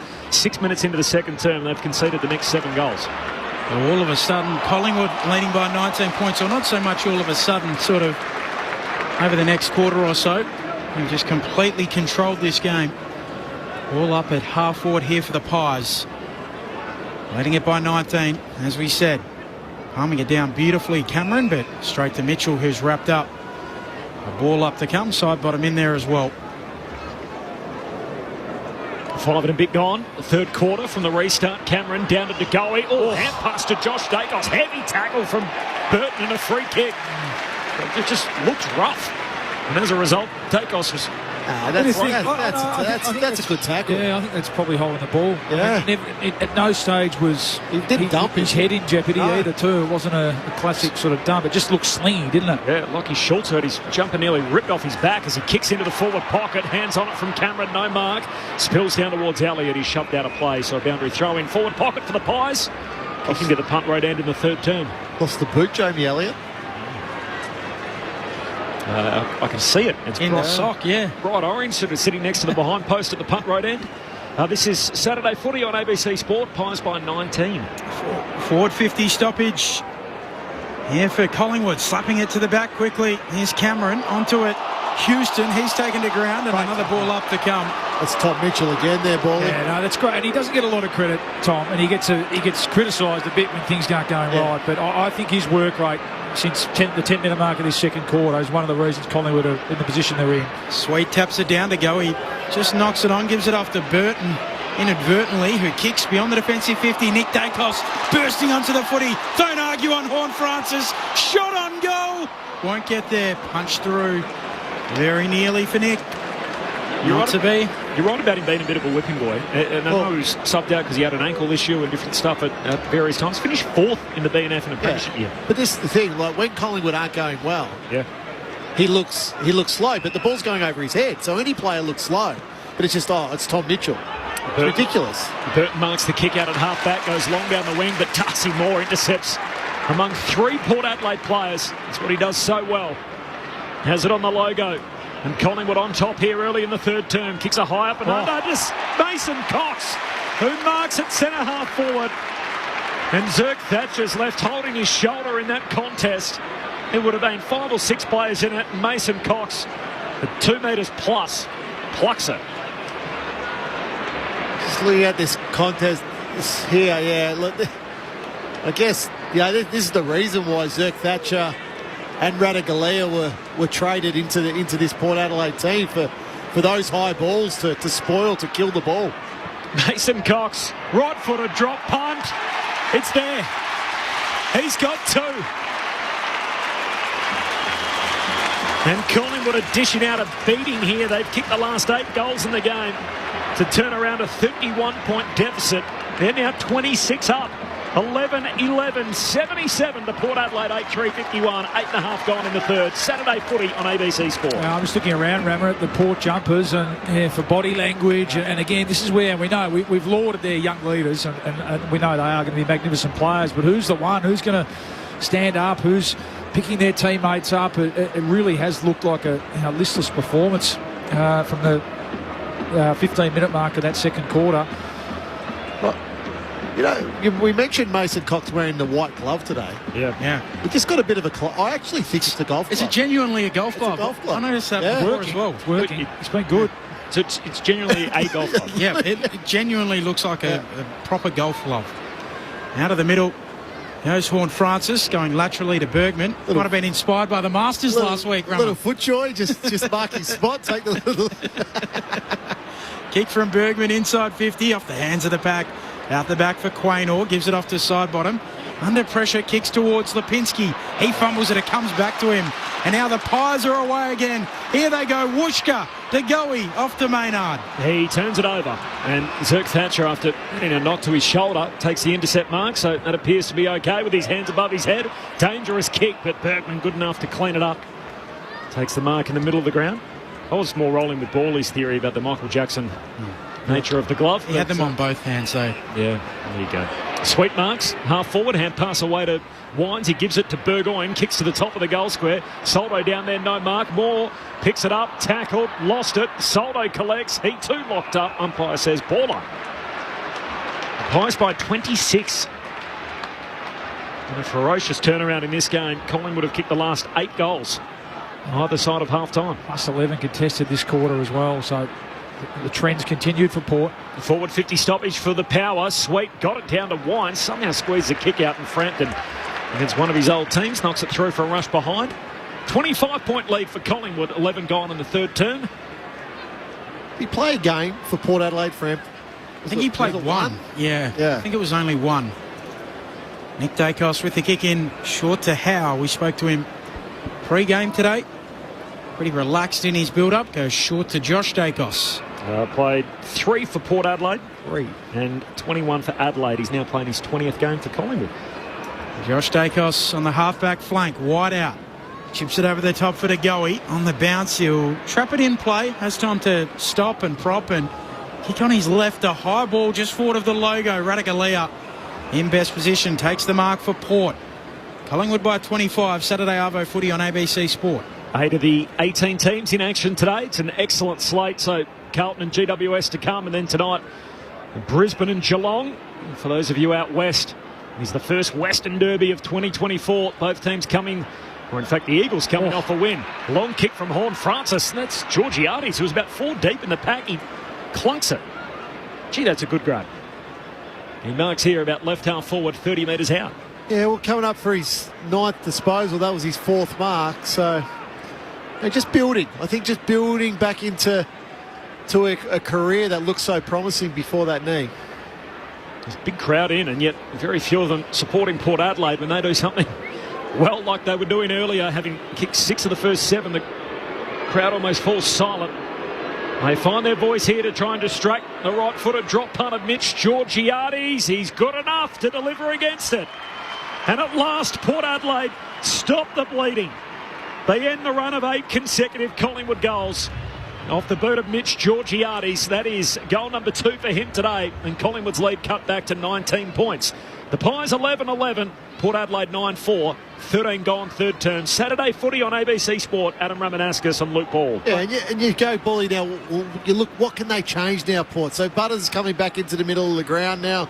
Rosie's going to half forward for a couple of moments here. So, but I think what it simply is for Port Adelaide, it's a round contest in the cleanliness of the Port Adelaide. They're winning enough balls still, but it's Collingwood's pressure that's forcing him into disposal error. So I think it's a round contest. It's taking a lot more care with the football. And okay, do we have to take a tackle? Do we get a restart? Can I feed it out to my teammate to move the ball forward? So they're the areas that Port need to tidy up.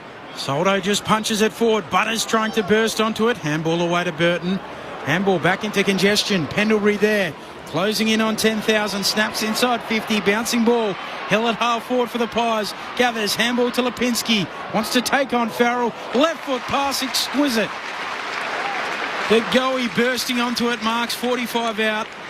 Very tight angle. 5 in from the boundary line. Left half forward. Nice use. He's certainly having impact, isn't he? Lipinski. Yeah. He's one guy who you do want the ball in the hands of. Kicking inside 50. Geordie to Goey. On the runway. His drop punt is sliding right at the last moment. Through for a minor score. Collingwood by 20. Jess Webster between the benches. I've done some digging on Mason Cox's glove that he's wearing. He doesn't have golf later on today, but I am told he's had a couple of finger injury issues during the year, so he has approval from the AFL to wear it for the rest of the season. But I think it's a smart fashion choice to wear the white, personally. And is it an actual golf club, or is it a proper glove. I haven't got confirmation on that, but I have been looking at him on the bench. It does look very, very similar to a golf glove. Wow. So I'll try and find out more information on that. That would be a first. Thanks, Jess. Appreciate that as Port work it up to the middle of the ground. Instead, it's picked off as a free kick for Maynard. Everybody stopped, looked at the umpire, but he was clipped high and all of that, and Maynard will get the free kick right in the middle of the G. Swings his kick out to half forward. McCreary in a one-on-one with Burton. Ball hits the deck. Hoskin Elliott cleans it up. Hand pass to Josh Dacos. 60 out. Kicks inside 50. Lipinski. He kicked 2 just before half-time. He's got it again here. True centre half forward in the sunshine. He'll kick from 45 out. That's on Lockie Jones again. So DeGoey takes a mark inside forward 50. Lockie Jones is direct opponent. Now Lipinski takes one directly in front, about 35, 40 metres out. Lockie Jones is direct opponent. He's just got to spoil that ball. That should have been a simple spoil for Lockie Jones. A sub from the grand final on for Nathan Murphy that day. Lipinski, he's got 3 today. More of the same for Collingwood. They've now kicked 9 of the last 10. And the Magpies are out by 26. 12-12 to 9-4. 16 gone third term. Saturday footy on ABC Sport. Adam Ramanauskas, Luke Ball. Yeah, it's a good return, isn't it? 3 goals from a half forward / winger and really set them alight in that second quarter and really wastes his possessions. He's not a high possession player, we know that. What's he up to? Lipinski, he's had 12, going at a pretty high rate, and 7 score involvement. Yeah. So that's the sort of game you want from that half-forward, hybrid-type player. But to go, he involved again. Dacos, nice kick to a dangerous spot. I'm not sure it was meant for Lipinski, but he was in the right spot, playing in front. Good hands and a good finish. Career high for him as well, 3 goals. Hey, I knew you'd like that, Corbs. Yeah. 49 now for his career for Pat Lipinski. Cox wins the tap down with the golf glove. Straight to Mitchell. He gets it onto Crisp. Driving low ball inside 50. Bouncing ball. Zerk Thatcher a fit of the fumbles. Mychik worrying him out of it. Getting involved. Lipinski again in the pocket. And a ball up to come. Deep in the left forward pocket for the Pies. 26 points. Their advantage. Plus 13 already for the quarter contested possessions. Sweet winning the tap. Bursting through though, Josh Dacos. Kick smothered by Burgoyne. 2 sons of a gun going after it. Radaglia on the loose footy. And he's taken high. Free kick to come. Riley off the SMS wants to know if number 46 for Collingwood is Shooter McGavin. As Radaglia comes out towards half-back looking for Wines. Kicks it over his head. Here's Crisp for Collingwood. Loops a hand pass. Tough one for Mychek. Picks it up around his bootlaces. Spun around. Hand pass to Maynard. High up and under inside the forward 50. Leaping for the back. Hoskin Elliott. No mark. Hits the deck. Here's Tagoe. Trying to break the Zerk Thatcher tackle. Hand pass to Hill. He's tackled. Taken to ground. Ball up. It's controlling field position here. This is where the big difference in this game. They've been able to set up well behind the ball, Collingwood. Get repeat inside 50s. Sweet palms it down to Burgoyne. Hurried kick up towards the wing. Moore and Marshall both there. It sits up though for Pal Pepper. He punches it forward, but Collingwood again keep it in their front half. Noble hand pass to Quaynor, who's looking to switch. He's got side bottom. Back leading down the southern wing. Great run, Dacos. Yeah. Max just backward of halfway now. Chips it over the top to Nick Dacos.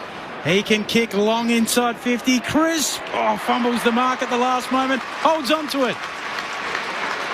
He had to juggle it all the way down to the ground as he went tumbling. And eventually claims it. 40 out. Very tight angle, but right side for a left footer. Again, just winning the ball at halfway. Remember, they weren't doing that in the first quarter and a half. Port were able to pick their way through, but they've really set up. And it's been largely the pressure on the ball carrier. So it's forced a dump kick out. Noble in the right spot there. It was a bit of a risky kick from Quaynor, but a terrific run by Nick Dacos to identify the space, and then he hits Crisp inside 50. His 220th consecutive game today. The kick goes to the line, and Radaglia desperate, knocking it through. What's that record? Consecutive games? He must be approaching that. 244 is Jim Stein, so closing in on it. Corby always calls him the AFL's Iron Man. Alan, in the Albany Highway, or on Albany Highway in WA, you had no pie in your pastry when Collingwood lost in the first quarter. Does that mean in the second term you have no port in your bottle? Like it. We'll play on words. Long kick from Houston out of the defensive arc. Here's Cox. Sorry, Cord, no power on the phone. Yes. Got to be honest, I'm partial to a port. Yeah, I quite like them. Yeah. Yes, Jordan White to Josh Dacos. Between wing and half forward, kicks inside 50. Mycheck crashes the back, spills down to Lipinski. Almost has his strides ripped off, and the tackle from Butters, and the upset's holding the ball. Free kick for Zach Butters, who was on fire early and has cooled off since. Just the Penfolds' great-grandfather. Beautiful port. Collingwood by 27. 20 minutes gone in the third term. Kicks down the wing, and Horn Francis up, takes the mark. Can Port come again, having led this game by 31 earlier? Almost a 10-goal turnaround. Links up with Burn Jones. Cooks Marshall goes longer, and in the end, favours Howe, who takes the mark in front of Rioli in the back pocket for Collingwood. Pies by 27, Saturday footy, ABC Sport. Let's take the easy one, Darcy. Another player who started really well. They just all drifted out that second half of that second quarter, and then again, we're 20 minutes into this third quarter now, and you sort of can't say there's a true Port Adelaide winner out on the ground right at the minute. Oh, Nick Dacos picks it up, then runs away from the pack, goes with the outside of the boot, cleverly to Hoskin Elliott, half forward, weighted kick. It won't quite get to Bobby Hill, or will it? Jones leaves it behind, dishes it off to Schultz, unselfish. Schultz finishes, and Collingwood are going so well they can share them around.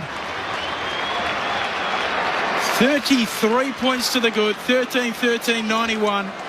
Plays 9-4-58, 20 minutes into this third term. Saturday Arvo footy on ABC Sport. Adam Ramanauskas, Luke Ball. Yeah, well, it's Nick Dacos, Paulie. Big quarter. You know, right in front of us here, there's a big contest. The ball's bobbling. He's had the 8 possessions now. He's had the 4 of those contested. Collingwood are plus 18. It's a hiding in the clear in the contested football in this quarter, but I love that from Bobby Hill. Like he can easily put that on his right foot and kick a goal, but to share it around with Schultz and give him some confidence. Yep. And make him feel a part of it, Paulie. It's a staggering turnaround in contested footy. Yeah. Sometimes stats don't give it away, but since quarter time, it's plus 36 to Collingwood.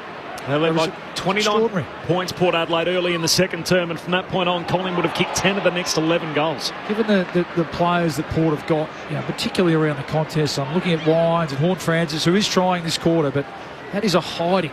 Pies by 33, through traffic again. Crisp, hand pass out wide, Aaliyah overruns it, gets a second look. Mitchell knocks it out cleverly, away towards side bottom, hand pass to McCreary. They're going downhill again, the Pies. Handball out to Crisp, kicks off the standing start to the goal square. Here's Bobby Hill trying to force his way to the front, wins the footy in the back pocket. He looks the wrong foot, Burton outside of the right boot. That's incredible. Trying to bounce it through as he works his way around 2 defenders, and Burgoyne there to save the day as the goalkeeper on the line. But Bobby Hill's got all the tricks out, and Collingwood lead by a game high 34. Well, you got those tricks, you can have the peroxide hair all you like, I think, Bobby. Trying to prove that Blondes do have more fun from the pocket there, Bobby Hill, but not to be. Jones, a long kick up to a contest on the wing, and Collingwood rove it again through Nick Dacos. Off the Crisp, tumbles it inside 50. Elliott traps it. Handball to Nick Dacos. 50 out on the left. His kick goes to the goal square and finds his brother. Or Schultz, in fact, who's taken the mark. In the goal square, Lockie Schultz is going to double up.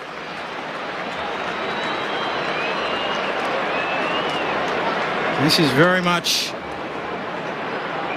Collingwood just toying with Port Adelaide. Lockie Schultz taking up all of his time. He'll roll in. Plum in front, top of the goal square, and put it through. It's absolutely the party Pies here at the MCG. A couple for Schultz, they're out by 40. 14-14, 98, plays 9-4-58. 24 minutes into the third. Saturday Arvo footy on ABC Sport. We're talking about it. What's that? That's a 70-point turnaround, effectively. It's staggering that this has become... Collingwood finding their best footy, and what a story that is to now all of a sudden Port Adelaide. Well, it fuels the narrative that they just beat up on the teams below them, doesn't it? And they haven't been able to beat teams of substance and come to the MCG and stand up. And in the first quarter, it was all on their terms, and then those numbers are staggering. Now it's plus 22 contested footy this quarter. when surely they would have got a rev up at half-time after that second quarter. For the game, extraordinary. For the game, it's plus 37. Yeah. So it's what, one? But it was level. They were +1 at quarter time. But I know, again, stats aren't always anything, but it's backed up what we're seeing to the eye, isn't it? They were controlling this game, Port Adelaide, and they haven't given a yelp from that point onwards. But Collingwood has simply turned this game around just by winning contest. And working harder. And Port Adelaide look overmatched. So you seem beat up on middling teams at home, and yet they haven't brought their best footy after they were really challenged here in the second term. Free kick out of the middle going Collingwood's way again. So Mitchell sends it inside 50. Off hands it spills down to Farrell. Bangs it back into the middle of the G, and here's Mitchell again. The ball's barely been over halfway, and now it's stepping over on the mark. Georgiades, that'll be 50. And Mitchell will be marched inside kicking range. And he'll have a look here from about 40 metres out, true centre half forward. Jess Webster on the boundary. Port Adelaide has activated its sub. Jed McAtee comes into the contest, and it's Jordan Sweet who's been subbed out. No obvious signs of injury, so that one appears to be tactical. Thanks, Jess. A little smaller second ruck out of the game. Gee whiz, there wasn't much in that. When it rains, it pours, doesn't it? But I mean, he deserves some reward here, Tom Mitchell. I think his performance since halfway through that second quarter has been superb. Tom Mitchell on his way in. Misses. Out to the right. 41 points Collingwood's lead. They've had 39 more possessions for the quarter, Collingwood. 12 goal swing in the game. 26-minute mark of the third quarter. Saturday footy on ABC Sport. Houston with the kick in. Fair launch up towards the wing as well. Holding free kick. Go the way of Port Adelaide. So Willie Rioli picks it up and puts it on the boot. His kick dropped by Burne-Jones at half forward. Picking it up, Mead. He'll send it into the pocket. Pau Pepper in good position, he marks. Howe trying to close late. Pau Pepper holds on to it. 30 out, 45-degree angle to the left. Well, some transition footy there. That was a bit more of like what we saw in the first quarter. Free kick on the wing, admittedly. Port being the beneficiary of that. Just feel like he just has to kick this just to give them something to hang their head on as we approach three-quarter time here, Port. Sam Pau Pepper to just keep a little bit of a pulse for Port Adelaide. He drills it through the middle. His second. Chelsea Roffey in game 300 between the sticks. Signals the goal. It's back to 35 points. 14-15-99 the Pies. Port 10-4-64. 27 minutes played in the third. I think where Port have really struggled is their smaller defenders. So you look at Bobby Hill's game, you look at Lipinski's game, Hoskin Elliott's game. Now that's where the game really changed in that second quarter. So it's about tightening up. Like Jamie Elliott hasn't had a big game, and Lear's actually done a reasonable job on Jamie Elliott. So it's those other three, and now Schultz with the 2 goals in this quarter also, that it probably is where the damage has been caused. 35 points, Collingwood's lead. Still a couple of minutes to play in this third term. Back in the middle, Darcy Cameron wins it down. His opposing ruckman Soldo runs out after it. He's tackled by the goalie, and the ump says free kick taken high. So a break for Port Adelaide here. Can they try and string a couple together? They haven't kicked back-to-back goals since the start of the second term. We're now late in the third. Goes straight down the pipe. Hands on it from Cameron. No mark. Spills to Maynard. Heppas to Mitchell under pressure. He coughs it up. Drew shoots goalward. It's across the face and in the back pocket. Darcy Moore takes the mark. The premiership skipper. Yeah, he's been good more since quarter time. Looked a lot more like the Darcy Moore, the All-Australian version of Darcy Moore. Very assertive, supportive in the air. Kicks around the boundary to a contest on the wing. Hoskin Elliott a little shove, or Cameron did in fact. So Hoskin Elliott got one as well, but take your pick. Cameron will get the free kick. A great Cameron, isn't he? Yep. Really, he was one of the only winners in that first quarter and a half. Kept them in it. Saturday footy on ABC Sport. Luke Ball and Hannah Romanascus, our experts. Back to Quaynor. Back to Howe, and the switch is on. He's kicked to Maynard, who juggles it. Might have marked it off his bonce in the end and stabs it short to Noble. Round the members' wing they go, having started on the southern side of the ground. Collingwood by 35 points, close to three-quarter time. Noble kicks around the members' wing. Big pack forms. Up goes Zirk Thatcher. My check too. Horn Francis roving the pack and dumping it on his boot. Kicks Port to half forward. Moore in best position. Takes the defensive mark at centre half back for the Pies. Collingwood by 35. We've seen an 11-goal swing in the game here from 31 points down in the opening term. They still led Port Adelaide by 29, 6 minutes into the second. And from that point on, it's been an absolute avalanche. It's been all Collingwood. And they're on top by 35 points and have led by as many as 41 themselves. Up to the wing it goes. Port Adelaide win it back. Houston hand pass to Bergman. Miscues the kick out to half forward. McEntee the target. Tough one sat on his head and Noble floats across, knocks it out of play. Coming up next, Carlton and GWS. Huge Saturday slate, and then later tonight Geelong is in Brisbane to take on the Lions. It's the Western Derby over in Perth. Fremantle and the resurgent West Coast Eagles. We're both from WA Corp. How did we end up in the West calling it the Derby when everyone else calls it a Derby? Butters tracking after it from the throw-in. Gives it to Houston, who gives it to Drew. His kick inside 50. Free kick will come back. Say that again. Western Derby? Yeah. Why is it called the Derby in Perth and a Derby everywhere else? It's not one for me to solve today, is it? There's a lot of... Willem Drew will have the free kick. The mark set 70 out. He's going to waste no time. His torp will go towards full forward and not make the distance. Collingwood by 35 points. Three-quarter time. Here at our shining symbol to Victoria, the MCG. 14-15-99 plays 10-4-64.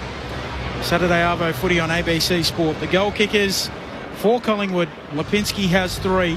2 to Cox, to Myercheck, Hoskin Elliott, as well as Schultz. Singles to Elliott, Hill and McCreary. While for Port Adelaide, 2 to Powpepper, Georgiades, and then singles to Burton, to Marshall, Butters, Bergman and Jackson Mead. When you said that, immediately I thought I must have said the wrong thing. Instead of saying Derby, I must have said Derby, and I thought, gee, that's going to be the day I'm going to have to give back my Sangroper card. Correct. When that finally disappears. But it is the Western Derby tonight over in Perth. Collingwood by 35 points. 0437 774 774. Harry off the SMS. Hey guys, Dad and I are planting broccoli while we listen to the call. Great game today. Next week, the Bombers and the Pies on Thursday. I think it's going to be very close, but the Bombers just take it out. Thanks from Harry. Appreciate that. Keep them coming on the SMS 0437 774 774. We'll get to more of those in just a moment. Plus, we'll hear from Rama and Bawley. All of that to come. Saturday footy on ABC Sport.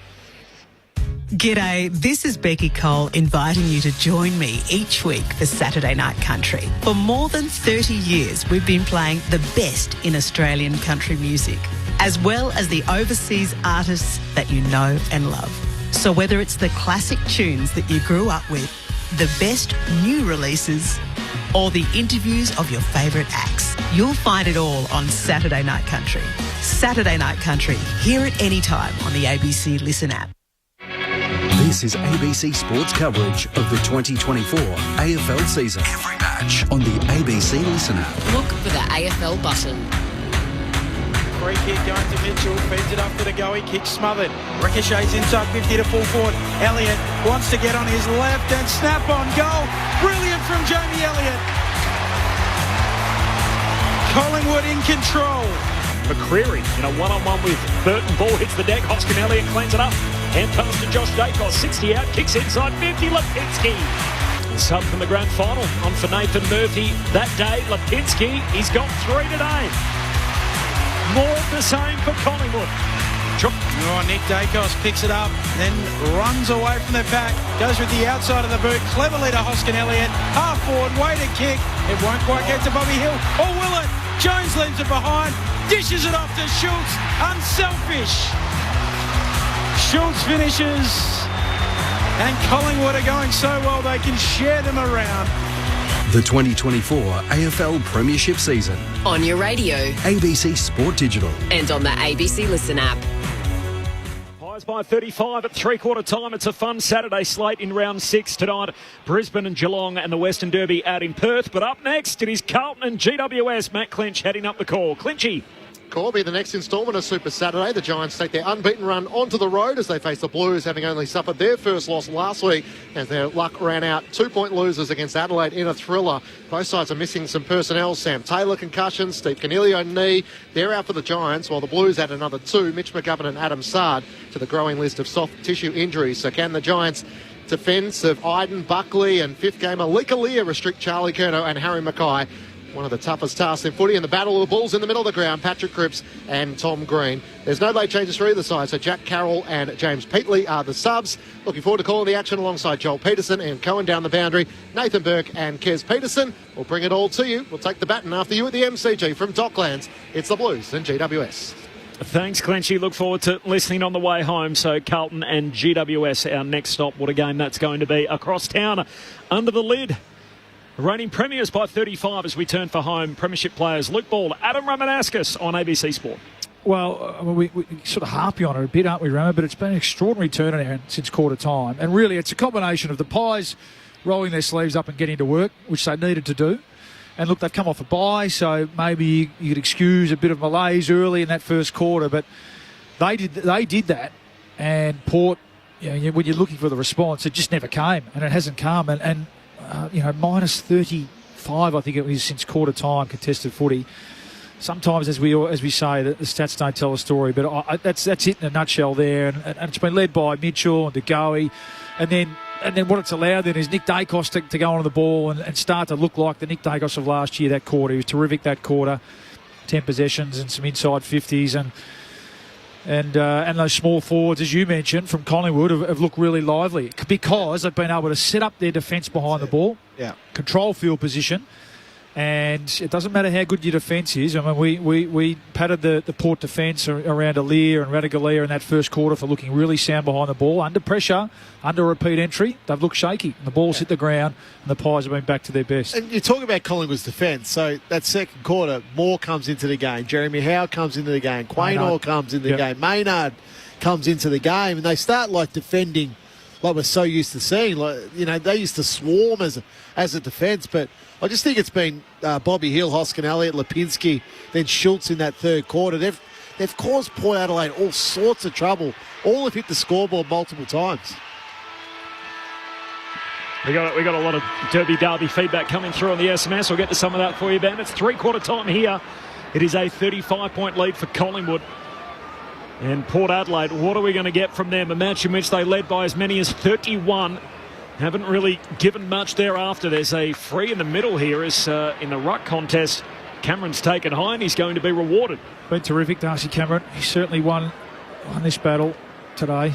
Going against Soldo and Sweet throughout the day. Sweet since been subbed out. Collingwood yet to use theirs. Long kick straight to centre half forward. Offhand spills to Mead. Took on the tackler. He's caught. Locked up by Lockie Schultz and a ball up centre half forward for the Pies. Does Pendlebury get the 7 possessions this quarter, Benny? One thing's for sure. He will know. He'll know what he needs. Knowing my mate Scotty, he will absolutely know. Soldo down to Alir. Clear and kick. Chris fighting after it. Horn Francis clean pickup. Handball into the middle. Maynard trying to slow down to gather it. Does so. Off to De Goey. Off to Quaynor. His kick into space now. Race is on. Josh Dacos beelines the footy. Wins it well for the Pies. Handball to Quaynor. Handball to Nick Dacos. He's corralled up around the boundary line. Will dribble it. Here is Pendlebury trying to keep it in. And out of play it goes for a throw-in. As the great Kevin Bloody Wilson said, it's pronounced Derby because that's how it's spelt. Great call, fellas, from Jono. Stuart from Mandurah. I'm not sure about this one, but I'll take it. Sounds good anyway. Back in the day, there was a game between East and South Freo, and it was sponsored by Derby Cigarettes. They did it as long as the name got changed for the weekend, and it stuck. So in WA, it's Derby. Throw it in again, says Brett. Oh, it didn't go the 18 metres in the air or in. No, it actually hit Jack. There's a lesson there. Always watch the footy, even as a mid. Actually hit Jack Crisp on the head, the back of the head. There's proof of my rule. Didn't go the 18 up and 18 6 in. metres. So that was like, the little kid that does it at the local footy. You give him $10 and a pie and a Coke after the game. Jess would have done it better than that. Yeah. Bobby Hill winning the footy. Handball back to Josh Dacos. Handball errant. Now Butters just doing a little slalom run through a few of them and taking a few bounces off on an adventure. He's now done 4 bounces. Myjet almost got to him. Affects the kick. Turnover. Quaynor for Collingwood in the front half. Gives it to Nick Dacos. darting around himself and then just drives it deep into the forward pocket. Aaliyah looking to spoil, can't kill it. Hill knocks it down, a hand pass to Schultz, and Schultz, he missed here from close range. He turns and apologised to Hill, trying to knock it through from in line with the behind post. Have a little look, I think. He didn't celebrate it, and I don't think he's got this there. Oh, Chelsea. Don't tell me on it. Chelsea Roffey's you know having what, a chat with, maybe she's thinking, with Robert's game, maybe I'll get a bit of screen time. yeah, bit of screen time, fair enough. Gorman, the soft calls are behind here. Luke Ball had a locked in for no reviews today. Yeah, I'll have to tear up my ticket there. It's one in game 300. He's missed near side, so it's a behind for Schultz. More off the SMS. L says it's Derby, not the Derby. It's always been the Derby in WA. Get used to it. Just because the Eastern Staters can't pronounce it correctly doesn't mean we in the West have to change it as well. G'day, boys. Listening from Horsham, Victoria. Love Bally. Forever Collingwood legend. Go the Pies. From Macca. Heading to York with my dog Otis. We're both loving the call. Loving the amazing turnaround by the mighty Pies. Cheers, boys. All that off the SMS here on ABC Sport. Houston's kick virtually gets up to the wing off the hands of the pack. Drew after it. Handball out towards Burgoyne. Gets it on to McEntee. Back to Drew, who gives it on to Horne-Francis. Now on to Rosie, working it down the southern wing. Port. Off to Burn. Jones delivers to Pepper. 48 out, wide out at half forward. Chips into the pocket. And Marshall marks. Tumbles to ground, but he'll go back and kick for goal from deep in the right forward pocket. Probably their best passage of play since the first quarter. So you had Todd Marshall. This will be his only sixth possession. Kicked the goal early. 4 marks. He kicked the goal early. He seems to have got a lot of his footy wide today, or nearly all of it. He's had a couple of shots from this pocket. So you'd have to say that with Dixon out, the key forwards. Georgiades had his moments, hasn't he? But no real impact for the key forwards from Port. Tight in the pocket. Marshall's drop punt looks pretty good, but drifts across the face. Minor score. Collingwood by 35. I can hear Corbin chuckling. This is the best one so far. Micko and Geraldton. Hi, gents. It's called Derby because it's held in Perth and not Perth. So as a result, it's not Derby. It's Derby. I don't even mind that. Appreciate that off the SMS. Collingwood by 35.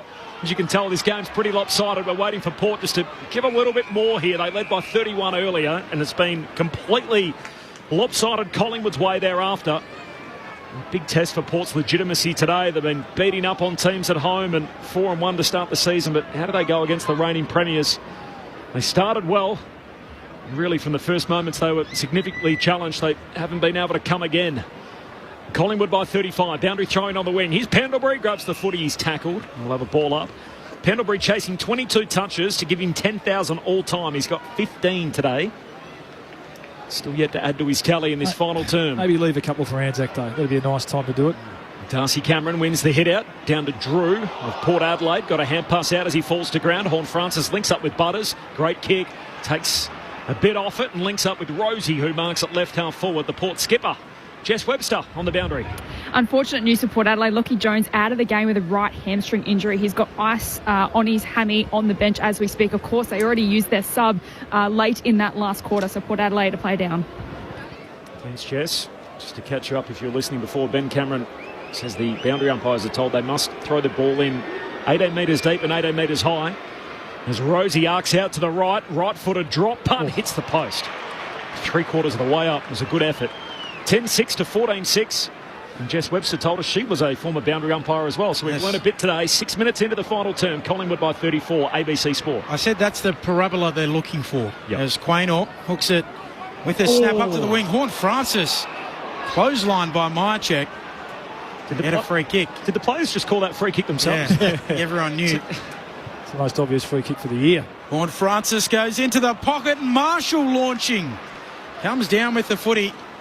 40 out, slight angle to the left-hand side. So they all stopped, looked at the umpire, and then the umpire blew his whistle and said, no, it's a high tackle. What was that word that you used just before there, Benny? It's a parabola. Parabola. Interesting. Another Latin term. Yeah. Benny, you've had the Latin dictionary out this week. What did you get in English in your VCE? Were you high? Yeah, quite high. Yeah. What'd you get in Latin? Here comes Marshall. Maybe to just give Port a glimmer of hope. Yep. He sneaks it through. They're not done with yet. Back to 28 points. 14-16, 100, plays 11-6, 72. Marshall's second, 7 minutes into the fourth. Saturday Arvo footy on ABC Sport. Well, it was just sort of pushing here, Ball. Yeah, they are. It was just a contested footy win. And Jason Horne-Francis we know he's a contested beast, and at times today he's really tried to stand up and make a stand there from Port's point of view. So he wins the hard ball here, gets the free kick and pumps it forward. And then Billy Frampton, who's been pretty good today, he's done his job, just switching off for a little bit and allowing Todd Marshall an easy run and jump at that, thinking that he had support from the ruckman, Billy Frampton. So, I agree. I reckon the message would go out to Collingwood players, hey, boys, hang on a sec. We're in no position to be taking the foot off the gas here. I feel a bit self-conscious for saying hi. What I was trying to say was that it was my best subject, Rama. Right. 28 points is the margin. There's a free kick here going against Soldo, has spun around a few times, tried to break the Degoe tackle, and Pendlebury and Cameron lock him up. Holding the ball, free kick. Pendlebury out of the middle, kicks deep into the pocket. Elliott can't mark to Hoskin. Elliott links up with the veteran, side bottom, snaps. Misses far side. From the left forward pocket of behind. Pies by 29 points, 8.5 gone, final term. Saturday footy on ABC Sport. We're just getting going. Up next, Carlton GWS. And then tonight, different directions. Geelong are in Brisbane to play the Lions, or the Western Derby for those of you out west. Paulie, weren't you renowned when you were drafted quite high that you'd got a ridiculously high VCE score? I was a Latin scholar in Year 12, beneficiary of a generous soul. Let's get back to the footy. Yeah, up goes McEntee, wins the footy for Port, gives it off to Pau Pepper. High ball inside, attacking 50. Up goes Howe, drops the mark. Willie Rioli bursting onto it, has a man on. He burns him. Willie. He was Darcy Burnt Jones. That's Willie could have handballed it to him. He would have run into an open goal. He dribbled it and missed. No, that's a really bad one from Willie Rioli. No doubt he saw Darcy Burn-Jones there. That's a simple handball. That's inexcusable, isn't it? It's a goal that goes begging. 28 points, Collingwood's lead. 9.5 gone, final term. And now Lipinski locked up at half-back for the Pies. We'll have a ball up. Just deflates. And good on Darcy Burn-Jones. He didn't look back and remonstrate with Willie Rioli, whereas others would have, no doubt. What would you have done, Ram? Remonstrated. Yeah. From the stoppage, Drew kicks inside. I would have given the handball. Kick inside 50 from Porters. Noble goes long up to the wing, and Aaliyah just shoves aside. Hoskin Elliott takes the mark. In fact, it was Jamie Elliott. He pushed out of the way. Just having a good little patch here, Port. They need everything to go right, though. Really. No margin for error from 28 down. Shares it with Radaglia. Now to Wines in the middle of the G. Kicks long inside the forward 50. Soldo in the pack. Horne-Francis up in front of it. Neither can rip it down. Pack forms at the drop. Throw a blanket over around 8 players. And in the end, the umpire says, I'll have it. And a ball up. Centre half forward for Port Adelaide, coming home to the punt road end. Saturday footy here on ABC Sport. Corbin Middlemass, Ben Cameron, Jess Webster on the boundary, Adam Ramanauskas and Luke Ball, your call team. Coming home with a little bit of a wet sail at the moment as well. Soldo down to Burgoyne, snaps on goal, and Moore just swats it through. Happy to concede a point. 27 points, Collingwood's lead. 10 minutes played in this fourth term. Saturday footy on ABC Sport. Moore from the kick out, decides to take it by hand. Hand pass to Noble, big Polly Farmer hand pass from him to Nick Dacos, to Howe, to Josh Dacos, back to Nick. He runs, takes on the defender, gives it to Mitchell, kicks down to half forward, a one-on-one. Jamie Elliott works his way to the front. Zerk Thatcher hit the deck. Elliott keeps his feet, hands it out to Pendlebury, floats a kick into the pocket. They're queuing up. And Schultz leaves it for Myercheck, who takes the mark 15 out, 45-degree angle in the right forward pocket. Well, it got to Pendlebury eventually. He looked back at Tom Mitchell, who didn't look inside, did he? Had plenty of space. He's in there for an eternity, Scotty Pendlebury. But great contest from Elliott, and follow-up, hit the ground. He's been good today, Elliott. Had a real impact. Got the ball to his ex-skipper, who was able to scan and find Myercheck. And you feel like this would be the killer blow. To put it on ice, Myercheck moves in, leaves it out there. Misses far side to the left. To Collingwood. Able to close the door here. 12 gone final term. Pies by 28. 14-18 to 11-8. It's been all Collingwood after Port Adelaide led by 31 late in the opening term. Burton out to Aaliyah in the long sleeve white jumper today. He's a big long sleeve wearer, isn't he? Yeah. Kicks up towards Butters. Quaynor closes late, spoils it down. Mitchell, his handball straight to Butters. Off to Rioli, gives the handball this time. Here's Rosie running to the logo. He'll cleverly kick along the ground into the middle. Nice trap by Burgoyne. Off to Houston. Long kick to full forward. Down there, Powell-Pepper. So too Soldo. Soldo spills it. Powell-Pepper turns tackler. Brings down Howe and a ball up. 20 out from the attacking goal for Port. Collingwood by 28 points. Butters just slowly jogging towards his forward 50 stoppage. You sort of alluded to it a couple of times, Rammers. Something's just not quite right with him after quarter time. It just didn't look right. Like the second quarter, the 2 possessions, and third quarter again, he was relatively quiet. He'd be right at the coalface of that stoppage if he was fully fit. Not to be, just hanging off it at the moment, and Collingwood able to walk it out of their back 50. Crisp to Josh Dacos, out to Lipinski on the wing, kicks down it, leaping up Burton, can't complete the mark. Elliott happy to walk it out of play, and we'll have a throw in between wing and half forward for the Pies. Collingwood by 28. Significant turnaround in this game after Port led by 31 earlier. Hi boys, Paul from Mount Dunedin. Come on lads, a parabola is a maths term, not English. It is true. Good point.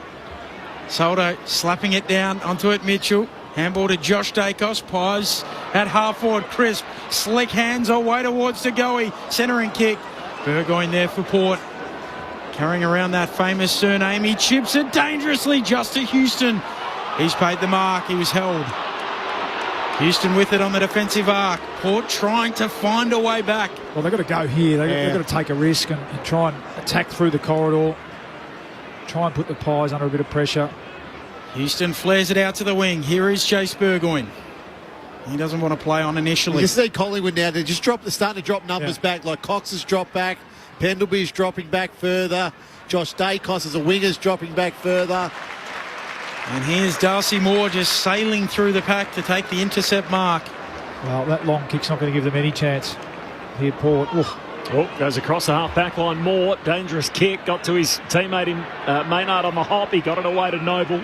Short kick to Pendlebury. Where are we at? Possession number 3 for Pendlebury. He needs 7 in the last quarter to get to 10,000 disposals. He's up to 18 now, so 4 more, Corp. Do it today. The Collingwood veteran would be the most ever recorded. Already is the all-time leader since these things were tracked for the first time. Scott Pendlebury. A long kick down the line here from the Pies, and in the end they somehow get out of it through traffic with the footy. Hoskin Elliott, hand pass to side bottom, handball to Bobby Hill, puts on the Jets, burns off Bergman. Decided to hand pass a little too unselfish to Elliott against the boundary line. He has to try and flick it back to Crisp, and he runs out of room. Bobby Hill looked like he was about to walk it in for a goal. It's almost as if he's been told, hey Bobby, I want more goal assists from you today, not goals, isn't it? He's finding ways not to have a shot today, Bobby. Which I don't mind, but that one there, you just take it upon yourself to knock it over and ice the game. Pies by 28, 15 gone in the final turn. Deep forward 50 stoppage for them as well. Cox straight down to Alir. He's rolled in the tackle.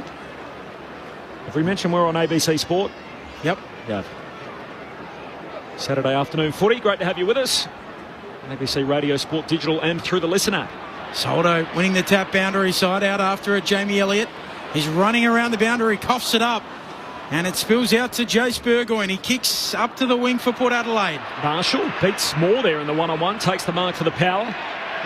Oh, no, that's not a free kick. It was a marking contest, and he out-muscled Moore, and in the end he gives away a free kick. The umpire said he was hanging on. No, your description is spot on there, Court. He simply out-muscled Darcy Moore in that marking contest. There's no push, no high contact. It was looking so good for Port Adelaide earlier, and in the end it's turned into a pretty dirty day as Moore kicks down to half forward, side bottom at the drop, hand pass away to Tagoe as he loads up from long range. Bobby Hill on the behind line spills it through for a minor score.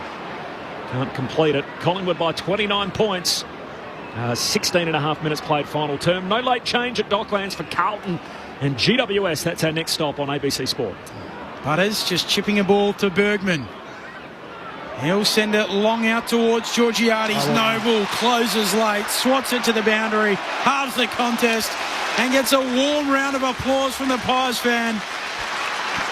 And a ruffle of the hair from his coach in Craig McRae. Had a shaky start, didn't he? First quarter, John Noble.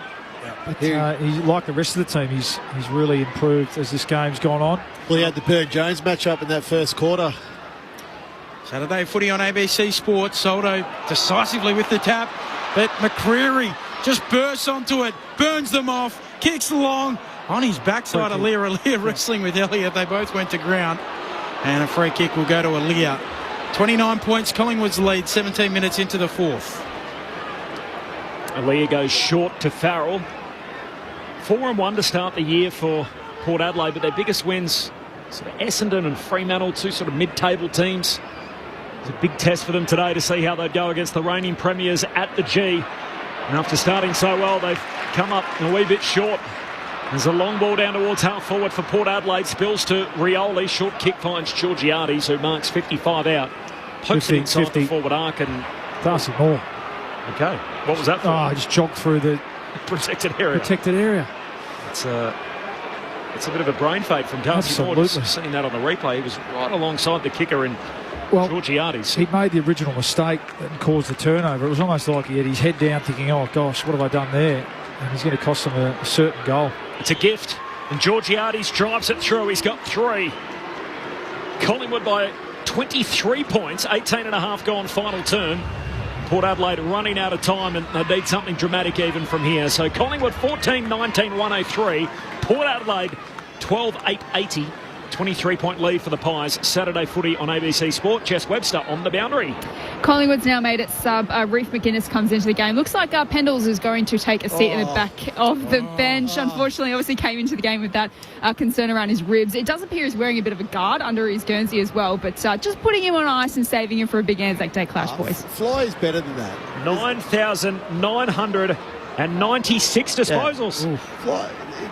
Fly has a sense of theatre. So now he's going to save it for Anzac Day, of course. 4 short of 10. At least get him 3, and then his first touch on Anzac Day becomes the milestone. I don't mind it. It's kind of like Warnie's 700th at Boxing Day here at the G. Put Adelaide out of the middle. Butters! McCreary got him! By McCreary. It was second for Pies tackles coming into this game today, and that is what he does. Holding the ball, kicks out wide, Quaynor marks. It's terrific. Not many catch. Zach Butters just hunted McCreary there. Quaynor with a shallow inside 50 in the Cox direction. Hands to it, coming through Hoskin Elliott. Shovels out a handball. Radagalia trying to burst through. Swats it on to Horne-Francis. He'll arc back into his back pocket. Kicks to half-back. Butters the target. Not a great kick for him. Spoiling over the back. Crisp. Down towards Mitchell. Hand pass back to Crisp. Runs, carries, draws a defender. Gives it to McCreary. High up and under to the behind line. It's through for a minor score. Off the boot of McCreary. So Collingwood by 4 goals as we tick into time on in the final term. Up next, Carlton and GWS for most of the network here on ABC Sport. If you are in Canberra or listening throughout the ACT, you are getting the game between Penrith, the 3-time defending champs there, and the West Tigers. Surely this one's going straight down the middle. That's exactly where it goes. Farrell up the middle, unable to mark Marshall. Now he has to follow up at ground level and apply the tackle. All up the come. There's no reason to go anywhere from Saturday footy here on ABC Sport all afternoon and evening. What a day of footy. Soldo laying it down, picking it up quickly, shoveling out a handball meet. Now Butters trying to zig and zag. Handball to Burton. Puts him under pressure. Back to Butters. Wrenched off it. Nick Dacos picks it up. He'll fire on goal and miss. Skids it through for a behind. Again, it's just around that contest, Bally. Just pressure. They forced the turnover there with Zach Butters. Nick Dacos probably should have finished that one. Collingwood by 25 points, 21 minutes into the fourth. They're a fascinating watch, Port. So top 4 last year, go out in straight sets. So the criticism of them is how do they measure up against the really top-tier teams? So they play Melbourne at home, fail that test, and their next big assignment, Collingwood, who haven't been in great nick to start the season here at the G. They come up short again today. That's a really poor decision as Wines hand passes to Horne-Francis under pressure. They've lost it. Turnover. McCreary hand pass to Nick Dacos. Trickles a kick down to Hoskin Elliott. Wide out. Half forward. Straightens up. Big Mason Cox marks. Plays on by hand to Schultz. To Bobby Hill. He's going to give it off again to McInnes. Straight on the ground, and he can walk it in. Pumps it up into the second deck from a metre out. And Collingwood put it all on ice. 22 gone final term. The Magpies by 31. 15-21, 111. Port Adelaide 12-8-80. Saturday Arvo footy on ABC Sport. Luke Ball, Adam Ramanauskas. Well, it's really the poor decision of Ollie Wines. He takes a really good mark, centre wing, and you want him to get the ball going forward, but for whatever reason, there's a forward handball into all this traffic with Collingwood players there. The ball turns over, goes back Collingwood's way. Good mark by Mason Cox inside forward 50 again, gives a little handball. And look, just the unselfishness of Bobby Hill today. I've loved it. I've absolutely loved it. It's how you. I'm a big believer in how you make your teammates feel, and he's made his teammates feel really good today, Bobby Hill.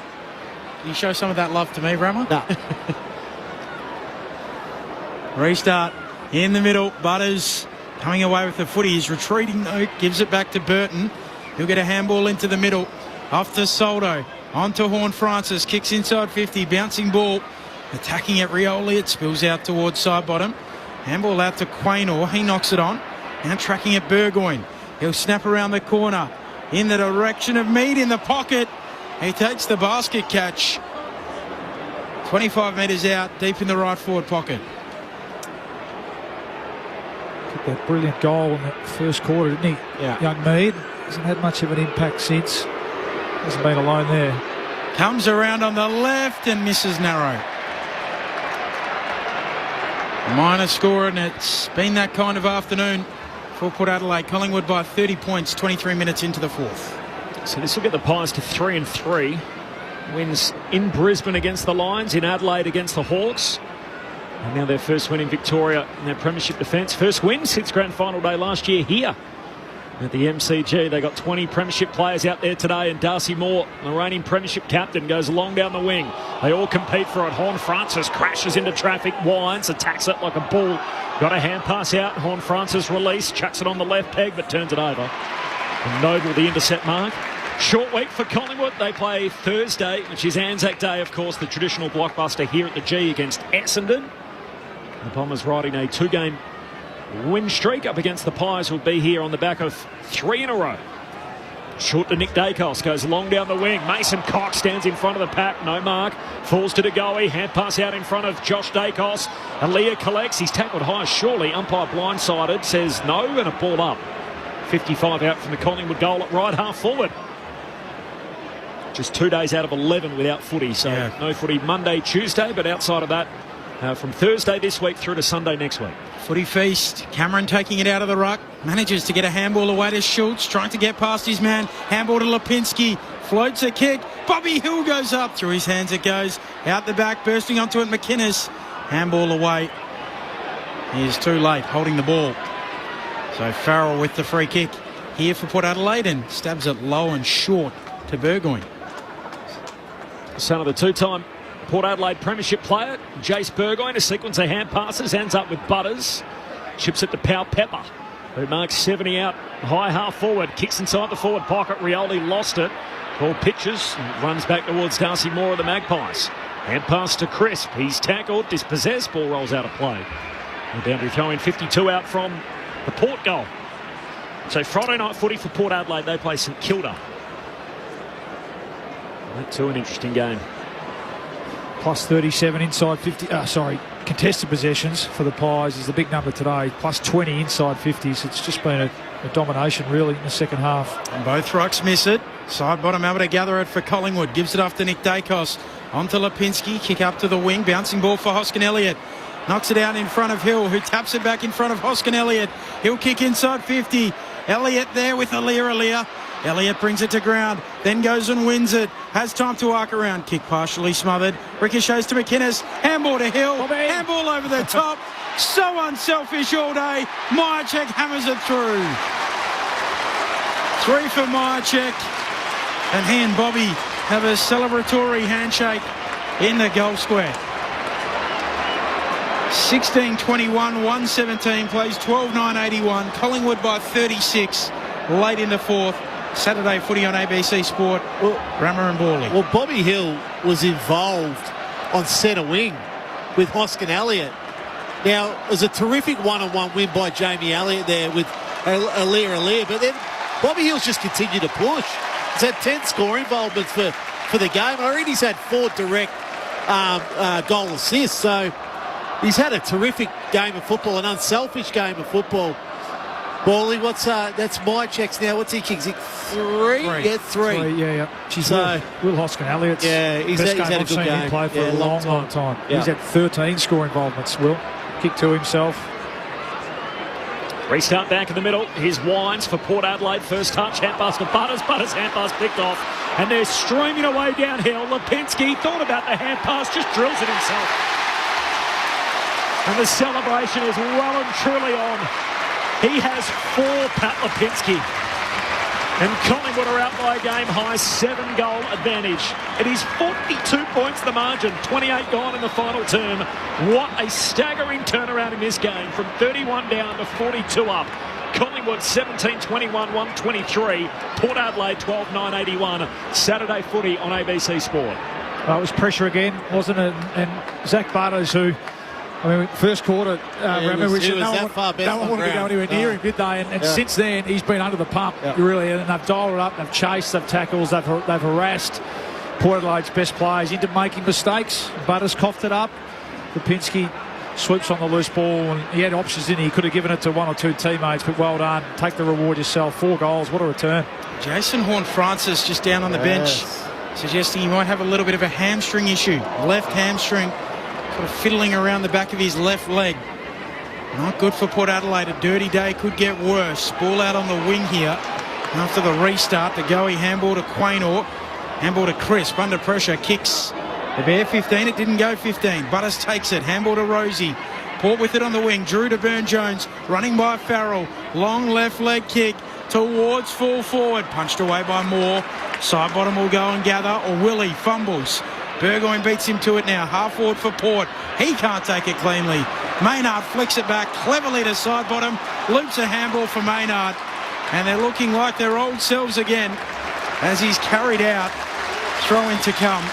Collingwood by 42 points late in the game. The other part, Collingwood had 38 scoring shots. It's a hiding, really. That's a big number.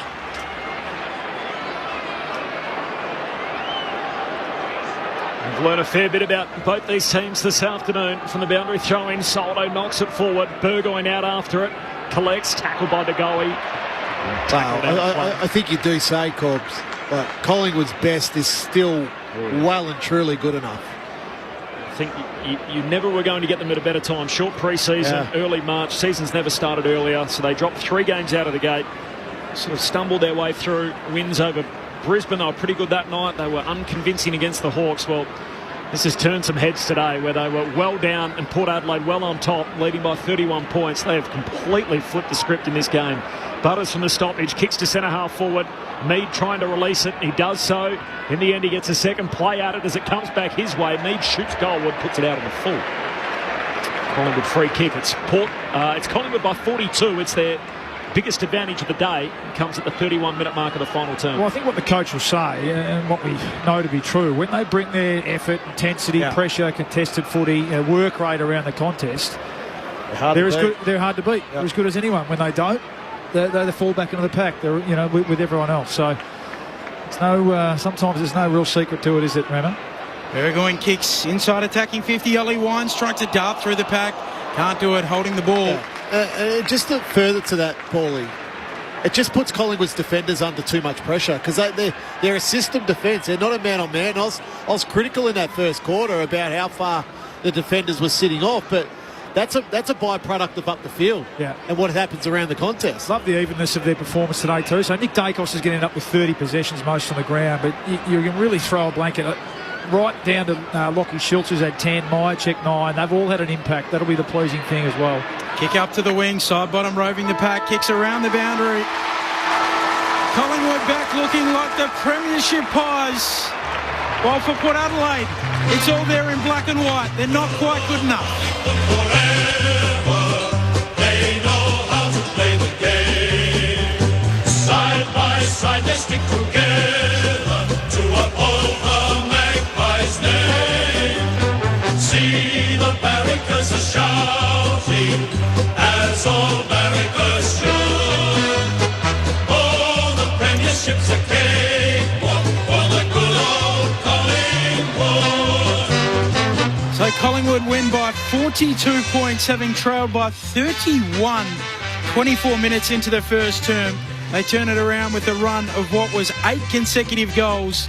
And in the end, as I said, win by 42 points. Brodie Myercheck with 3 goals. Mason Cox with a couple. Lipinski with 3. Schultz with 2.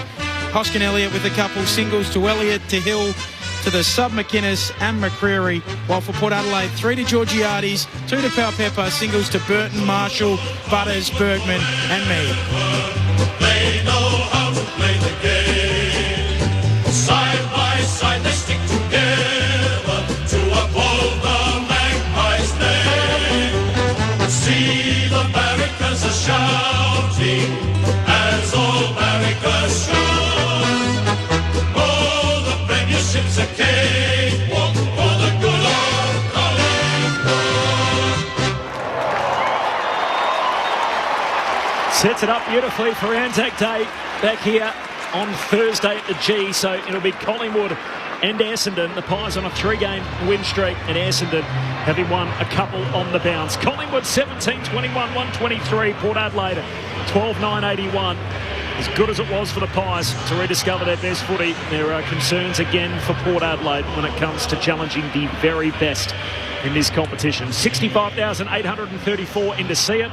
Gee, we got a hot exit. We're out in about 2 minutes. We'll get the votes in the ABC Footballer of the Year, but some initial thoughts. Well, look, I think Paulie and I have harped on it since halfway through the second quarter. Once Collingwood dialed the pressure up around contest and started to win that, they've ended up plus 41 in contested possessions, which is, we lauded Port Adelaide's midfield to start this game and what they could be and what they could become in. So a hiding's usually about 20 odd. Oh yeah, they've won plus 40 odd. That's what comes after hiding. It's